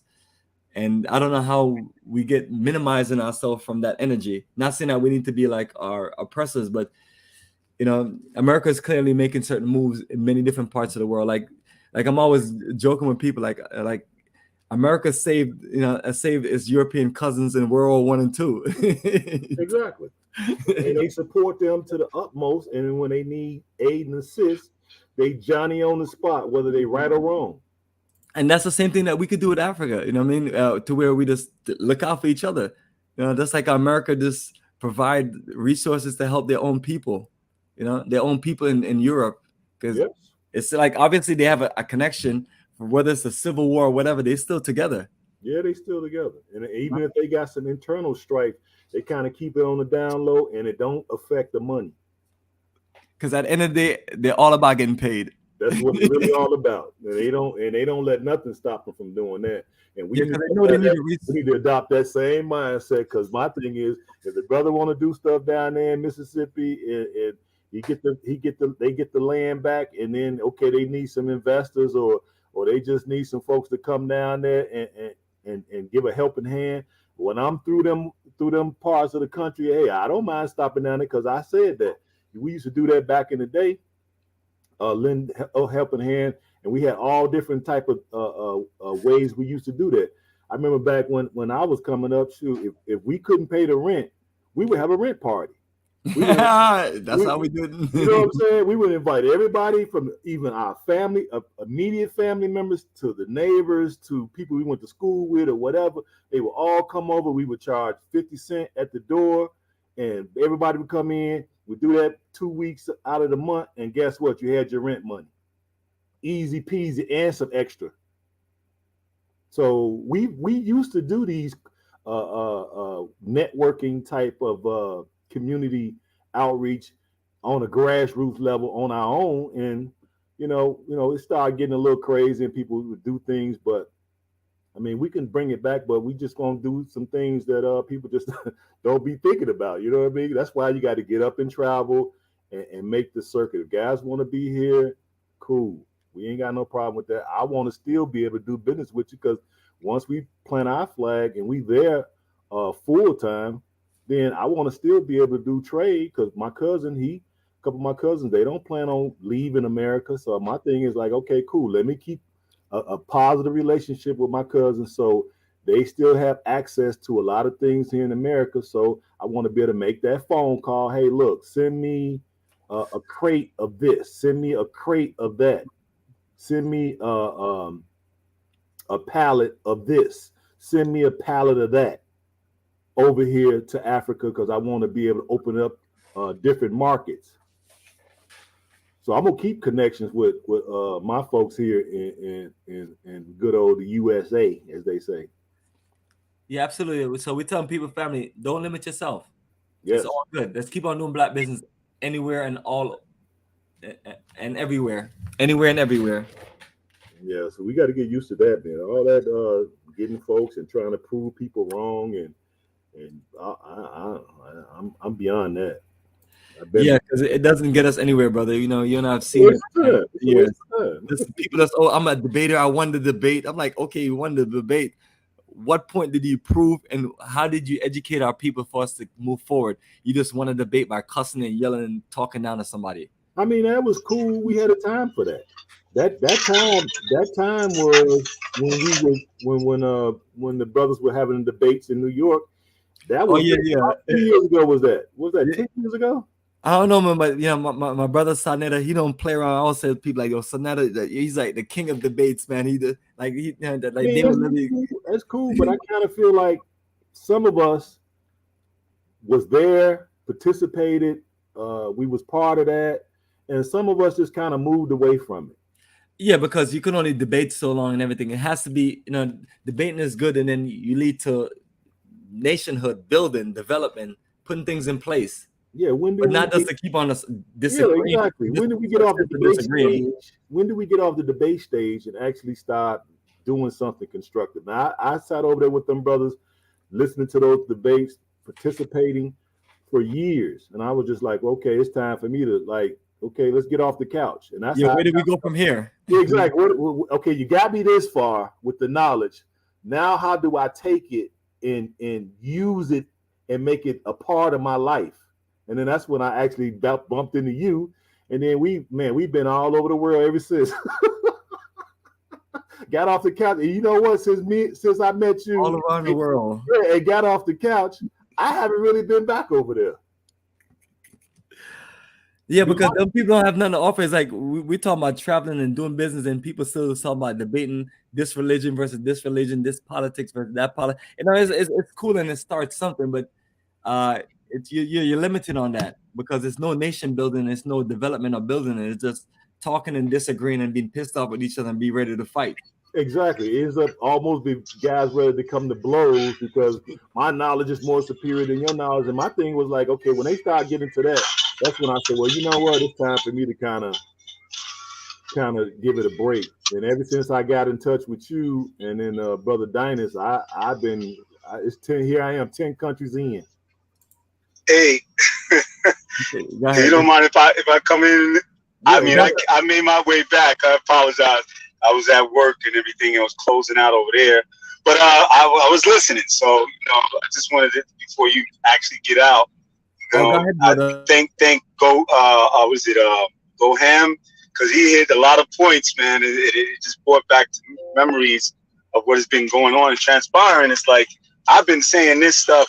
I mean, with a lot of the different content creators, as well as people who was in the comments and all this type of stuff. I even went in on with that guy Nekmeezy. You know what I'm saying? And one over my religion, though. Sometimes I just make stances. Hold on, brother. Now, when he mentioned in Nekmeezy, just be clear about what you're communicating with and in reference to him, because I like Nekmeezy because he has a different point of view, but we can have him on this point of view because I didn't want to throw the energy off. I got what you're saying. And I hope he's not pissed off at me. I'm gonna call him tomorrow and just reach out to him and talk with him, because I'm trying to embrace all my brothers, regardless if we agree or disagree. Because one thing that we all can agree on, we have children, and we don't want to see our children be no slaves to no Asians or Europeans or anybody. Correct. And that's the point I'm making, is that this going in and out of each on each other's errors, or if we might have something different, like Goham said about what's your ideologies or what's your belief system, that it stays there with the personal, on a personal level, what the person chooses to do with their life.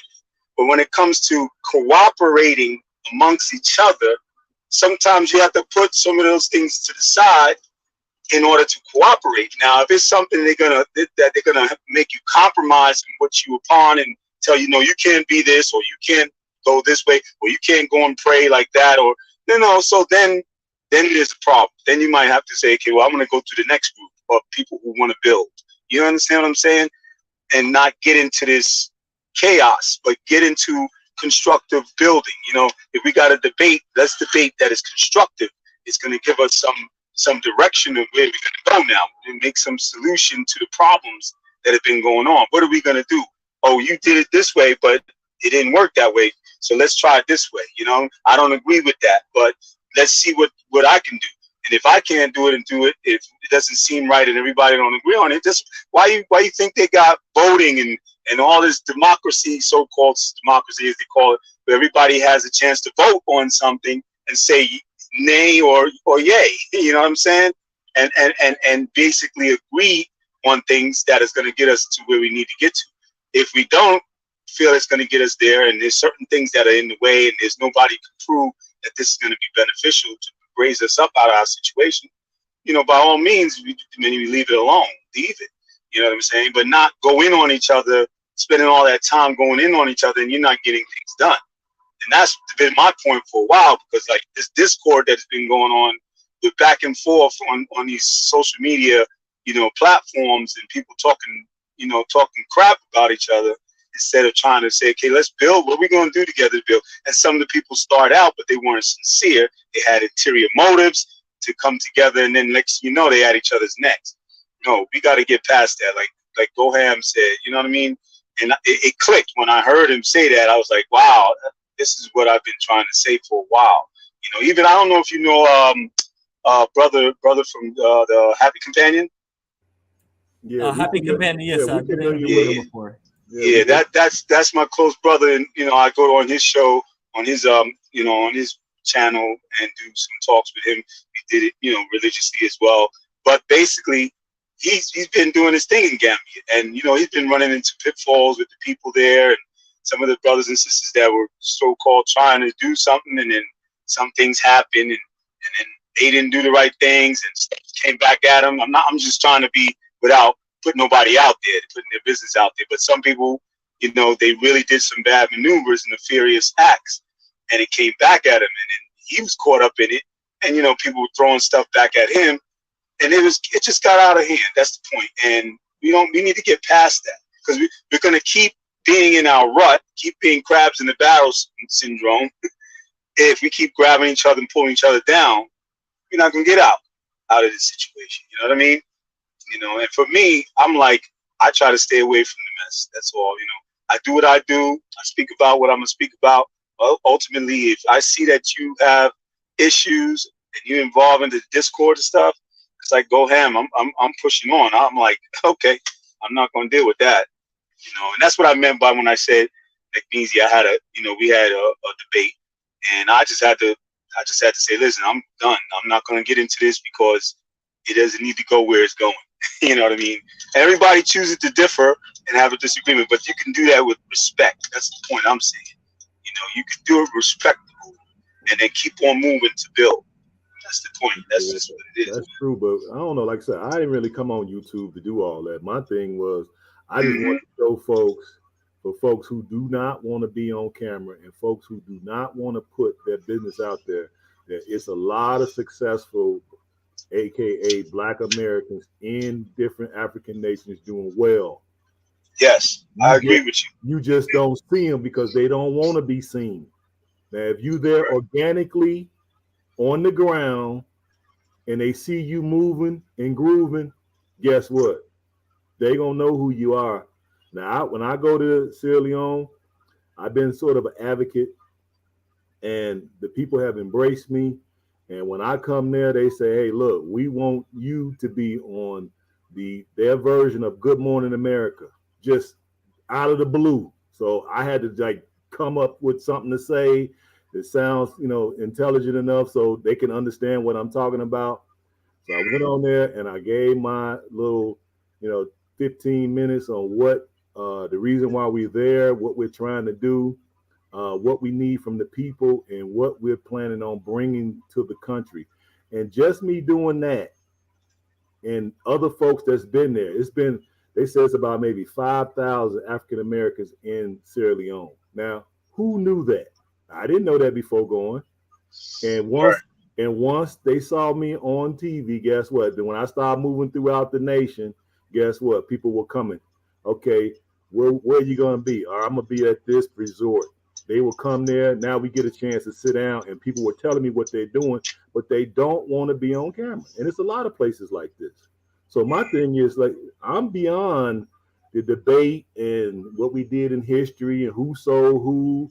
Right. That's what I'm saying. I'm beyond that. Now, okay, some brothers and sisters are still coming into the movement. They may need to have that information. Education. Cool. I ain't got no problem with that. It's just that I'm one of the brothers that been in a long time, and I'm sort of beyond that. Me and Bomani got a history. We've been going. Me and Dinah's got a history. Me and a few other people got history. Me and Rick with the Bag family, we got history. So I kind of lean that way on the older side of the game, and we're just quietly getting things done. And a lot of things I don't even put on YouTube. And I agree with you, bro. I'm on the same page. I mean, I don't know if I can consider myself an old head. I'm 52, but I've been there, done that. You know, I've been through, like I told when I first came in on the brothers stream. I told him, I said, I studied with some of the, and I'm not trying to bring my credentials on nothing. I'm not like the other brother that has, because it doesn't matter to me if nobody believes me. You know what I mean? Yeah. I know what I did. You know what I'm saying? But that's, everybody want to do their own thing. They want to prove themselves and prove to the people. That's all good too. You know what I mean? I'm not bumping him. But I've done my studies with people and went through all the channels of these different things and that happen to our people. And ultimately, what set with me is that when I came to where I'm at now, of course, of my, my balancing of myself with my faith and everything, is that at the end of the day, I'm still a human being. Right. But who I am as a human being, that I was created in this skin, in this body, I have to place and help to contribute to place myself back into the proper place that we deserve, that we were taken from. Absolutely. That we allowed a people to take us out of that, and then our ancestors, they fell and struggled and we're not able to do, but what we are able to do. So now I look at it as like, okay, we've been placed in a position that we can overcome this if we really truly want to, but we got to go over that mental slavery. We got to go over that mental block. We got to go past that traumatic, stuff that's been on us, and get away from this color thing and this racism thing, and get more into, I supposed to have that right. I'm supposed to be able to go back to Africa and do. That's where my ancestry's from. It's what I'm supposed to have. Not that I gotta get it from these people and fight for my rights. I gotta make sure that's an obligation. I gotta do that. Just like I think somebody said, if you pass and you don't, you die and you don't know who you are, it's like, whoa, what happened? You know what I mean? You have all this knowledge and all this stuff there to teach you. So I've learned what I needed to learn. Now I know where I need to go. Now I know what I need to do. But it's not based on a race thing. It's based on beyond that my right that was given to me as a human is who I am. He made me black. He made me African descendant. I didn't ask for it. The creator, the person, or the being that put me here. You know what I'm saying? I came out of my mother the way I came out, even if I was deformed, which I'm not, but anybody, the way you are, is you got to deal with life that way that has been given to you. So, but you can always excel and move to a better level. And that's the point. We at the bottom, so we have to excel and move to a better level. We have to at least get ourselves back into that position where we're competing with the rest of the world, like they compete against each other, but on a respectful way, not a way of killing each other. You know what I mean? We don't have to do what they did to us. No, we just gotta compete like we've been doing, and some of us are doing it quietly, and some of us are letting folks get a glimpse of what we're really doing. So, I mean, we're doing. That's why I say a lot of folks that come over here may not understand that we've been, and Bomani been doing it a long time. So it's good. It's like these things that we talk about. We kind of crossed the Rubicon on some of these things, 10 years ago. I understand we have to be patient because some people are just coming in a year ago, 2 years ago, 3 years ago, 4 years ago, 5 years ago. So we still got to be patient. And some people just coming in this year. And so I see some of the things in the comment. I be wanting to just reach out and start pulling out the little hair I got left, but I got to realize that, wait a minute, maybe this person just woke up, this year, or during COVID woke a lot of people up. Oh yeah, for sure. So that was a what they call a watershed moment. So we got to kind of hold back and give people a chance, but at the same time, going back and forth and all that, we grown men over here, so we're a little bit beyond that. I'm more about let's get some stuff done. We know the history. We did all that. We done been to 10 African, 12 African nations. We've been out the country. We done built businesses. We done been married. We done had kids. We done had properties. We're not just the average folks just waking up yesterday. We're just not. That's not us. Nope. And the world is changing. So we got to change with it. Exactly. We got a whole new paradigm they finna usher in probably the next 12 months. And we need to be on top of it, in front of it, so we can catch the winds of it and benefit from this new system that they finna employ and basically just make us accept it. Ain't gonna be no getting out of it. So we might as well figure out how we gonna carve out a piece of it for us. Well, like I was listening to, and it was she used to be a treasurer. I can't remember, Rosie Rios or something. And she said one statement on one of her talks, because she's with some digital organization, digital currency organization now. But she said the train has left the station. That thing sat with me, and I'm like, we have always been the people who what did you call follow behind each other, but we're not following behind the people who are always making it, who are always doing well financially, who's always at the top. We follow behind just a person that's look good, or person who's got the next car, the nicest level car, anything physical on a consumer level. But all the things that they're saying when she says about the train has left the station, is like basically meaning that the reset of economical, financial ways of making money and transacting and all that type of stuff is going to change. And we're not going. And if you haven't been upon that already, knowing what's going on, or at least get yourself aware, for maybe another train might fly right by and you can hop on it. You know what I'm saying? But that's all. This is going to be the biggest transfer of wealth in human history. There you go. Yep. And a lot of people are going to be left out of it, still playing these childish games about history. History has its place. But you got to move on past that. And economics has its place too. Yes.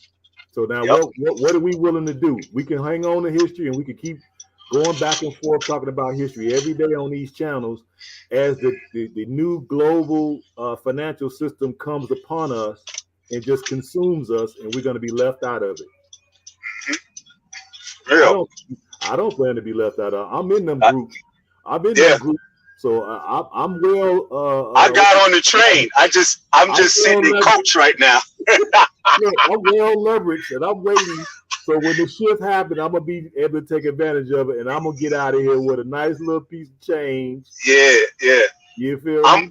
I'm on the train in the coach area with the bags, and I'm trying to get into first class. So when they stop at the stop and everything clicks on and we're here, and then I'm gonna probably be hopefully moving up to that first class.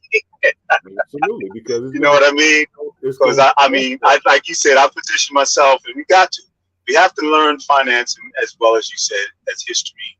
Now, what are you going to do with history? Our history is rich, and so you're going to take after the people who did their thing and built empires in Africa, or you're going to just be saying, "Oh, this is a great story," and not do anything or argue about it. Oh no, they did this. No, they wasn't the right people. They didn't deserve that, or whatever. No, we're gonna get forward, try to go forward with it. But brothers, man, I could talk all night, but it's late. I know you brothers got to go, and Bomani has to go. I'm on the West Coast right now, so it's. Oh, you on the West Coast? Yeah, well, I'm on the East. I'm over here in North Kakalaka, as they get blacker. Yes, definitely. I know it's late, so if you got to make a move, and things like that.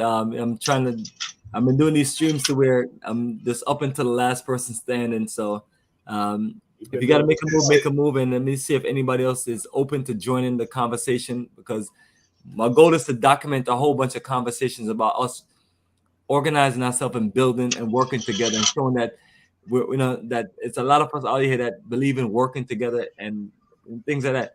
Like all the people that came on, we have traveled together, we have done things together, and we don't have any issues with each other. Like No, we don't. Brother Goham, we're like good friends, man. Yeah, it's like he's always welcome to come by here and always talking. I come to Atlanta. My the highlight when I give me great advice also is stopping by Bomani's house and we go get something to eat and we sit there. We talk and we just go back and forth, and it's like that's a great time when I come to Atlanta. Same thing when I go a few other places. So I love the fact that I've been able to meet all these different people, and that's why I say we're not at the bottom. A lot of us are not at the bottom, people.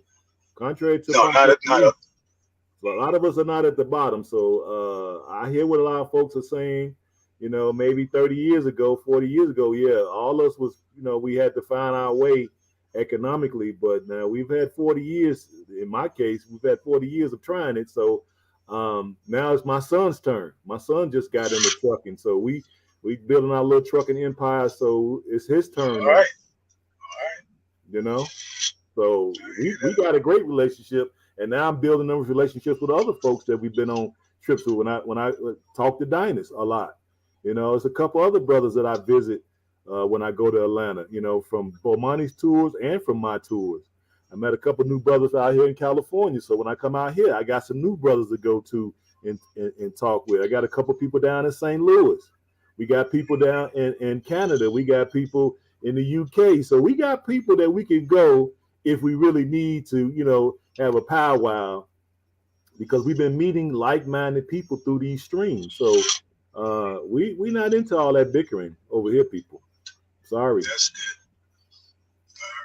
All right. Until next time, I'll be getting up with you, and I see another video posted, or because I'm subscribed, so it probably notification to come to me. Yeah. You subscribe to my channel too, brothers. It's the same name as you see there, and then once you do that, I'll subscribe to you back. Yeah, okay, I'll do that. Just post your stuff in the comments, and well, then I'm in StreamYard now, so I don't have access to the comments. No, I'll find it, because of what I'm gonna do when I get home. I'll just run back, and then write it down. Okay. And then go in and just get you. Yeah, because that way we can all kind of support one another and come over and see what you got. You come over and see what I got, and I'm always on Bomani channel, or I have them on my channel. So yeah, I appreciate you guys are balanced, and that's what I like. Because I just to be honest, real quick, I've run through situations where people were going in on each other's different understandings of their faith, and for me, it's hard for me to put up with that. I can't tolerate that. So when people go there, then I gotta step off or deal with it.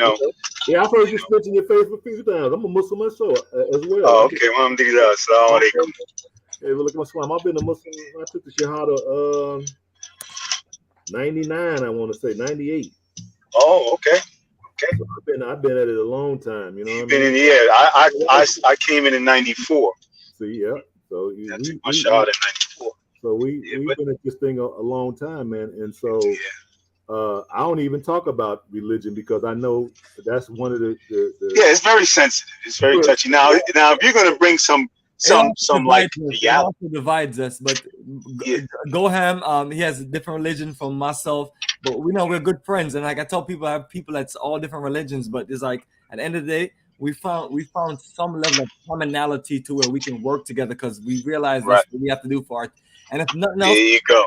Do it for our children. Like Goham, have you enjoyed your life? I know I've enjoyed my life. I've been all over the place. Yes. But then it's like, what about our little boys and girls? What about our children? Right. Correct. That's what I'm talking about. You know what I mean? I want everyone to focus on, regardless of the ideology. Right. What about our children? Everything that we're all doing is to create opportunity. Like my child, I told him, I was like, you can have Bomani Technology. That's your business. We have 2 other businesses, and you can have those 2 if you want them too. See? Yep.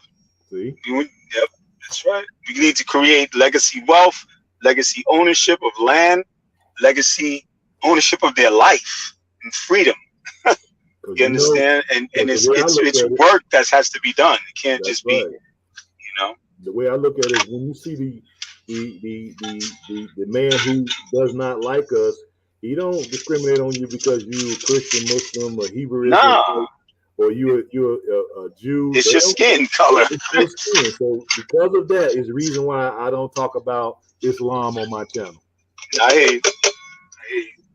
Because that way we can get along on skin tone alone, and then later down the line people find out, oh well, I didn't even know you was a Muslim. Well, that's the whole idea. What commonalities do we have, and can we work together? And that's what it's about. Commonality, brother. Absolutely, go ahead. Commonality, and that's what I want.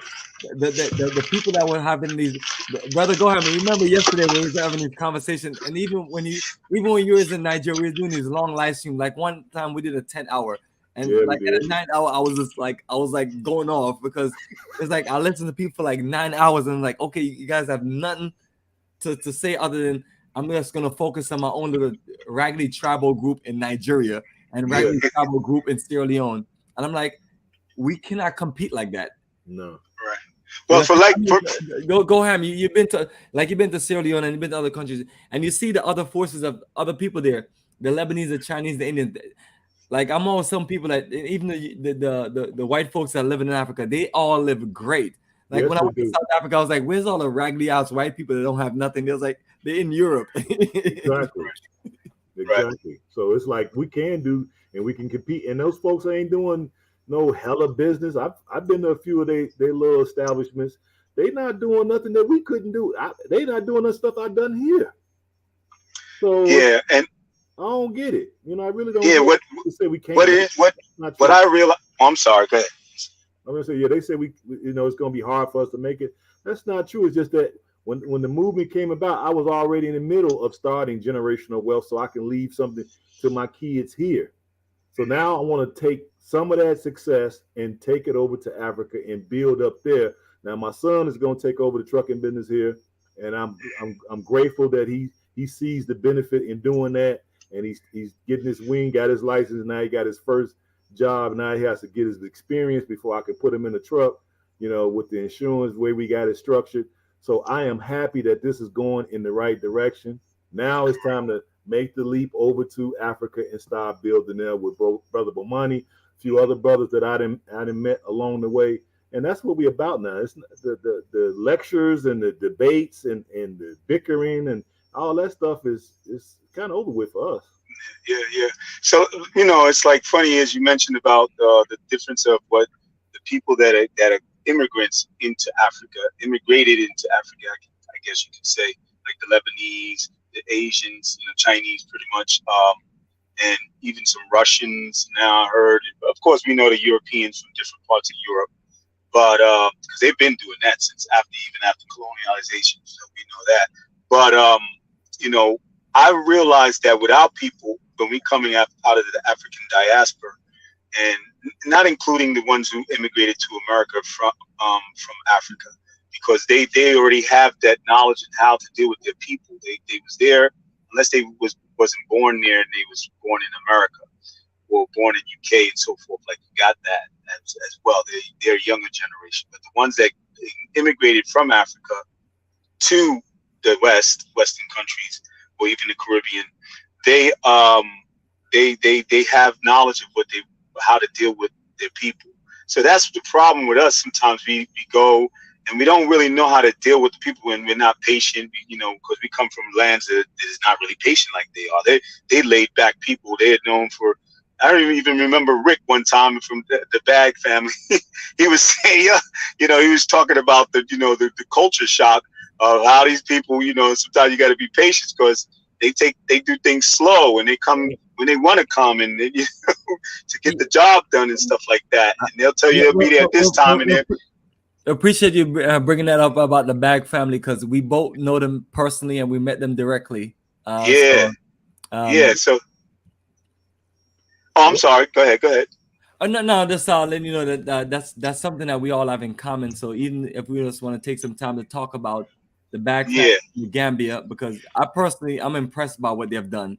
Like me too. I'm like, if you in a country and you just literally went to the country and then you showing us everything that's going on in the country. Like, Yes. I personally can't do that because when I'm in Ghana, we're doing tourism. We're not like, it's not like I'm living in the country and I'm showing people things. I have other people that's doing those videos, but you know, that's one of the things I just want to let people know, that literally the Bag family and other people, and let's show them some love. The fact that they made sacrifices and everything that they're doing is to also educate us that this is Africa. This is the Africa that we're living in. Yeah, and they got to see what they did too. They got to know the people there. They had workers that they did eventually work with, and it was trustworthy. They went through some struggles, and we saw that. This is stuff that you see. It's on the videos, footage, and stuff like that. But you know, they got to realize that they got to be a part of that society, not just be like, okay, I'm coming there and I'm separate from the people, and I'm gonna do me and how I'm gonna do me. Be how I am. You know, sometimes you just got to learn how to adapt and somewhat compromise. That if it's things that you can compromise, some things you can't. You know, but just certain things that are going to be, you know, able to have you to be able to flow in the life there. You know, and that's what the problem is. So once you do that, now you can establish business. Now you can establish land. Now you can do, you know, better on a better basis of having a lot of losses, because you know people and they trust you like a product. For instance, I'm into my own business. I sell natural products for your skincare products, right? And I know that there was some people that even actually did it in their video was put out and promoted through the videos of this different YouTube content creators, that they were doing the same thing, and that made me feel good. It made me feel great. And I was like, well, this is a Gambian that was doing it, so she may get a little better business because she knows the people know her, she speaks the language, you know, like this. So how am I going to bring this business there like that? And are the people going to, you know, buy and support my business, buy black, as we can say here in America? But, you know, you got to get yourself in first. You got to get yourself to be known. You got to get the people to trust you. If you can learn the language, that's even better. And then they can be like, okay, boom, get that thing going. And like, you know, like Goham said, you know, it's kind of why the people are not able to, you know, come up. And it's because they didn't, you know, get themselves locked in like the Bag family did. And certain people who started from the ground up and they're building their thing, they're building their business, they're building their property, their homes and everything. You know, they're doing it. You got to do it. Yeah, you got to be patient. Those things where they didn't have, a lot of folks don't have the mission in mind. See, the Bag family, what made them succeed to the level that they are at this point is because they burned their boats. They went there, they sold all their stuff and the things that they couldn't sell, they brought over with them. And so once you burn your boat, you have to sink or swim. And we see they had a few episodes where they went underwater a little bit, but they fought and they came back. Of course, the people are different when it comes to business. But I told, when I was over there and I talked to Rick, I said, well, you know, you're going to go through those type of things because even over here, when my grandmother was alive and I was a kid, they used to have the would-be contractors that would come and knock on your door and say, hey, look, your gutters are falling down. We can fix that for X amount of dollars. And then as soon as they get a couple of dollars, they nail one nail and then they would take off with the money. So we've been dealing with this. Yeah, we know about that. Yep. So I mean, it ain't no different in Africa, you know. So you still got to go through 2-3 contractors before you find a reputable contractor that's going to take care of the job. So you may have to pay that job out, you know, a couple of times to get it done correctly. And that's business. That's business. You're going to take losses. That's everywhere. That's everywhere. So they had to go through a few people to find some trustworthy folks. They did that. Then now they got a good team. I've been there. I've seen it. I sat there, talked with me and Rick went to high school together. So we know each other well. So now it's like, now you're seeing the fruits of, you know, of time and effort. And everybody can do it if you're willing to put forth the time. And if you burn your boat, you ain't got no choice but to sink or swim. And even if you didn't swim, you can always come back to America, get in where you fit in, make some money and go back. It is not really a failure. It's a learning experience. Correct. Period. That's how I look at it. It's a learning experience. We tend to take failure that you failed at something. No, you learned something. what not to do. Right. Keep trying till you That's make right. it, period. You ain't That's gonna right. die. You know what I mean? You may lose a few dollars, but that's a valuable lesson that you learn. Instead of going to the university getting some degree that you really can't do much with, now you're gonna learn and experience. Look at Robert Kiyosaki. You know, Rich Dad Poor Dad. If you ever read his book or whatever, he clarifies that you know you got to make errors and you got to learn from your errors, and not all your education you're going to learn was correct when it comes to making moves in business. You're going to learn that from college. You're going to learn that from trial and error sometimes. You know what I'm saying? Here's a perfect analogy of that. And follow the people where the money goes. Follow people who are already doing it and has done it. Yeah. You know? The thing that they say, which is a good analogy of that, is shoot, aim, fire. Mm-hmm. Shoot first. Correct your aim. Make your adjustments. Right? Mm-hmm. Aim. And now fire, you tend to hit your target. Your target. Yep. But we go at it backwards. That's true. Yeah. We go at it backwards and then wonder why it's not working out. And then we don't never correct and change course. Right. That's course. We give up quick. We get discouraged and we walk, I can't deal with this. Impatient and walk off. Exactly. But I'm going to get it out of here because I got to do some driving. Same here. Okay, but well, excellent, brothers. You guys appreciate your energy and joining us. And Tulip T say you guys all sound like winners. Yes. We're winners. We're all winners. And thanks, Tulip T and everybody. Appreciate you. We kept the trolls off and joining our call to where we didn't have a whole bunch of hating and the crazy stuff. We had actually people join the call and gave real information and really contributed. So, but people with the positive spirits come in the room, then there's going to be some positivity, inshallah. All right, brothers, y'all be good. And salam alaikum. Go ham. All right. Salam, brother. You take care. You want to deal with that comment before we get out of here? Let's read it. Before I forget, where is my so everyone heard and will hear that this Pan-African community also welcomes non-Black people to be a part of their Pan-African community. Now, if you're non-Black, no, you cannot be a part of what we're building.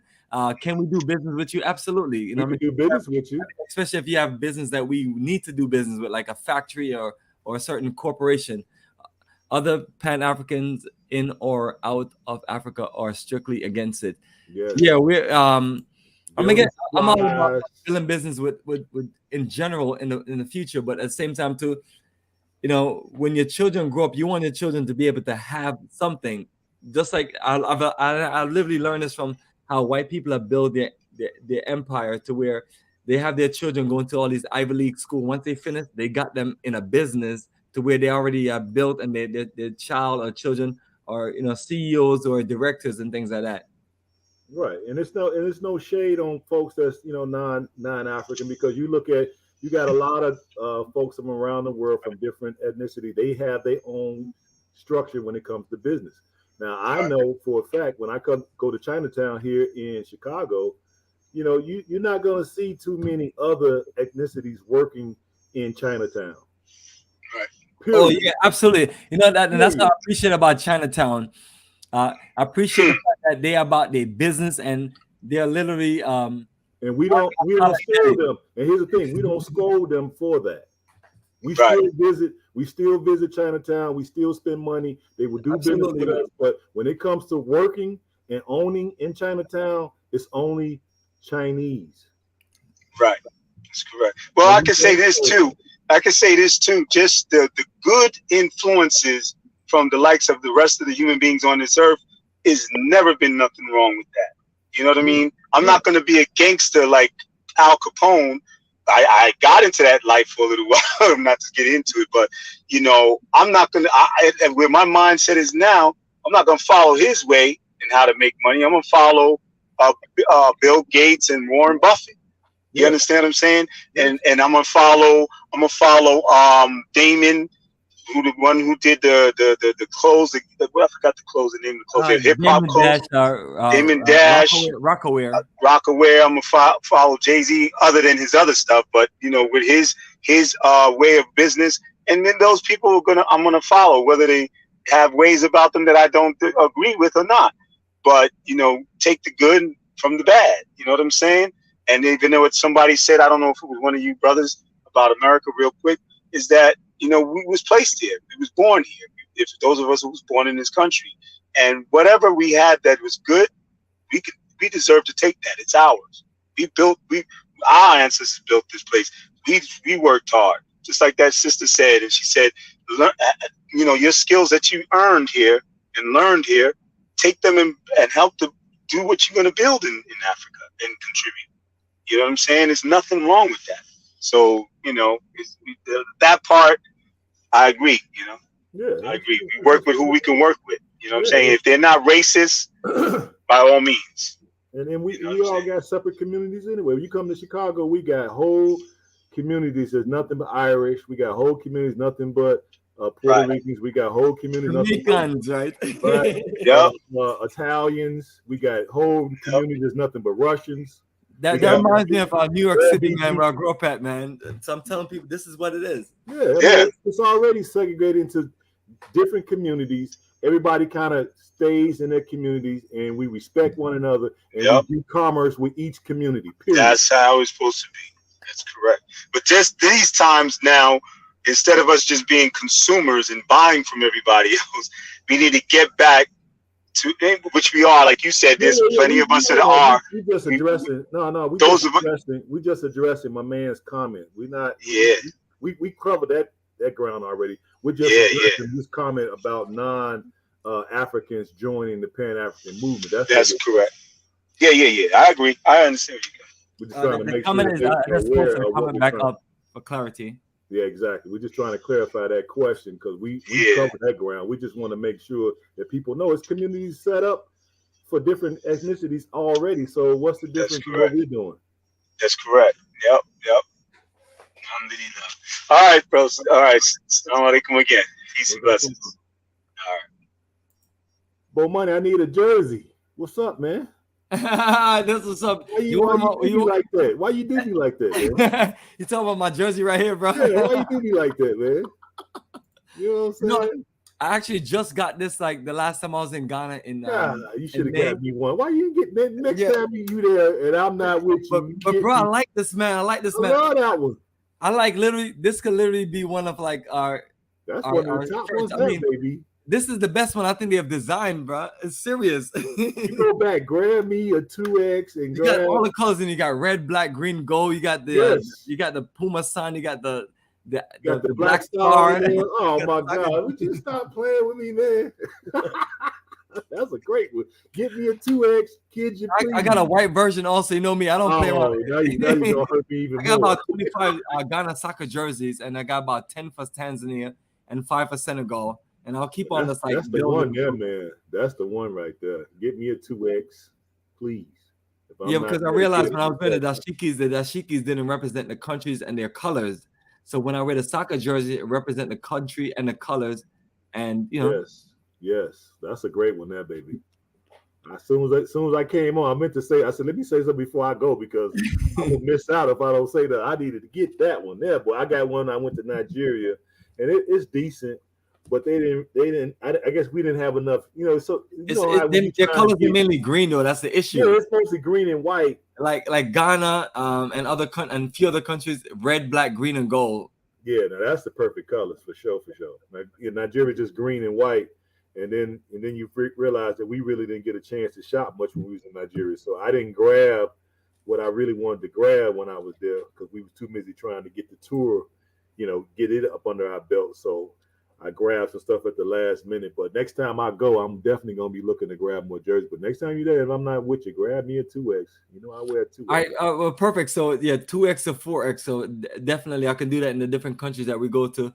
But also, brother, like literally, like you told me you were going to Nigeria. I was like, man, Goham is about to go to Nigeria, and I still haven't been to Nigeria. But I was like, I appreciate him because you know he gonna represent. Exactly. I mean, it was great. I did a little stream today earlier with me and Fabian. What is it?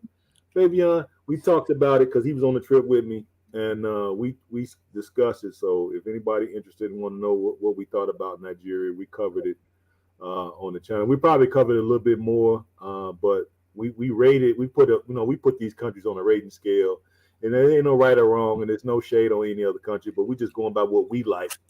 And to me, it's still Sierra Leone, Ghana, and the Gambia. I like You like Tanzania? yeah, Tanzania is cool, but it's more like a vacation spot as far as Tanzania is definitely a vacation spot. Yeah, I love Tanzania just the fact that I can go to East Africa and enjoy an incredible vacation with my family, with my friends. But you know, you're limited on that because they're not really into like the African in the diaspora repatriation movement.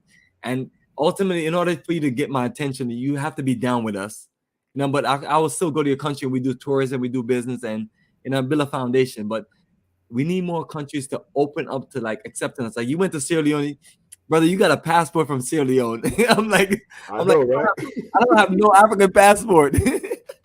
I know, right? It's like I started out, you know, we go on one route, and it's just that's what happens when you're on your path and you're just out and you're just having a good time and you're trying to understand things and you're trying to explore, that these type of opportunities just spring up. Because if I hadn't been really getting my butt up off the couch going to Africa, I might have missed this opportunity. And then to have the privilege to get the opportunity and then turn around and say, you know what, maybe I need to get involved more so I can start helping other people to be able to take advantage of this opportunity. So that's why I encourage people to do their DNA. You know, it ain't no shade. Just do your DNA. And if it come back, you know, come on, get your citizenship. If not, then oh well. Because now it did. Now here's one thing, Bomani. It did help me going to Nigeria because all I had to do was just flash that, and I got right in. So I can attest for that. All I had to do was just flash my Sierra Leonean passport, and that no questions asked. No visa. No visa, no questions asked. I just showed up. We all know that if you have an American passport, you have to get a visa to go to Nigeria. So, family, I'm telling you, just like your voice is kind of sounding computerized. Oh wow! Let me see my mic. Phone. Oh, I'm still on my nano mic. Yeah. Hopefully you can hear better. Yeah. Strange these things go. These technology. But the main point is, brother, you literally got your Sierra Leone citizenship, and then you want to go to all these other countries, and you don't need a visa. So you should proving that it works. You're proving that this thing works. Yeah, and I could testify because this is the first time that I've used it since I've had it. I've had it a year now, and this is the first country I've used it in, and it worked just as advertised. I just flashed it. They let me right in. Nobody asked me no questions. They didn't look at me sideways. Nobody had any suspicion. No nothing. None of the stuff I was just kind of running through in my mind. I flashed it. They stamped it. Boom. We in the country. No questions asked. So family. They didn't ask me was I from the country. They didn't ask me was I from America. They didn't ask no questions. I just flashed it. They said, welcome to Nigeria. And I told them, thank you. I showed them the passport, and they stamped it and went on and got my luggage, and shoot, we went on to the tour. So it does work as advertised. That's some good stuff. So family, maybe we all need to just be working on DNA, but at the same time, to family, we have to put pressure on these countries. Like, yo, if I'm a citizen, if I have DNA from your country, like what can you do for me? Like what you got to offer? So the good thing is like Sierra Leone laid a foundation, because they laid the modern day foundation of DNA and giving you an African citizenship. And it's unfortunate because that's the only country. Like Ghana, I've been there for I'm ashamed to even say I've been here for 16 years. I don't have anything other than I'm a resident of Ghana. I have residency. That's it. Exactly, and that's the reason why I've been brother. That's a joke, man. Well, yeah, 16 years, man. That's all you guys can give me is a residency. But see, what I'm thinking though is that the reason why I decided to get more involved and kind of showing folks, so maybe that the advertisement and the coverage would get out there in the African world where these other nations will see the benefit and be a little bit more proactive in helping us to repatriate by giving us a path, give us a clear path to citizenship, even if it's not right away. Let's say we can earn it within 2 years. Give us a clear-cut path, to citizenship, but without the long wait and all these red tape. And do it that way. So hopefully, because African countries have a tendency to be sort of copycatish. So hopefully they see what's going on and we keep the energy going on this early on to where other countries start saying, you know what, we could benefit from inviting the diaspora to come back home from all over the world, and we're gonna give them a clear-cut path to citizenship. So either way, we're in the front lines of this. So we're just gonna have to just keep pushing forward. Yes, man, that's it, man. Keep pushing forward. Let me see what we got here. Thanks. All right, this person said great show. Yeah, absolutely. Other countries in Africa, and that's what the good thing about what Sierra Leone did. They laid a foundation to where now that opens up for other countries to and that's why I told people that I got a flyer to where, and let me just share my flyer real quick of the Africa tours. And what I'm trying to let people see or understand is that, we're no longer playing this one game country. Because remember, brother, at one point when you and I first talked, I think the only thing I had to offer was Ghana, right? No, you had more than Ghana, because I remember when I first got on, I saw Ghana and I saw. Remember I told you when I first met you, I said, well, I want to go to Egypt. No, not Egypt, but Ethiopia. I wanted to go to Ghana and I wanted to go to Brazil. Oh, I did have those journeys going. Brazil didn't really work out good for more people coming in, and Ethiopia didn't work out. But exactly, you was like, well, you wasn't getting enough. A whole lot more. Yeah, and because I'm realizing that Ghana I love Ghana, great country, but we can't limit ourselves to one or two countries because we need flexibility and we need to get the best deal. Yeah, your voice is still kind of computerized. Oh wow, my nano mic. Let me set my nano mic. Why. All right, microphone. My microphone is good. What the hell? Let me mute and try to work that out and let you just. Let me see what this person's saying. Oh, the same thing about citizenship. Yeah, hopefully I'm not too computerized.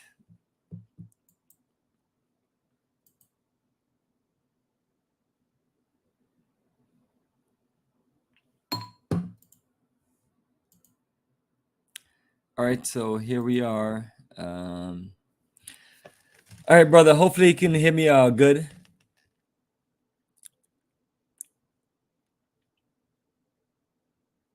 All right, so the person said, navigate freely, brother. Join the call, man.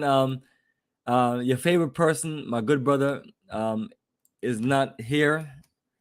I know sometimes, I'm talking to people and they're like, trust me, family, I love College Genesis. That's like my brother for life. You know what I'm saying? But at the same time, too, it's like, he's a debater. So, we're going to have issues with certain things. But navigate freely or anyone else, it's just myself here. So, if anyone wants to join in and share anything they want to share, please do it before we close out in the next few minutes.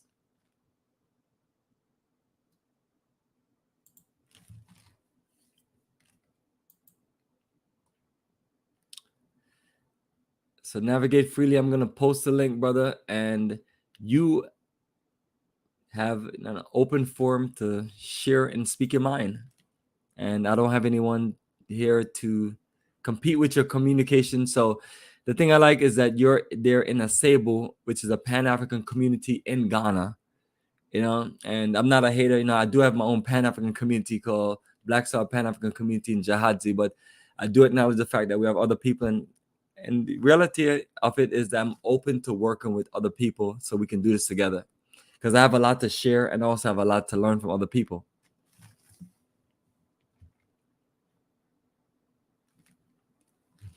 All right, so navigate freely, brother. I am waiting for you to click on this link and join in.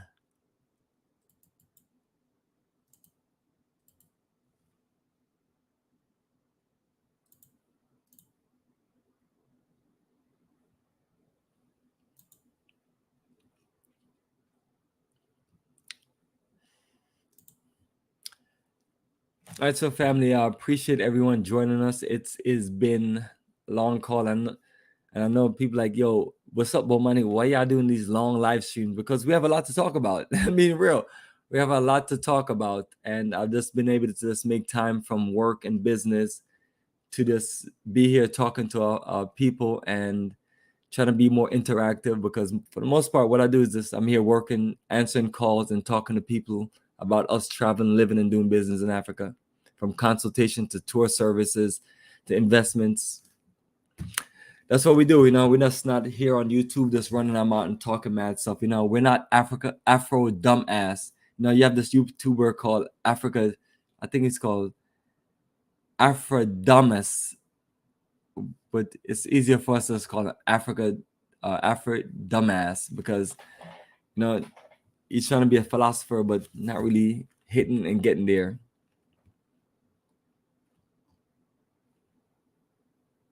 Navigate freely. So where is the link, brother? The link is right here. Oops, I clicked on the wrong thing. All right, let me get you the link, brother. I have so many things I'll be copying and pasting that sometimes I post. All right, there you go, brother. I got the link right there. Bam, StreamYard. So family, before we close, if anyone else would love to join us, it's very late. I got to get my son to school in the morning and things like that. And I got a whole lot of business here to do. But we're looking to just push a primetime energy of us sharing information about Africa tourism, investment, nation building, us connecting, us networking, us doing things. Greetings, my brother. Greetings. How are you? I know you probably feel a little better because my co-host is not here. Which Fight for freedom. Fight for freedom. I love my co-host, but some of you guys have issues with my co-host, but I don't have any issue with my co-host. Kala is my best friend and my best brother. I like Kala. I would spend plenty of time with Kala. But at the same time, too, I want to make sure that we all have a chance to share and talk and everything, and get away from a little bit of debating. Well, we must think and talk for a much better understanding, and we didn't get into the condition that we are in, by playing tiptoe to the tulips. It took a lot of trauma to put us in the position that we're in. It's going to take some effort, on our part to get out. But, as far as, the citizenship is concerned, I can understand some of the African, countries, dilemma, about not being so liberal, with offering citizenship, because you have to control your borders. If you don't control your borders, you destroy your country.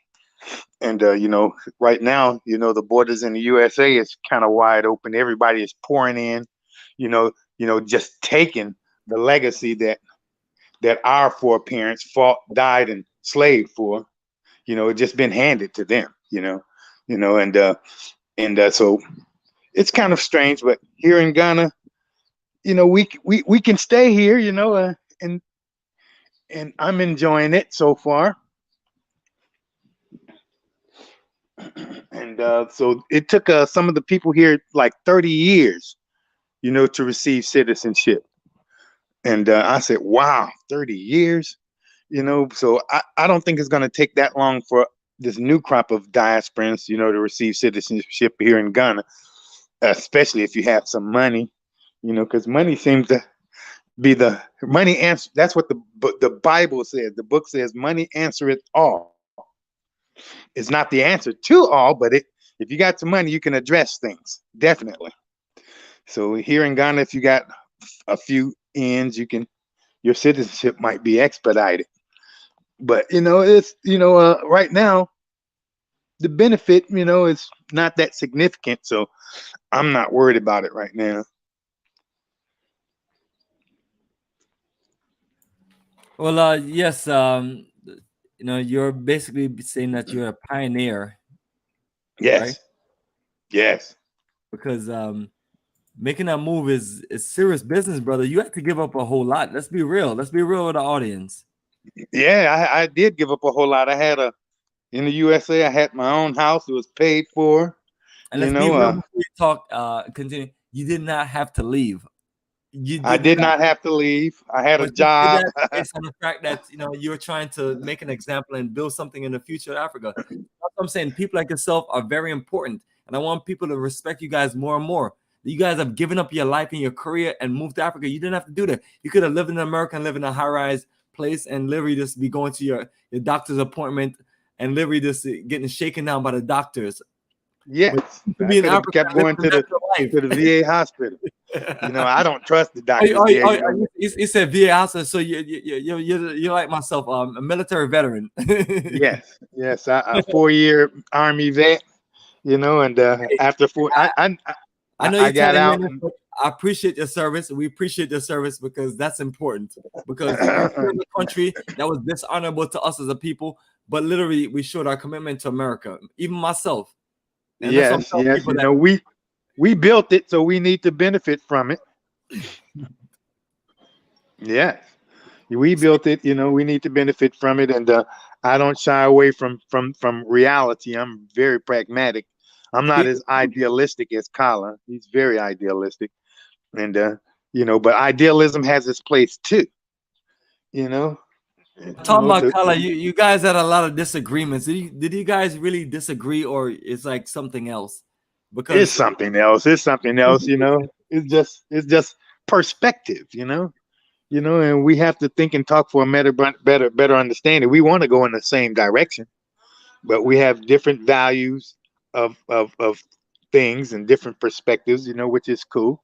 I can talk to Kala all day. Just me and him. We can hang out all day. Because that's the way I am. We have to develop a new appreciation for each other. We're gonna have to do that ourselves. A new acceptance with one another. We got to throw off the shackles that were put on our minds and our hearts, and from trauma, and create a new acceptance. Between each other. The Chinese, they can build Chinatown because they respect all Chinese. And they don't all agree, but they get along. Enough to build, and we should be able to do that too. Absolutely, and that's the point that we're trying to get with people, that look what the Asians are doing. So it's like, what are we going to do? Are we going to watch them dominate and take over the world, or are we just going to compete? We have an option. It's 2 options. Either we get dominated by it, or we compete and Yes. We don't. Competition is okay, and disagreement is okay. I feel like if you're gonna call me family, we're gonna have to be able to fight with each other and still remain family. We're gonna have to be able to disagree and don't hate each other just because we don't agree on one thing or 2 things. If we 95% in agree and 90% in agreement, so we shouldn't hate each other. Just because of that 5%. It doesn't make any sense, but Willie Lynch, is alive and well in the minds of many of us, even today. But it's a beautiful day in Ghana today. It's sort of like that in between weather. Springtime, when the weather is kind of cool and kind of warm at the same time. It's cold. You can catch a cold real easy because the weather keeps shifting. And like fall weather. Well, perfect. So, brother, what I want to talk to you about, since I want you just to take time to share where you are in Africa, and the opportunity that was presented to you, and how you got to Ghana, doing business or connecting with a stable Pan-African community, because that's where you are. Yes, I was in the USA.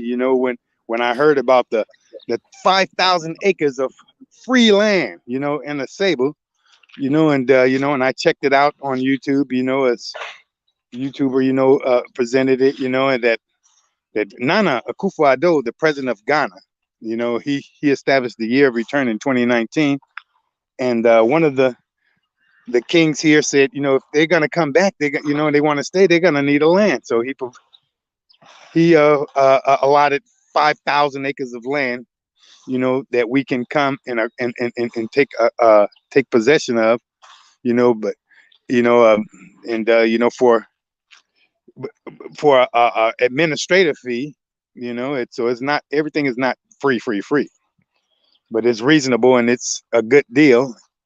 And so I came, you know, it was the best deal that I seen, because it was a lot of diasporans, you know, promoting this project.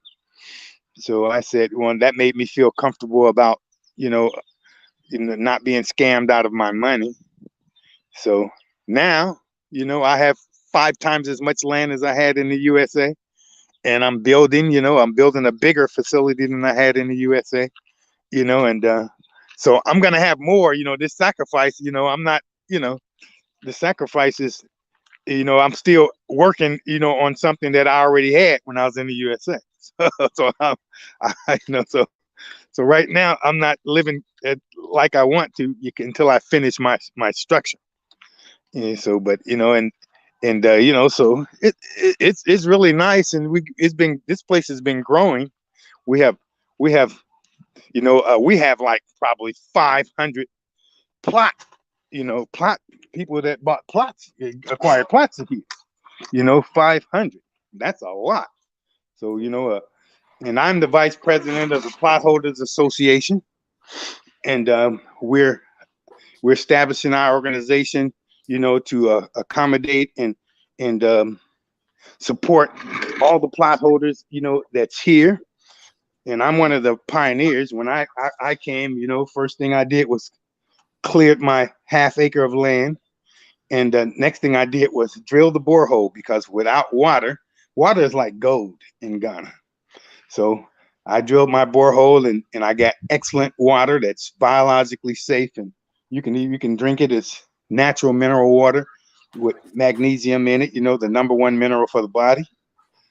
And then I built my wall and started building structures. So, you know, and there's plenty others that are here, you know. We got Steve Coakley Jr., you know, people know him, and we have Rabbi Cohen, and we have lots of interesting people here, you know. So it's like 500 plots, you know, that has already been acquired, you know, from the diaspora, and I think we're probably the largest group so far. And it's my job to make sure it's a success. Well, excellent, brother. Excellent. Thank you for sharing and showing us some of your background views of Asable. And, you know, I'm telling people, it's like, we're figuring it out. It's like, people like, what do you mean figuring it out? I'm like, hey, did anybody leave us, brother? Did anybody leave you a roadmap on how to get no blueprint? No blueprint. No one has left a blueprint or any roadmap. We're figuring it out. I arrived with suitcases on a plane. You know, you know, it's difficult to break down your whole life, you know, down to suitcases on a plane. You know, right. I managed to do that, and I came to Ghana. You know, first time ever coming to Ghana. Didn't know anybody. I emailed one brother, you know, before I left the USA, and told him I would like to meet him, you know. And then when I got to Ghana, you know, I called him and told him I was here. We met, you know, and you know, and I started moving from there, rolling on. It's been an interesting journey, but you know, here in Africa, every turn you make is another adventure to me. Oh, you yes. know. So Accra, I spent a year in Accra, you know, the only diasporans living in the community with nothing but Ghanaians. And then I moved to Central Region, to Aberdunku.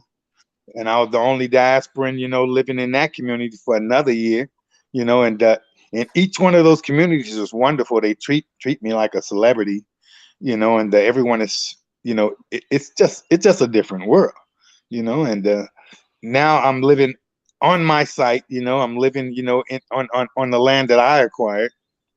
And I'm looking forward to greater things. We just had a big party at Steve Coakley's place about a couple of weeks ago. He's my neighbor. And it was a pretty much success, and he's planning on another party for December. Although, he has a smaller plot, and so I have more to work with. So I won't be ready to have a party in December here. So I'll just support him, and we'll have another big party here in December, and we'll put it on YouTube. That's what's up, and that's what we're telling people. We are sharing information because people don't understand. If you have been stuck under the rock in America for the last 50 years, you would have woke up and realized that we have moved forward as a people. That we like, okay, let me build my self-determination in Africa. Yes, that's what we're doing as a people. You know what I mean? And you're there. Yes, I call it a legacy project. I'm 65 years old, so this is a family legacy project. I'm not just building a home. I'm just building a facility. I'm living in my shop right now. Until my facility is moving. I can move into my facility, which is going to have about 5 or 6 bedrooms, 3 bathrooms. It's going to be nice, and so it's a legacy project, and I felt I can leave a better legacy, in Ghana, kill a few birds with one stone. Retirement here is perfect, and the weather is perfect almost every day. So I haven't got used to that yet. And this is the winter season right here, where's the high of 80 degrees or 79 and a low of 70 at the lowest, and so that's still perfect. So it'll get warmer. What state did you live in the U.S.? I lived before I came here, I lived in the state of Nebraska. Nebraska basically get cold in the wintertime. Yeah. Yes, and I never met a February in Omaha, Nebraska that I liked yet. So in being in Ghana in your wintertime, based on being in America, you're living in an environment where it's 70 to 90 degrees all year round. Unbelievable. Yes, from 70 to 90 degrees all year round. So basically, you can end up doing a lot more now. Now you can do your organic farming, and now you can actually even be around a whole community full of Black people. Correct. That's my next option right now. I'm building planters around my wall, and I'm developing garden compost. So we got plenty of grass to cut. So I just cut the grass and stack it up. I'm already off the grid as far as water is concerned. And I'm off the grid, as far as power here in my shop. I have solar panels, and we have electric poles, that just went up, so we're gonna have electricity shortly here. So and all I have to do is get off the grid as far as food is concerned, because then because even in the USA, if the trucks don't roll, there's no food at Walmart. So here in Ghana, it's difficult to poison Ghanaians, because they eat what they grow. They grow what they eat, and they like it. So I'm gonna have to start growing more sustainable, fruits and vegetables, and if there's anything else that I want, there are grocery stores in Ghana, but they're far between that you can go and get some imported things, from Europe and the USA. But it's better to be off the grid as far as food is concerned too, and that's my next goal is to be able to feed myself, and sustain myself, even if the world goes to hell in a handbasket. I'll be sustainable. Well, appreciate it, brother. So that's it, family. So we're looking to be a sustainable people and literally just build from the ground up. So these are the opportunities that we have as a people, and family. We're always traveling to different parts of Africa. So if you need someone to travel with, just reach out to us and travel with us and get a feel of the countries. So well, now, I'm just one person. I'm just one person. You know, right now, I'm just only thing. I'm living off my Social Security. That's it. So there's plenty of other builders out here that's doing much better than I am. You know, because they have more resources and they're building more elaborate structures. So if I can do it just on my Social Security right now, although I did sell my house and spent all that money, you know, I had an old house, and so that means plenty of other people that wants to come to the continent, and relocate, especially the retirees. It'll be easier. there you go, brother, and that's a great point. And we got to the point where we've been going on and on for a few hours, and we just need to close out. So if you have anything else Okay. to share, you Well, can definitely share before we close out. Well, we can close out. Thanks for letting me have a say, Bomani. I've been listening to you and following you long before I came to Ghana, before I came to Africa. Africa for the Africans. That's if you're interested in Africa, you're gonna run into Bomani. Well, appreciate it. Yeah, that's people ask me. I tell people, yes, family, we've been doing this for 18 years on a grassroots level, and I know most of the people that's coming out are been around for like 3, 4, 5 years or maybe less. But yes, we're literally visionaries, and we're gonna take it to the next level. And next time I'm in Ghana in the area, I'll look forward to meeting you, brother. I appreciate you being there and holding things down, because what you're doing, you're taking care of our people in the African diaspora, which is yes. We've been looking forward to you, but we hadn't been ready yet. That's why we didn't invite you. But me and some of the guys here say one of these days we're gonna have the big Bomani bus. It's gonna pull up right here. Yeah, I'm gonna come to, because that's what I've been doing from the beginning. Like I remember going. I know. We went to Fiancre in 2007, and it was like 42 of us, and like fam, they were like, I was like, yeah, we're all from America. Well, we're gonna be ready for you. Hopefully, the next time you're in the area, we're gonna try to be ready for you and your group. But thank you again, Bomani. Absolutely, brother. Appreciate you. So you take care now. We'll connect with you, and I'll just share a few things, and then I'll just close for the night. All right. All right. Yes. Greetings, family. So, family, appreciate everybody joining this incredible live stream. I know we've been on for over 5 hours, but then we had another one. We was on for 10 hours, and on for 6 hours and 4 hours. So to be able to just really have these deep conversations, unfortunately, it takes dialogue and it takes time. And we've been able to show you a whole lot from our debates and our conversation with so many people that we have just been invited. So appreciate everybody who have chimed in over the last 10 days with the few conference calls or live streams that we have, and participated by giving in, sharing and giving good information, because we're limited on debate. We can only do so much by debating, but we have to use other means of educating people. So we've been able to have a whole lot of different people, especially on this conference call. Those who were on previous conference call, I just was like lay low, family. Like, let me just get these new people in, and let's build a different dialogue today, versus doing what we did yesterday and the day before, or a few days before that. So, family, I appreciate everybody. Good night. Enjoy your day. Enjoy your night. And just want everybody keeping in mind that only thing that we talk about is that's trying to inspire all of us to do business with our own Black people in the world. I come from a culture in Jamaica where we stuck together, and we're learn a lot from our parents as far as just how things work and how we survive as a people. You know what I'm saying? And surviving as a people means that you literally just take care of each other. And that's what I learned and what my family did to survive and to make it work. And then, we're continuing on, and we're never going to change that. Looking out for each other, dealing with each other, taking care of each other, and working together is our solution. Anything outside of that is destruction and problems. All we got is us. You know what I'm saying? And I'm waiting for someone else to prove that. And all the people who debated, they never proved that. And that's why I refuse to let certain people on this stream, because we can't have these dialogues if you're not going to be solution oriented.